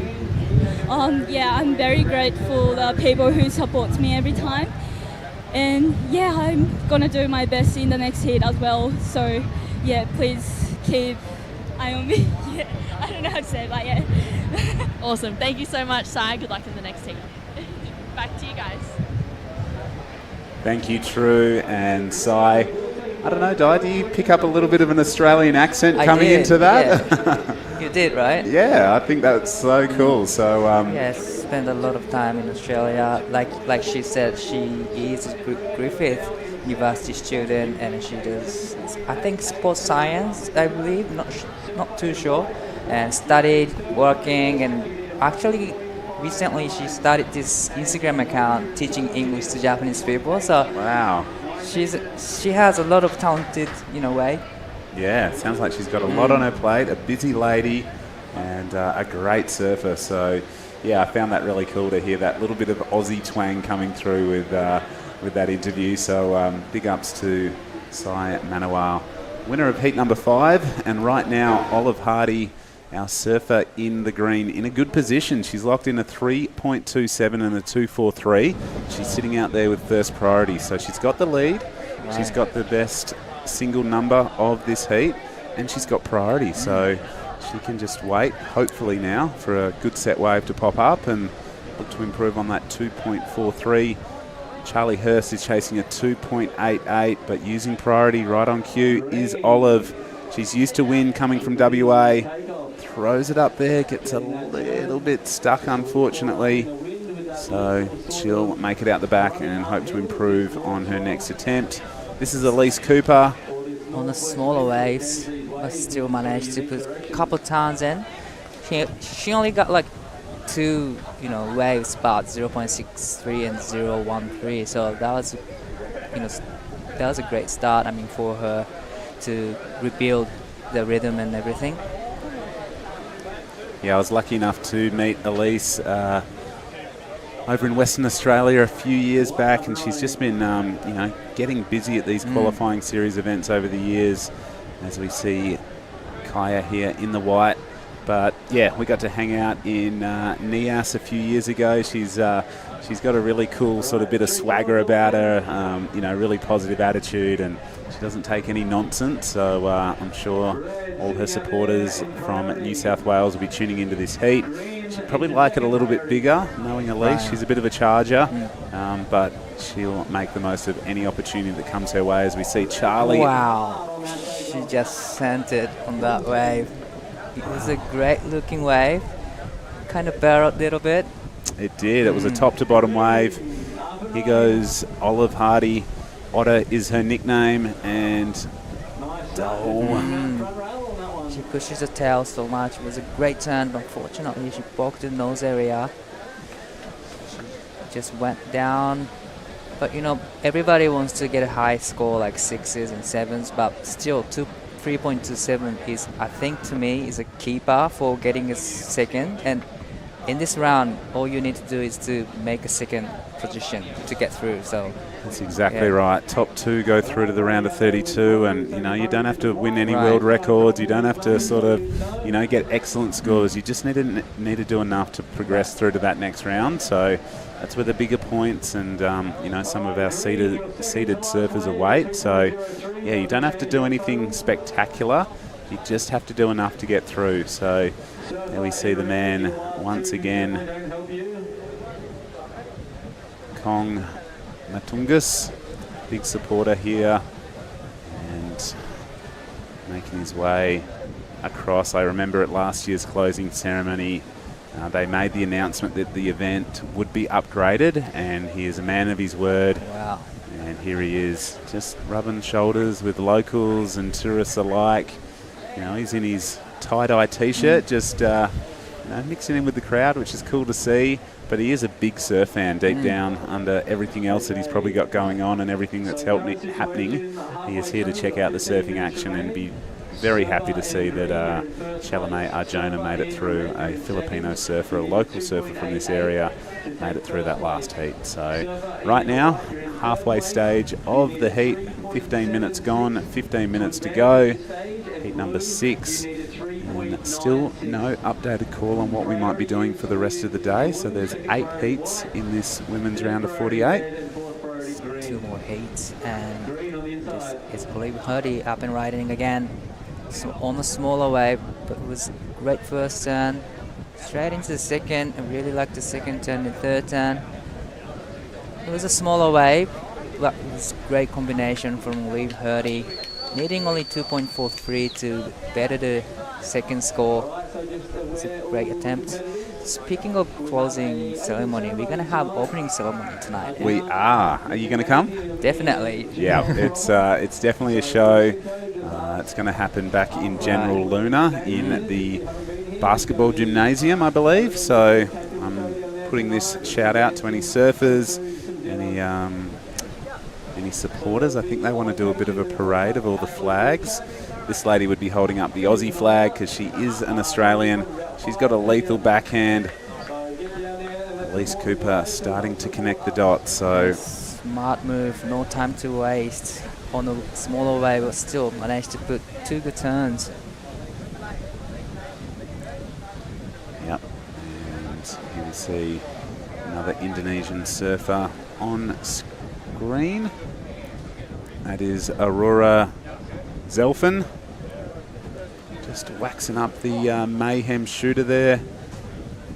Putting some new wax on is super important. Di, do you have a wax preference? Do you have a wax brand you prefer to use? I'm always Six Wax guy. Okay, there we go. Always. That's probably the best. You don't want to muck around with anything else, as we see a young Indonesian doing a good job. That's her best wave, in my opinion. And here goes Charlie Hurst. She's got a really solid bottom turn. Really whips the backhand turns around strongly. Oh, great surfing. Okay, so this heat is really, sparked up a little bit for me. This was the start of Charlie's wave. And got the takeoff right on this one, straight into the pocket. Really like the first turn, straight, nice off the bottom, straight into the, vertical section, and managed to put, a couple turns in without any, it was just seamlessly connecting all the dots. So that's great surfing. Yeah, it was. So we've got a bunch of scores to lock in. I can tell you the last score for green, Olive Hardy, has bettered her position a 3.0 to go alongside her 3.27. She does have priority here, so smart competitor, nice takeoff, boom, great first turn, lays the rail through the second one, slides the fins on that. Olive, love to see it. At the back, South Blue. It was just quick in and out, one turn only, but Olive Hurdy's last wave was a bigger wave, bigger turns, throwing a lot of sprays. Probably one of the best ride for Olive Hurdy. Yeah, her and her sister have got really good techniques. Olive's a natural footer, Willow's a goofy footer, as we see Charlie just a little bit too deep on that one. But yeah, they're both really strong performers. They like it when it's a bit bigger as well. They're not scared of some size. So it was just great to see her use her priority well, get on a good set wave there. And we'll see what the judges thought of it very soon. We've got a bunch of scores to lock in. Feels like all the surfers are starting slowly but surely to improve their situation. And you are on for the next heat. A couple of Japanese ladies coming up, getting a couple of high fives as they head down the stairs. This is Kokona Kawase, just preparing for her next heat. So Daiki Tanaka is going to be her caddy, and this is one of the biggest sets so far. Looking for the tube, but not deep enough, but great carve off the bottom. That was great carve. And that was a great, great choice from Kaya. Yeah, it certainly was. So I thought, wow, the Indonesian surfers, they're not scared of barreling waves. She did really well. Probably just had to stall a little bit harder, but that wave really gave her a bunch of speed. And it just shot her out onto the open face a little bit too quickly. Just one little wrapping turn there. So scores are starting to lock in. We've seen two of the best numbers of the heat so far. Charlie Hurst, a 4.40. However, Olive Hardy, a 4.83. And in today's conditions, that's a real keeper score. So if you can get into the 4s, 5s, maybe even the 6s today, you're going to be in a really good position to, progress through. So you can see Olive looking back there. She probably just heard the 4.83. She is leading. Her backup's a 3.27. Charlie Hurst hot on her heels with a 4.4 and a 2.83. Elise Cooper locked in her best score as well, a 3.23. She's chasing a 4.01 to go to second. And our little mini Indonesian in the white, Kaya Hora, a 4.66, her requirement to move up the leaderboard with just over 9 minutes. Di, this is, the last 5 minutes got really exciting there. So, by looking at last few scores, judges are awarding all the big turns on the bigger waves, because Olive Hardy's last wave was kind of the set and did a big 2 turns and getting 4.83. So probably blue and white needs to go on the bigger sides of the wave and then going for the bigger turns to get 4.01 and 4.66. Yeah, exactly right. I said it to True earlier today. Generally, the bigger waves get the bigger scores. They allow a bit more opportunity, and the judges, they don't score the waves themselves. They score what the surfers do on the waves. But as I said, generally bigger waves, they'll stand up. They'll offer steeper, more critical sections, and if surfers can connect with those bigger sections with speed, power, and flow, that is generally when we're going to see some bigger numbers rewarded. So 8 minutes on the clock. It is our West Australian under-16 state champion, currently leading Olive Hardy. She sits out there with priority as well, and she is a smart competitor. One thing I know about the Hardy girls is that they're really tuned in, not only with their equipment but heat strategy. And I'm sure she's just looking back at her sister on the reef, just making sure she's in the right position. She's got her takeoff points dialed in. And there is the world-famous boardwalk here at Cloud9 on Siargao Island. A few less people on the beach today, I think. The sun hasn't quite come out, has it? Probably later the day, it's going to be a packed during, especially this sunset time. It's going to get packed on the bridge, so it's going to be a mission for us to go to the tower for the interview. Yeah, well, Sunday here in the Philippines, and a strong sort of belief system. So maybe some people were at church this morning and not at the beach. So that's my prediction, but I'm sure many locals and many tourists are just waiting for this wind to lay down and for the sun to come out as we see Charlie Hurst. Nice takeoff, doesn't really like what she sees down the line, so she kicks out of that one. Cooper up and riding, has a great first down, vertical off the top. That was a great turn, but unfortunately the wave didn't offer too much after that turn. Yeah, just a single manoeuvre, so looking to improve on a 2.10. the benefit of the replay here, deep off the bottom, cracks it, throws a lot of spray on the turn. I really like the turn though. It was a single turn, but still it was really big and solid turn. Well, we know that judges reward the quality of the turns, not the quantity. So we saw yesterday, one single manoeuvre scored up into the good range. So, they don't count turns. They really just look for, those quality manoeuvres. And if they get them, there we go. We've seen it. We've seen it. 4.23. Yeah. So enough to flip the situation and put her up into second spot. So the third best wave of the heat. And here it is again. So nice bowly section and just hooks it right in the right spot. So, a good single manoeuvre, a quality manoeuvre. And wow, she's going to go again. So she's got some confidence. Repeats the dose. That was exactly the same maneuver she does, but after that she managed to put one more turn in, and this is Shirley Hurst. Well, nose dived unfortunately, but it was another great wave for Alyssa Cooper. This is another great looking wave for Kaya. Unfortunately not deep enough for the tube. Yeah, well, Olive Hardy had priority, didn't like the wall she saw ahead of her, dropped into this one late. Wow. Nice turn there.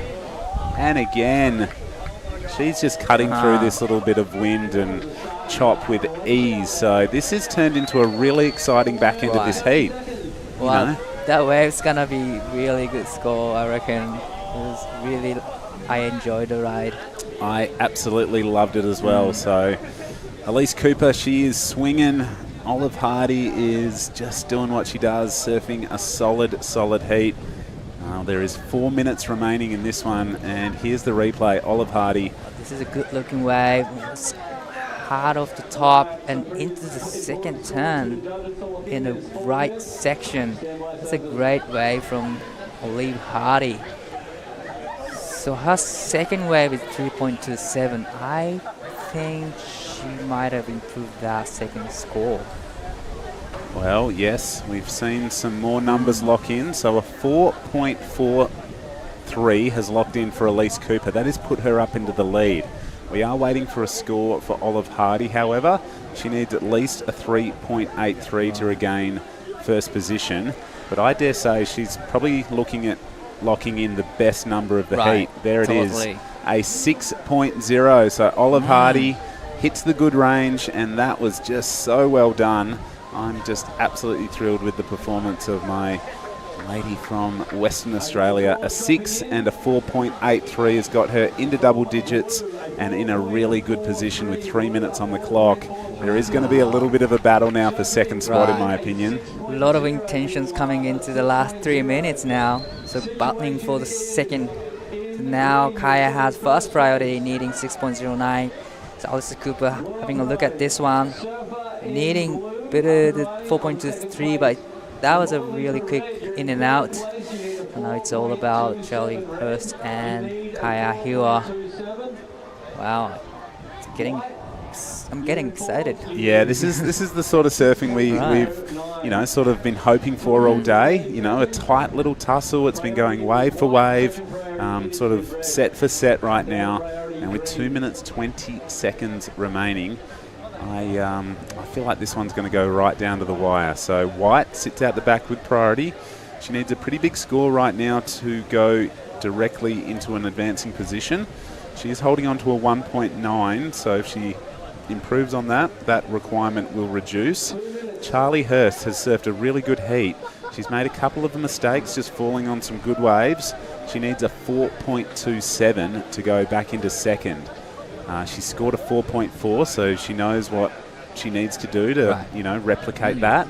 And Elise Cooper, she had a bit of a slow start to the heat, but has really come to life in the back end. And Olive Hardy couldn't be prouder right now with 90 seconds on the clock. White uses her priority there. Unfortunately, was a bigger wave, but just ran off a bit too quick. It was a really unfortunate for Kaya, but now Charlie has first priority, just under 90 seconds remaining.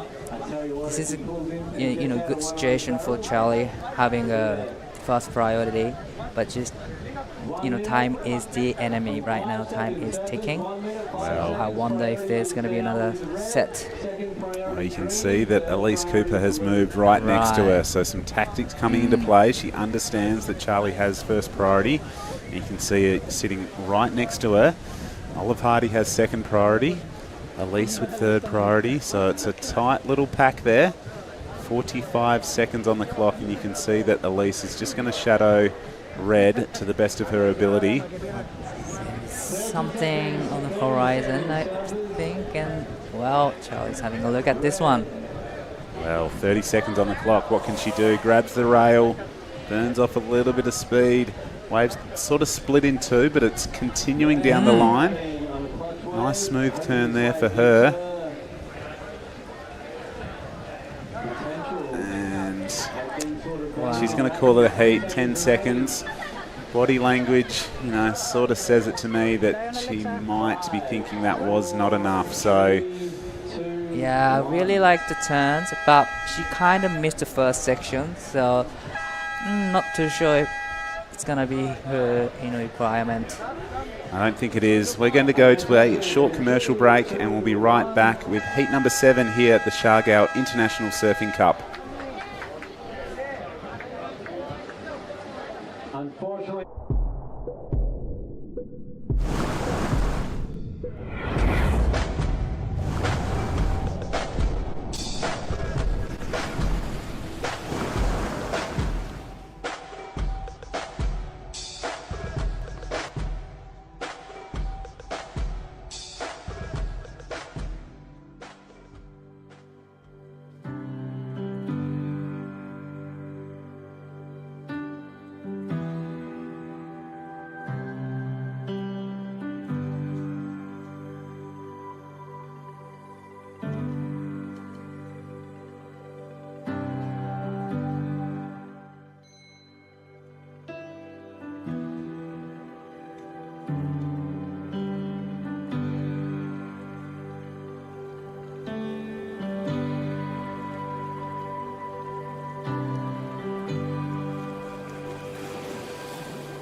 With GOMO, I use data any way I want, all in one app. I can easily transfer and track my no expiry data. I GOMO any way I want. We don't stop. Okay, everybody, this is Siargao International Surfing Cup QS 5000. Now we are into women's round of 48 heat 7. I'm here with Jess. How's your afternoon going? Great. Nice. Going really great. Had a little break just then. I actually went and sat in the aircon, if I'm being honest. Right. Full aircon lord in between heats. And it's nice. It's exciting to be back, and we've got a very international heat for this one. Right, so this heat we have Aura Zeflin in green from Indonesia, Koko Nakawase from Japan in red, Rita Suzuki from Japan in blue, Coco Cairns in white from Australia. So this is another international heat coming up. We were just smiling for a couple photos. Right. Photo shooting. Absolutely love it. Got to get some photos. The big supporters of this event just walked into the booth. So we have Kong, the congressman. He has definitely been putting in a lot of time here, and another one of our major sponsors. So we have to smile for a photo, make sure, we are giving these guys the love they deserve. Up and riding though, Coco Cairns. Wow. Big first turn there. This is one of my good friends. She's from the Sunshine Coast, but recently moved to the Gold Coast. team rider of mine as well, so Right. I'm very intrigued. So this is Kokona Kawase from Japan. Nice backhand attack. Straight into the first and second and third turns and finished off nicely. So she is from Mie, same town as Takumi Nakamura. She's been competing quite long time now, but she's still young generation. She's in junior divisions as well. Yeah, we'll take a look at a couple of these replays, Di. I feel like we're going to catch up with Coco's first, potentially. Oh, actually, just kidding. We're catching up with Aura. So our Indonesian surfer, she has slashed away a couple turns on this one. She was actually the youngest competitor in NIAS this year. She's just turned 14, so she's still super young. Super young. And she's just found about a 17 turner on this one. Well, that was a quick, real quick start from Aura from Indonesia. So that comes in 3.0. That's not a bad way to start. Yeah, and looks like we might have a couple more scores rolling in. But yeah, tell me more about our Japanese competitors. Well, and we have another Japanese competitor in this heat, Rita Suzuki. She is probably still 18 years old again. She's in junior division as well, but she's been competing, and probably she's the same member as you, sponsored by Roxy. Oh, cool. And this is Coco, so our girl from the Sunshine Coast, Coco as well, sponsored by Roxy, released a pretty cool edit earlier in the year, Sunshine to Gold, with Roxy. So it was a really fun kind of artsy edit where she rode a lot of different surfboards, twin fins, mals, shortboards, and yeah, it was really cool. We got to see her surf all the different points from the Sunshine Coast all the way down to the Gold Coast. So yeah, it was a really cool edit, and she collaborated with Roxy on it, and now we've got two Roxy girls in this heat. I love it. This is Coco again. Wow, looking for the tube, and comes out so clean. It was a great wave choice from Coco, and nice wrapping cut back. It was a great wave from Coco Cans. Wow, she's already locked in a 4.40 for the first wave.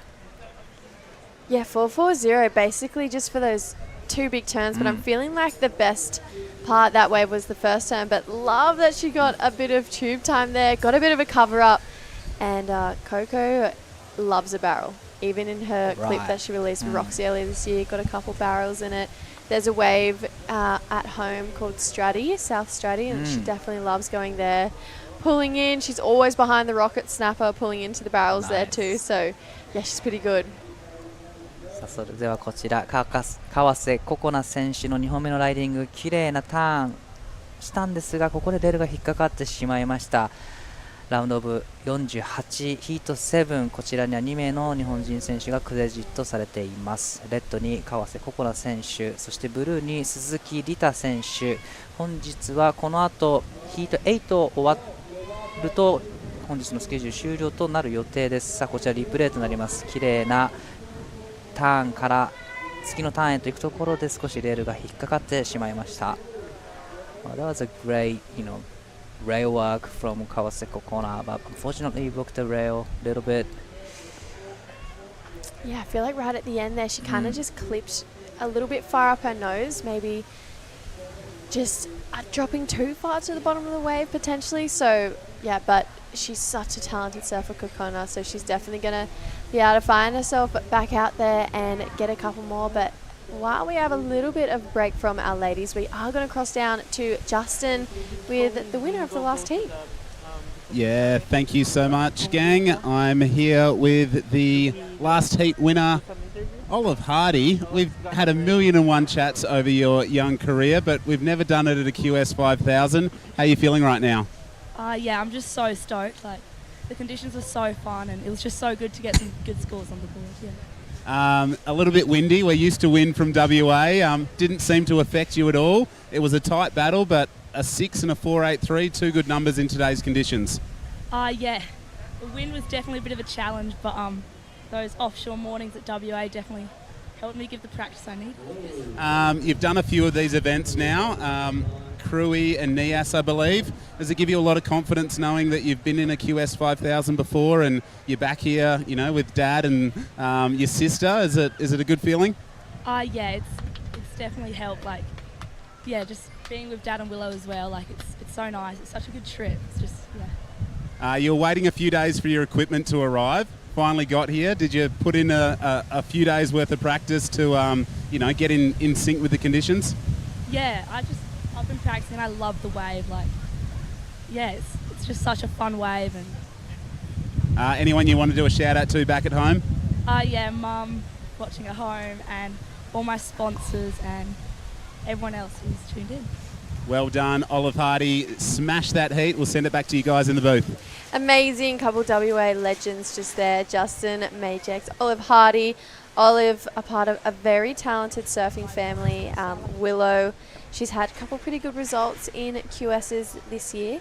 And I think Olive trying to do the same. So it's kind of cool to see Olive come over here, get amongst it as well. Usually it's just her sister. So, yeah, it's cool to see both of them kind of competing over here. We are 10 minutes down. So Coco Cairns, 4.4 and a 2.77 for her last efforts. Kokona, she has a 4.17 and a 1.07. Rita Suzuki, 2 and a 1, so nothing too much yet, but she just went so big on her last turn just then. 川瀬心那選手、さあこの波はしっかりとメイクしていきたいところ、綺麗に1発2発と入れていきます。これはいい波になりました。Here we go, Coco highlining. Wow. Gorgeous rail carve there. I love the style. She's got such cool style. It's really Definitely. creative. Yep. I feel like it's a bit more artsy, her style. Now we have the 14-year-old, our young Aura. She actually have both of her brothers in this event too, Dylan and Jacob. So it's a kind of a family affair over here. 19 minutes 40. I like her approach to the backhand. She's keeping up with the girls right now. She's not falling behind as a 14-year-old. She's keeping up. She's having a great experiences right now. Well, let's have a look at the Kokona's last wave. She had a mistake on the last wave, but she adjusted it and turns, you know, managed to put 2 turns in. It was great surfing and really loved the carve right there. Yeah, Coco, she's looking really strong. And then this is our young Indonesian surfer. Huge first turn, a little bit under the lip that second turn. So she's going to want to hold those bottom turns a bit longer to the top of the wave so that the judges are really kind of nailing the scores with that. They're probably going to sting her a little bit because it was about halfway down the face. But Aura got a 3-point ride for her first wave. She got about 10 million turns on her first wave. There was so many sections on offer. So she's got great wave selection. But to be honest, in comparison to her first wave where she got a lot of turns done, just that first single maneuver on that last wave, I actually liked it more. So 2.63 for that last one, has her in third, needs a 4.53. Rita is down into fourth, needs a 5.26. Coco Cairns has another score to lock in, I believe. And, oh no, sorry, it came in at a 3.13, but Kokona getting a 3.9 puts her in the lead. 川瀬心那選手、ラストウェーブで 3.90 をマークし、現在第1位のポジションにジャンプアップしました。鈴木梨太選手は現在第4位のポジション、必要なスコアは 5.26。しかし今現在ですね、ファーストプライオリティを持っているので、次いい波が来れば乗ってきて、この 1.07 は超えてくるようなライディングをしてくるでしょう。そして本日は次のヒート8をもちましてスケジュールの方が終了となります。Well, during the post interview, we've seen the Rita's solid turns, but unfortunately she went down. But it was a really solid turn. Oh yeah, I loved the approach to that wave. She is. I tell you what, both of the Japanese competitors in this heat, they are so competitive. They love putting it all on the line, and that is my favorite type of competitor to watch. Someone who just doesn't leave anything in the tank. Here we go, Rita. 鈴木梨太選手、さあこれは重要な一本になってきます。さあここで一発目をしっかりと決めてきて、ここは一発だけのライディングになりました。It was a smart move for Rita, just quick in and out. Nothing offers after that, so It's a great move from Rita Suzuki. Yeah, one big turn there. So this is the replay. She almost could have got barreled on that one Yeah, there. that's what I was thinking. Still managed to get a pretty nice turn in. So it'll definitely be a score. I'm not going to say it's the 5.26 that she's going to need. But also during the poster interview, we got the call that the next heat, the women's round of 48, heat number 8, will be the last heat of the day. So we have about 45 minutes left of surfing today. So we've got to get through the rest of this heat. One last heat, and then we'll round out competition for day number 2. And that means Di and I get to go surfing. So excited. It's going to be my first surf in Siargao ever. So exciting, Di. Yep. I can't wait. The water is so beautiful. Wow. Dogs are swimming even. Yeah, how cool is that drone shot? I Yeah. love that. He's having a great time. The even though there's a little bit of wind, it still looks super fun out there. Yeah. The tide, it's a really good tide right now Definitely. too. So I feel like we're going to have a lot of fun out there, Di. And only 45 minutes more to it out there, but I bet that you're going to be sitting in the lineup waiting for that hooter to go, paddle across. Yeah, probably you guys will watch me on the TV. Yeah, we'll just watch waiting you paddle for across. And we'll say, no, Yeah. Di, not yet. Not yet. No, I love it. I love it. I'm excited to get out there with you. So right now in this heat though, Kokona, tell me about the wave where she comes from. Is there anything similar to this kind of around where she lives? Actually, completely different type of Really? waves there because it's a beach break Mhm. and doesn't get big often. So, they don't really get to experience this kind of wave. So they have to travel overseas to experience this like the perfect shape, reef point break. So, but Kokona, she has been traveling and competing in all of the places. She was even in Nias, so she has experience, and so she's a really strong competitor too. So she's really good at anything actually. Oh, I love it. Yeah, I feel like someone who is really used to these waves though is Aura. So she is from Indonesia but lives in the Mentawais. So what an amazing place to live, right? So she's actually pretty comfortable on reef breaks, in barrels, and I feel like it's pretty smart from her family to put her in competitions at such a young age because she is so comfortable at waves like this.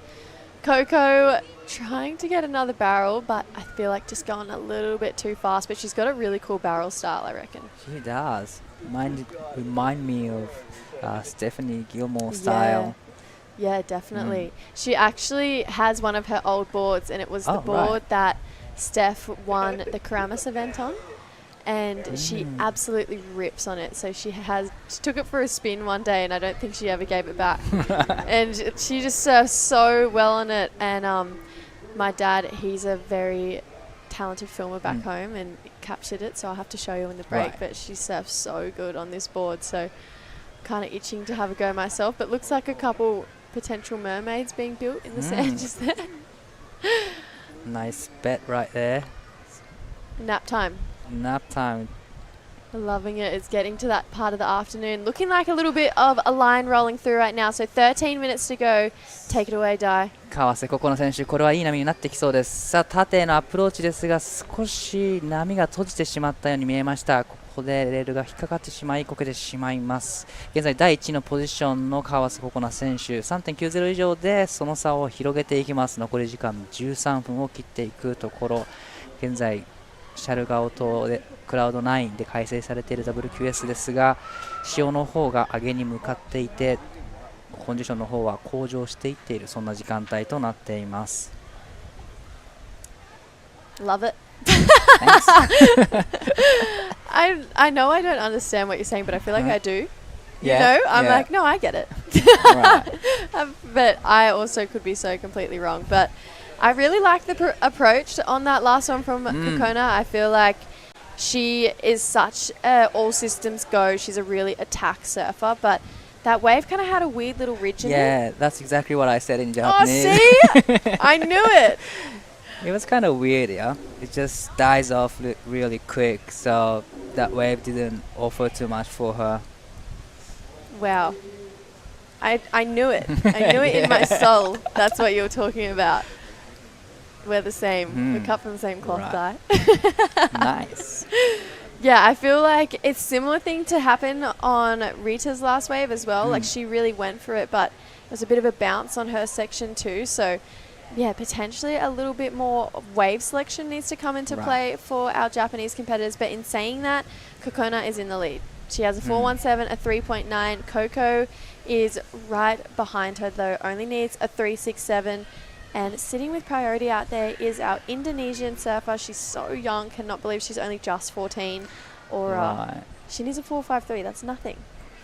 Yeah, like looking at, Kokona's last wave, it doesn't really, it's not really about getting a bigger wave and then you get scores. Even those bigger waves, sometimes waves can't be funny. So you gotta choice. You gotta be picky to get those scores. There's a certain look of the wave when it comes into the reef as well that almost looks like it's going to close out or run off. It looks like one of those longer ones. I feel like they're the better waves that give the opportunity. Like this one would have been like that for sure. She would have been able to get a barrel on there. Love that turn. But unfortunately, that kind of was all that was left on that wave. But yeah, when you're sitting there, they almost look like they're going to break the next part of the reef across, and if you can just get into it, they're the best ones. Right. So little tips for you before you go surfing. Okay. I'll get those ones. But hopefully. Yeah, the ones that kind of look like they're going to corner, they just taper off, and they give you those weird sections like we saw Kokona get on her last one. But I'm sure these guys, they've done their time out here. I've had a few surfs with Coco out here over the last few days, and she's been getting to know the reef. I know she's travelled here with Mila Brown, and Mila is out there in the next heat, actually. Right. And both of these girls love a barrel. All I'm thinking, though, is it is kind of air wind for Mila Brown. And I don't know if you've seen any of her clips, but she is really good. She's got an air reverse on lock pretty much now. I gotta watch her surfing in the water. She just released a short video edit called Odyssey, actually. And she gets so barreled out there in the Ments. These days, all the ladies, all the guys, releasing new videos. That's good. I know, I love it. I love seeing the creative side of surfing. Just, obviously, there's a lot of creative surfers, like the way they surf a wave, but getting to see them kind of get creative, pull ideas out, see how they tell stories through surfing, I think it's a really interesting part. And I feel like now, in this day and age, in the industry, in our surf kind of culture, you kind of have to be more than just a good surfer. You have to be so true. Super onto it, releasing clips, trying to pitch ideas, trying to produce new things or put your opinions out there. So I feel like there's a lot more voices in our industry now, and I absolutely love it. That's a great opportunity for self filmers as well, because they get to filming with great surfers, because great surfers needing all the filmers with them to get the clip. So yeah, really love the creative side of the surf industry right now. Ooh, that was a paddle there. Definitely was. So now the first priority goes to Rita Suzuki, needing 5.26. Well, this is kind of crucial stuff for Aura. Now she's in the fourth priority position. And we spoke about Kokona earlier. Let's touch on Rita. So you mentioned she's from Chiba? Yes, Rita is from actually Chiba area, but she surfs everywhere. Yeah, she's all around. Yeah, she's all around. I actually just did my research. I noticed that she's only just turned 17 2 weeks ago. Oh, 2 weeks ago? Yeah. I didn't know that. Yeah, 2 weeks ago, turned 17. So she was 16 before and now 17? Yes. Still young age. But she is the youngest in this event, Aura. It's on a smaller wave, but great two turns. I really love the first turn from her. Yeah, she's definitely attacking it. She's getting her confidence up, I feel like. And Aura, no matter what, you've been saying it all events so far, you either win or you learn. And I feel like this is such a cool opportunity for Aura, because no matter what, she's so young. She's going to have so many more years in events like this. She's obviously a very talented surfer. I feel like this is all learning for her. You know, this is Definitely. all winning, all learning for her, because she's going to have the ability to, I feel like, get her reps up in heats like this when you're coming up against really good girls from around the world and on waves like this. So looking like right now, though, Coco cans just pulling through there. Quick in and out. But yeah, that's so true. This is a very, exciting experience for Aura, because every moment's a big deal for, Aura, surfing against top of the surfers in the QSs. Yeah, and looking like a bit of a tussle right now between Coco and Kokona. So that was a little bit of a mistake from Kokona, I would say. Yeah, I agree. She holds second priority for quite a long time, but wow, so just over 6 minutes remaining. Now Coco has second priority. Yeah, Rita with first. Rita had a pretty good stint of results along that Japanese leg that you guys had. You had 3 back-to-back QS 3000s. I saw she got a 5th, a 9th, and I think a 17th. Yeah, that's pretty good. Yeah, she's been, having a great result this year, I reckon. But no result that she wanted to have. But she's still, 17, still young. This is all good experience for her too. But for sure, she's just looking for the win. And I have never been to Japan. I would absolutely love to go there one day. Chiba, there has been a lot of contests there in the past. Yes. Is it typically a beach break?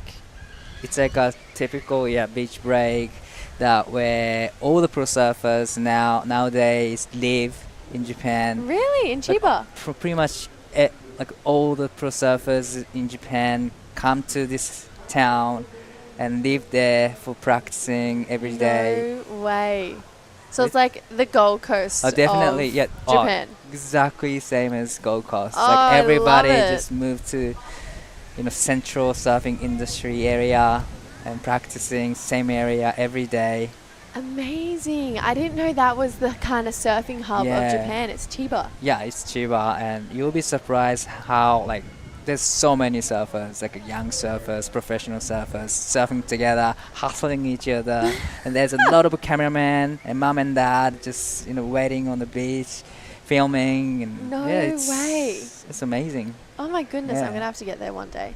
Yeah, I've seen so many QSs there over the last... Yeah, decades. Forever long. Yeah, it feels like it's been forever now. Yeah, we've had one of the, biggest QSs, and we had even CTs. Really? Back then, yeah. Haven't you? No. Have you seen the footage of Andy and Kelly's against? No. Oh yeah, it's a iconic, finals in Japan. Oh my gosh. You gotta research I'm it gonna go on YouTube. it. There's a clip. Wow, I had no idea. And it's actually pumping wave. Really? Yeah, you gotta watch it. Oh my gosh, no way. I didn't know it used to be a CT. Yeah, it's like 3 events in a row. And back all the way couple decades ago, we had ASB event as well, No where way. Tom Curran and all the legends are No coming to Japan, this small island. Yeah. Oh my goodness. So we have a lot of history. I had no idea. Well, no wonder Chiba's like the hub of surfing. There's so much history there. Oh, you Right. learn something new every day, they say, Di. I had no idea. I need to educate myself a little bit more on Japan. Japanese surf history. Yeah. I'm just friends with the surfers. I need to know more about the place. Every time I have a friend, I'm like, where are they from again, Di? I love it. I love it. Okay, back to the heat. 3 minutes to go, or less than actually, and situation's still the same. Couple mistakes made from a few of our surfers. So Coco went a bit of a closeout. Kokona was a quick up and out as well. Aura, she was just paddling back out and happened to get caught up in a paddle battle, but it is right now Rita looking for a small score, so she doesn't need much to get up into second. Coco Cans looking to defend second place right now and hopefully jump into first. So looking like there was a pretty good wave rolling through the lineup just then. No takers on No that one. takers. But that looks good from the drone angle shot. That looks really fun. So day now, because it's just over 2 minutes remaining, so we can be picky when we were competitors in this situation. So making sure that anything you pick is right ones. Even those ones I would surf if I was in free surfing. Oh, absolutely. You wait. Everyone's going to be on every single Yeah. lump of water when as soon as the last heat goes. There was Aura having a look at that one. That almost could have been a good wave to go as well. Like, it's really small scores right now between all the surfers. So that potentially might have had 3 or 4 turns on that one. It definitely had an end section. So Right. 1 minute 30, the ladies, they're being quite picky right now. So I wonder where the Rita is now, because there's no I cannot see blue in this venue. But here is Coco up and riding, needing 3.67 to go into the first. Connecting the dot nicely, but I don't think it's gonna be a 3.67. So, well, it's all about green and blue right now. Just under a minute remaining. I love the fact that she's hunting for the barrel. She's Right. trying to find it. Yeah, that one didn't really do too much. Kind of got hung up here. Coco has this signature layback carve that she kind of tried to go for then, but it wasn't really the section for it. But she definitely will pull that out in competition again if she gets through this heat in the next 35 seconds. So potentially the 2 Cocos might be moving on through right now. Could be a little bit of a theme, but if this lady has anything to do with it, needs a 5.26, there's a second vertical turn. Slashes it in the pocket. I like this wave die. Yeah, I would really love to see the fast section, but she connecting to the inside, and it was a great surfing. Coco up and riding. Can she better the second score? Needing 3.67 to go into the first. So there's 2 rides. 2 pretty important rides to die. I feel like Rita's wave, if she got a big turn in at the start, a 5.26 is a pretty big score, but she got a lot of damage done at the back end of that wave. But then Coco, she just got 2 really nice turns. Take it away, Dai. さあこれは大事な一歩になってくる。鈴木梨沙選手、一発目大きなターンを入れてきて、立て続けに2発目、そして3発目と入れていきます。この波で5点台が必要です。さあここはしっかりとインサイドまでつなげていきます。でここですね、最後のターンは惜しくも成功にならず、ただファーストターン、セカンドターンと素晴らしいライディングをしてきました。必要なスコアが 5.26、現在集計中です。We will leave it there. I think we're going to let the scores filter on in, and we'll come back to you guys with results. Going to a quick break, but coming back for the last heat of the day. See you soon, guys. So many voices. What does yours tell you? Close your eyes. Take a moment to listen.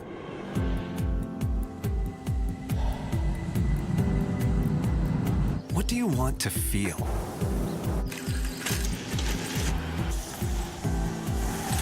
Where do you want to be? Listen to the voice inside you. The voice that tells you to wonder, explore, pause, taste,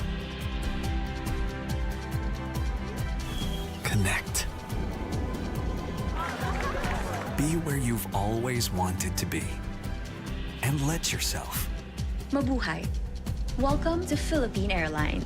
fly to new discoveries with Philippine Airlines. When there's still so much I can be, Do I stop here? She don't stop. She don't stop with Gomo. Don't stop. She don't. Do I stop here? She don't stop with Gomo. She don't stop with. She don't stop with Gomo. do I stop here? Cut! Next! There's no stopping me. Gomo any way I want, anywhere, anytime. We don't stop. We go mode.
back, we are looking at a gorgeous drone shot of the pier here at Cloud9 Siargao. We're on day number 2 for the Siargao International Surfing Cup. Last heat of the day, ladies and gentlemen. It's the round of 48, heat number 8. It was Kokona and Coco moving on through that last heat. Right now, Amani Barber taking on Anne DeSantos, Jolene Longos and Mika Brown. So a bit of an international fair. Welcoming back to the booth, Miss True. No, I was ready. I was like running with that. I was like, oh, let's go. Like, let's get UFC. No, I'm kidding. Bring it on. Let's go. Anyway, welcoming back to the booth, True Starling, ladies and gentlemen. She's back to take us through the last heat of the day. She's ready to rumble. And wow, Annie Dos Santos dropping into that and She's getting good. tubed. She is so good at backhand barrel riding and she's definitely not scared.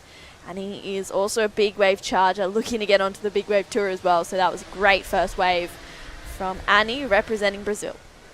Yeah, Annie represents Brazil, grew up on the northern beaches of Sydney, now lives on the Sunshine Coast.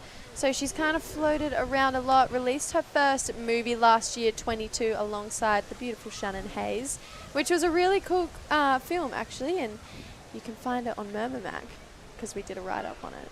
So if you want to go watch that, either head to Annie's channel or I can get it on Murmurmac.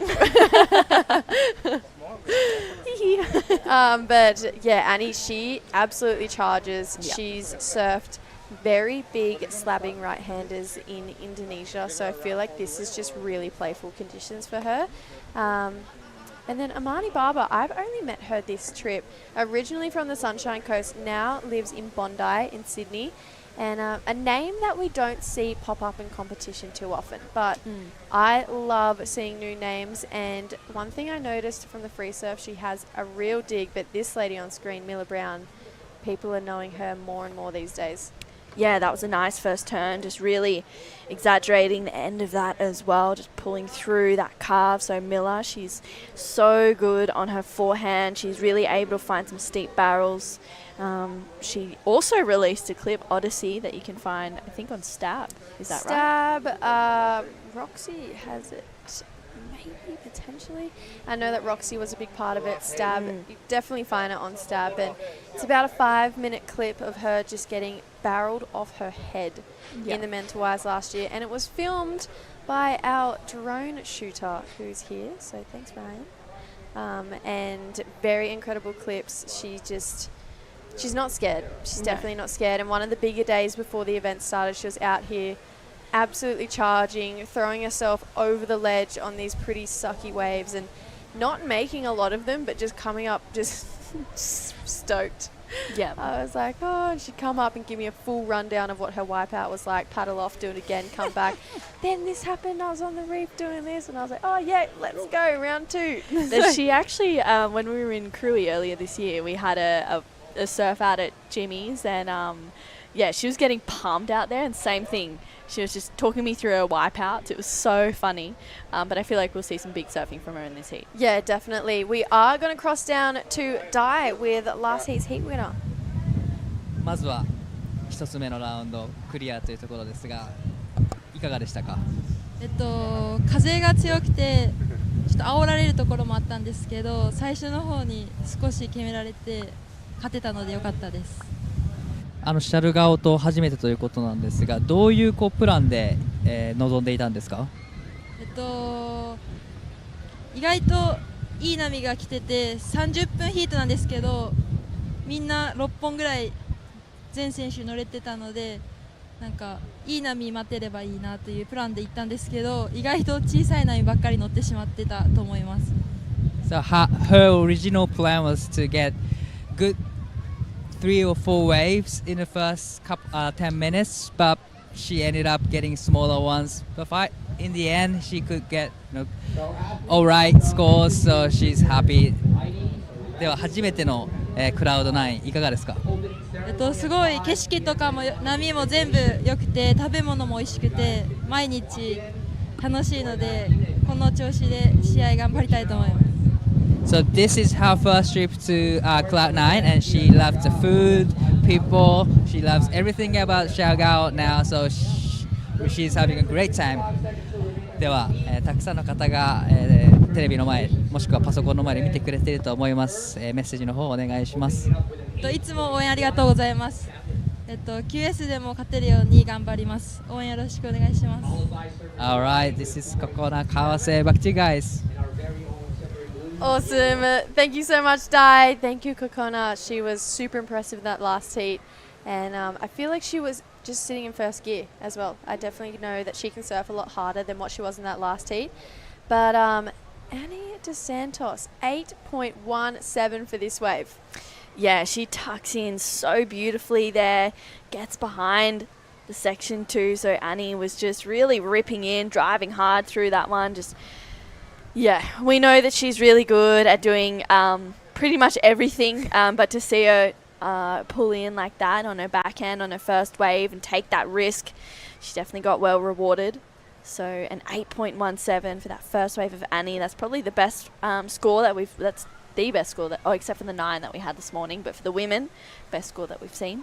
Yeah, so a pretty healthy 7.67 from Charlie Haitley earlier, but that was for turn. So to see Annie kind of show us the technique, the amount of repetition she's put in to be able to pull off a barrel ride like that. I don't think people could really understand who maybe aren't surfers how hard it is, what she actually just did then. I mean, she had really good technique. She dropped really far down the wave but was able to pull herself back up, drew a really nice line out through that barrel. So here is the top 5 scores of the ladies so far. So an 8.17 with Anne DeSantos, Charlie Haitley with a 7.67. Amazing stuff. Mila Brown on screen. Big first turn. Air drops out. Love that second turn. She's got a really nice carve. Gets a third one in. So I feel like the points for that wave is definitely going to come from the bulk of that first turn. And then the second turn, unfortunately... Sorry, the third turn, I feel like, yeah, that's probably not going to come into play. But that first turn, I liked it a lot. I'm sure her twin sister and older sister Lucy are probably watching back home. So big hello to the other Brown sisters. 2 very talented surfers as well. The whole family is very talented.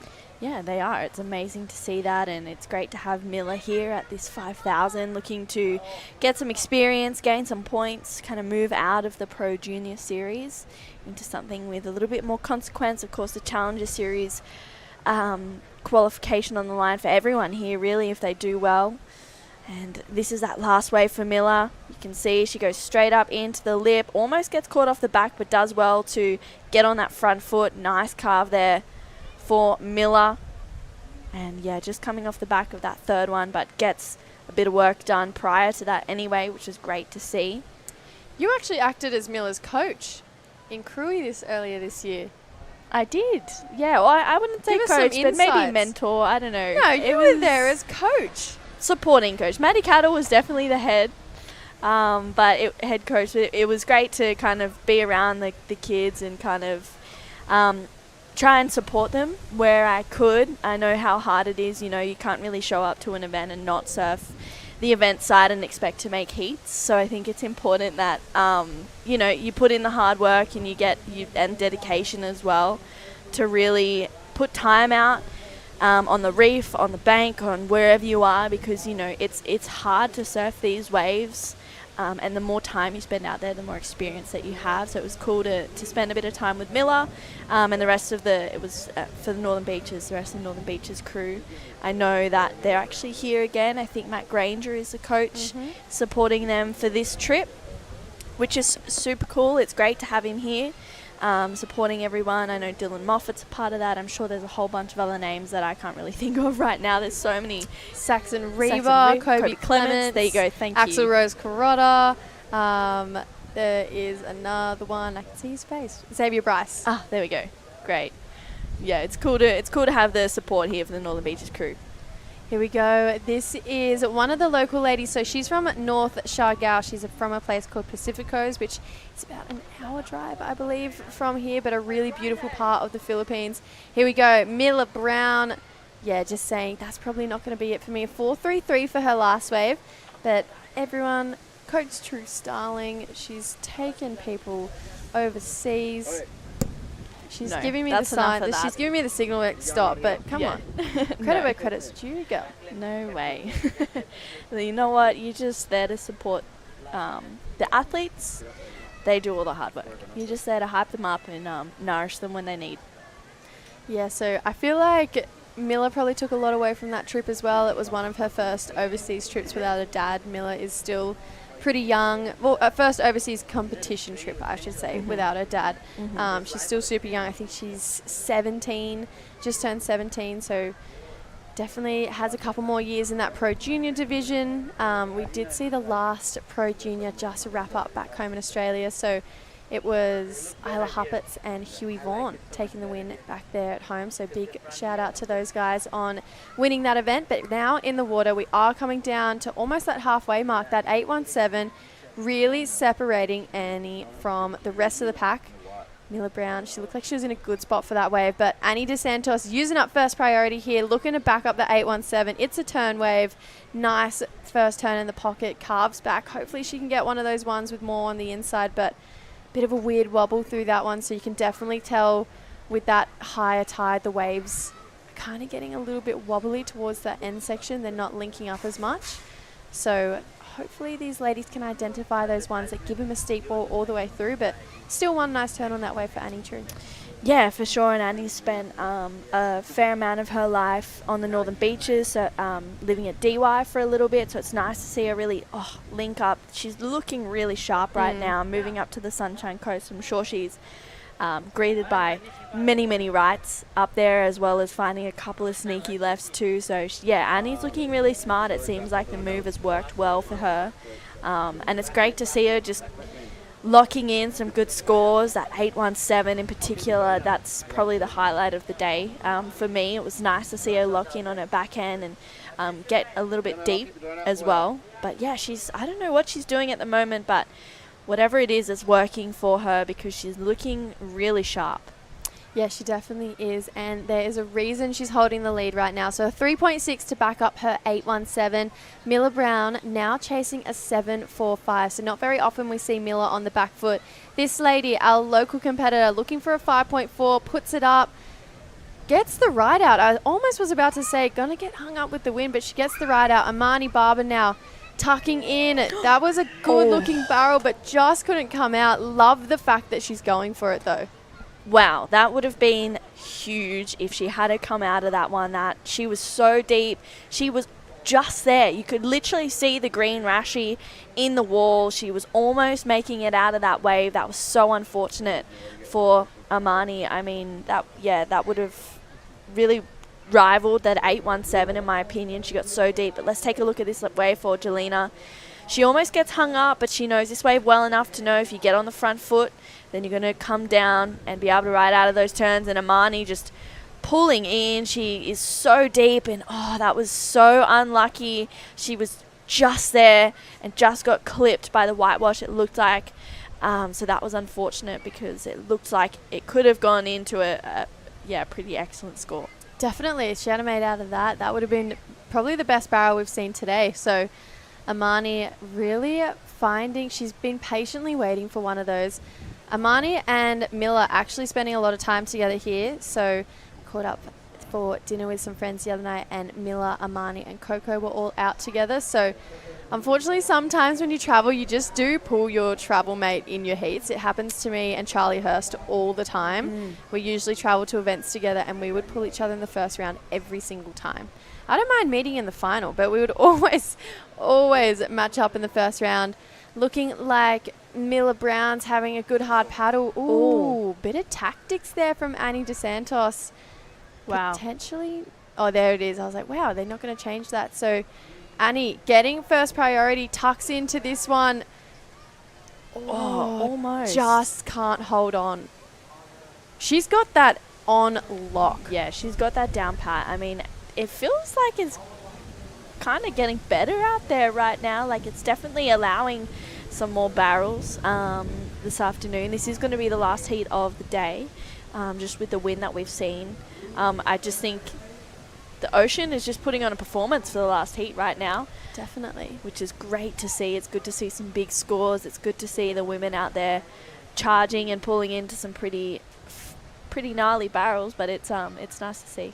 Oh, yeah, I love it. I love seeing the girls having a crack, having a dig. So 13 minutes to go. I'd love to see Amani try and find another bigger one. She has got first priority now since that kind of sell Annie DeSantos got on Miller Brown. So that is probably something Miller's going to take into account when she watches this heat back. Be like, okay, learn to not get sold. Oh, Annie, unfortunately, went down with that one, so couldn't quite pull off that one quite in time. Here we go, Amani Barber. Up and riding, looking to turn here. There's a big first turn in the pocket. She's a strong surfer. She's reminding me of Keely Andrews. Wow. Gets another slash in the pocket there and one more. Probably time to get out of this wave. There's not much more on offer here. So Amani going to get her first real score on the board. Right behind her, Miller Brown. Looking for a score here. Great carve there. Just the one turn though. So needs to better 2.67 to make life harder for our local surfer and Amani Barber. Thoughts and feelings, True? Tell me what you think.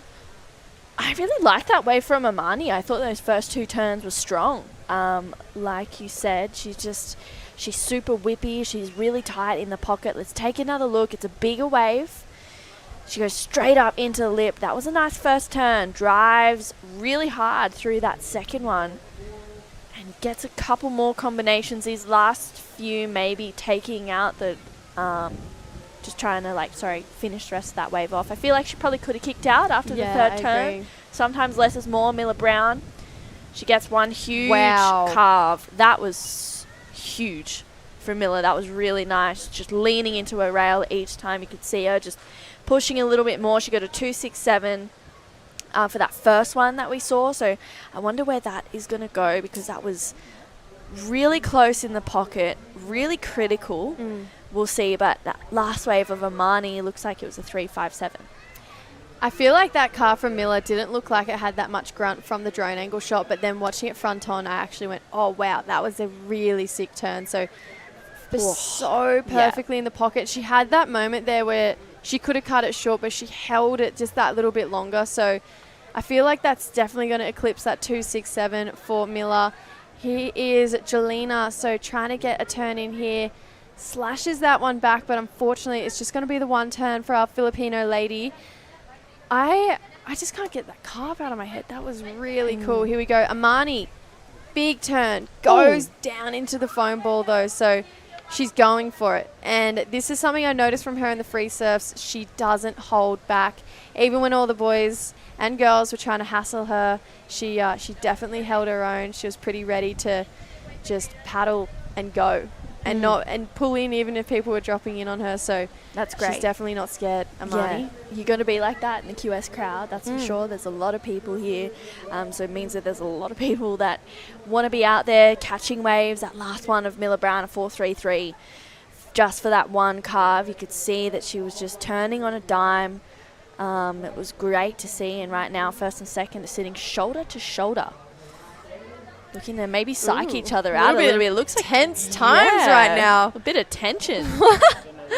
Oh, mind games. I love it. Wow, they are so close to each other. This is awesome. Miller Brown with priority too. Yeah. Annie is such a ruthless competitor. She is. As soon as she gets a rashi on, she does not care. She's such a good competitor. Annie is the type of competitor where it's like win at all costs. Yes. She's that type of competitor. She's like, I will win, and I will win no matter what. And it's actually quite impressive to have that attitude, because sometimes you can be too nice, you know. Yeah. But she's a lovely person. Not saying she's not nice, because she is really lovely. But when she gets a rashi on, she is lethal. Like she's I mean, look at this right now. She's in the zone. She's identifying every section. Wow, huge wave there for Annie, and under priority too. You can see that she wants to make movements in this event. She wants to make heats, and that's what she's doing. And I really respect her. I'm going to win, and I'm going to go huge kind of attitude towards heats. It's really cool, and she wants to do both the QS and also the big wave tour. And you can see she adjusts that line. She thought it was going to barrel, but it didn't. That was a nice first turn. Gets a second one in for Annie, and she's just flying down the line here. This is a really good looking wave. Opens up beautifully and gets a finish. So Annie she's definitely going to lose that 3.6. That was a great wave. That was really well surfed, and that reminded me of a similar wave that we saw Charlie Haitley surf earlier. I think she would have got around, yes, I was going to say a 7.67. Annie just dropping in a 7-point ride, gets a 7 under Miller Brown's priority. So that is a huge achievement. Now the rest of the field comboed for first. Amani having a paddle there, decides not to go. So you can see Miller, she's got her focused competition face on there. She was take no prisoners type of face. So I know Miller. I know she loves to win. Miller's one of those competitors as well who is win at all costs, but she's probably a little bit less open about it. I feel like she thinks a lot. She's very, I can't think of the word, but she's very calculated with her decisions in heats. So Miller probably a little bit frustrated to hear that that's the 7-point ride under her priority, because I know that she does love to have control of the heats from start to finish. So even if she gets second, I know that she'll probably still be a little bit disappointed because she just loves winning. She absolutely loves it. Yeah, and how can you not as a competitor? You know, you're all here to win. Getting second is great and all, but everyone wants to win. They want to take away the trophy and the glory of that as well. But I just can't get away from the fact that this would be a very different heat if Amani had have made that barrel. Absolutely. I feel like, you know, Amani and Miller would have been a lot closer than what they are right now. And I think that might haunt her dreams for a little bit. If Amani had have made that barrel, I actually think it would be Amani and Annie would be a lot closer right now compared to Amani and Miller. I think Amani would probably have Miller. If she had to come out of that barrel, it would have been, we saw Annie get an 8 for hers. I would say that Amani was deeper in that barrel. So if she had to come out, we're probably looking at 8s, 8.5s, maybe higher. So yeah, definitely one of those pivotal moments in this heat where it didn't go her way. And if it had have gone her way, we'd probably be looking at a different leaderboard. But right now, facts are it didn't. She didn't make it out. Yep. Miller Brown has performed on the 2 waves she's got, just on 1 turns as well. So two 1 turners has got a 4.33s. Imagine what she's going to do when she can find one like Annie's last one and kind of tag off multiple times. Here we go. Amani tucking in deep. Oh, too far on the back foot. Kind of gets knocked off that one. So like I said, though, True, she's going for it. She's absolutely going for it. So Miller, I feel like she's got to be careful in these next 5.5 minutes, because a 5.09 does sound like a big score, but for someone who is so attack focused like Amani is, a 5.09 without a doubt is not out of reach for her. Yeah, it's not. And she, you know, as much as we talk about kind of the eye of the tiger that Annie and Miller have right now, Amani is in that same world. You know, she's in the zone. She's hungry to make this heat, and I like that. I like how she was playing around with it. She knows that it's probably opening up a little bit more in those barrels, and a 5.09 getting tubed will definitely help to kind of get closer to that score.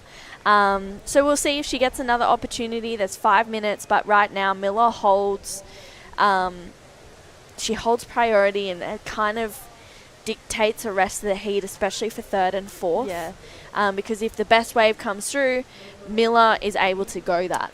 Miller's definitely got one hand on the round of 32 and one hand off. She is in control right now. She has priority. She's in control of how the rest of the heat plays out, the rest of her destiny. So yeah, she's definitely got one hand on the next round, but we just got to make sure, or she's got to make sure, not we, that the next 4 minutes she's making smart decisions. And if I know anything about Millie, she's a very smart competitor. I've watched her surf a lot of Grom comps, a lot of Pro Juniors, a couple QSs now, and she's just very savvy for someone who is really young. And I think in saying that, like when you do have priority and there's 3 minutes 40 on the clock, I'd be very surprised if Miller let this slip through her fingers. Yeah, I agree as well. And I feel like, you know, in this heat too, Jelena, she's had a little bit of a quiet heat, just a pair of 1s, but she actually got a 17th here last year, and then she competed in the Bel Air 3000 where she got a 9th.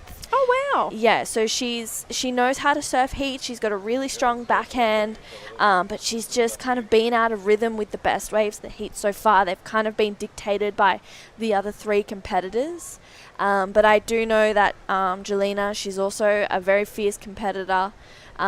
She wants to be in the Rashi more in this event, so we'll see what happens. But yeah, I feel like the storyline for the day, I think as well, is like if you're not on the best wave of the heat, or the best waves of the heat, you're kind of not getting out of the 3 range. No, definitely not. You can't be making heats with 3s either. Like, you don't want to look back and be like, oh, I really made that heat with 3s. You know, you want to be kind of leaving your mark, making a statement, because making a heat with 3s in comparison to making a heat with 5s, 6s, 7s, like, it is such a big difference. And you don't want to be dwelling in the 3s. You don't want your competitor, 3rd place, needing a 3, and you're like, oh, thank God I made that heat. You know, you want to be like, I made that heat, and I earned my spot in the next round. So, yeah, I feel like we've seen a lot of heats today where maybe it's been more, okay, thank God I made that heat. You know, I did it. I got the job done. Instead of like, I went out there, I absolutely dominated, and there's no doubt in my mind I'm going to take it to those seeded girls in the round of 32. Yeah, I feel like that's exactly the mentality Annie has. I think you've just summed up Look at the 817 and the 7. Yeah, I think you've just summed up her pre-heat game plan, and it's to go out there and dominate, and I think, yeah, she's executed that almost perfectly, you know. Well, pretty much perfectly, Yeah, honestly. I was going to say almost. Yeah, she has. She's done so well, and it's been so great to see that from Annie, and it's nice to see Miller in second. There's a minute and a half to go, and, you know, anything can happen. You can't really write off 3rd or 4th because a set of the day could come and Annie and Miller could be out of position or something could happen, you know, and yeah, you can't write anyone off until that hooter goes. Definitely not. And 1 minute 20, our dad said it to us all through growing up, all through our competitive career. It's like the opera. It's not over till the fat lady sings. That's what he'd say. So it's definitely not over till that hooter goes. Dad would always remind us to not give up to the very end. So even if you're in 3rd and 4th, never give up to the very end. Just like this lady, Amani, going for a big turn there, but just couldn't pull it off. I love the attack approach she has. Here we go. Miller, Brown, finally using up priority here. Ooh. Wow, that wind is blowing a little bit too strong. Hope she's okay.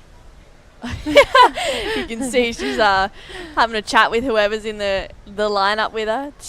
I hope that didn't hit her in the face because that looked pretty full on. She seems all right. She kind of got moving straight away, so it would have eased the pain. I think when you stop and hold it, it can sometimes hurt more, but she seemed to start moving straight away. Here goes Jelena. She goes down, unfortunately. 20 seconds on the clock. There's another wave, potentially for Annie DeSantos. No way. Oh, that would have been so sick if she made it out of that. 10 seconds to go. Looks like Miller Brown's back out the back, but I'm going to say this heat is done and dusted. Annie DeSantos got the job done, and Miller Brown is going to come in second. And pretty much that means it's a wrap on day 2. Wow. Already. Can't believe we're done. Day 2, we're done. Wow. We had the men's run today. We had the women's. We're definitely through those first lot of rounds for both divisions now, and we're going to slowly keep progressing through the draw. So everyone, thank you so much for tuning in to day 2 of the Siargao International Surfing Cup.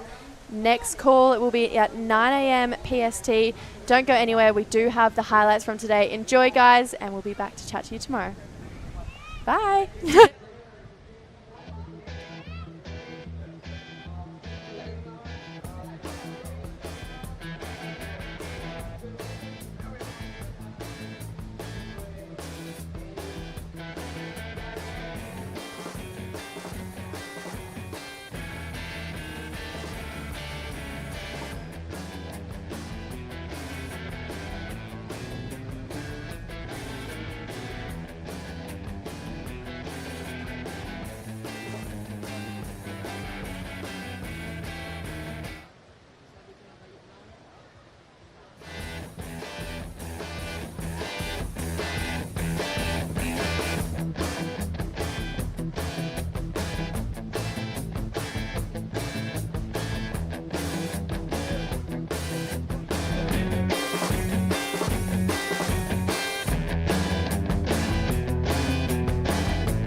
when there's still so much I can be?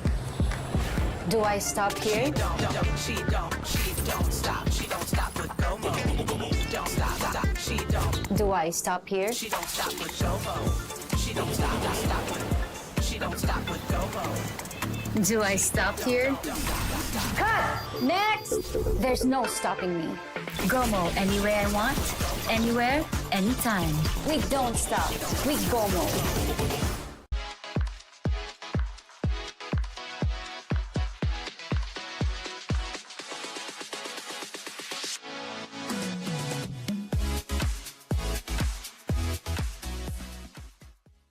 So many voices. What does yours tell you? Close your eyes. Take a moment to listen.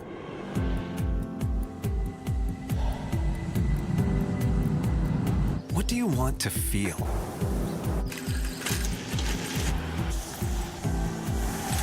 Where do you want to be? Listen to the voice inside you. The voice that tells you to wonder, explore, pause, taste, connect. Be where you've always wanted to be, and let yourself. Mabuhay. Welcome to Philippine Airlines. Fly to new discoveries with Philippine Airlines.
With Gomo, I use data any way I want, all in one app.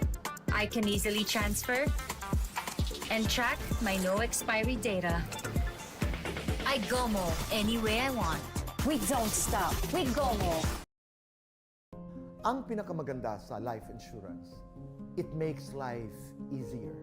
Katulad na lamang halimbawa, let's be very honest, Manila Banker's Life, na nariyan in your moment of grief. The best way to show your love is to assure your loved one that I will not only take care of you during your lifetime, but I will take good care of you in this lifetime and beyond.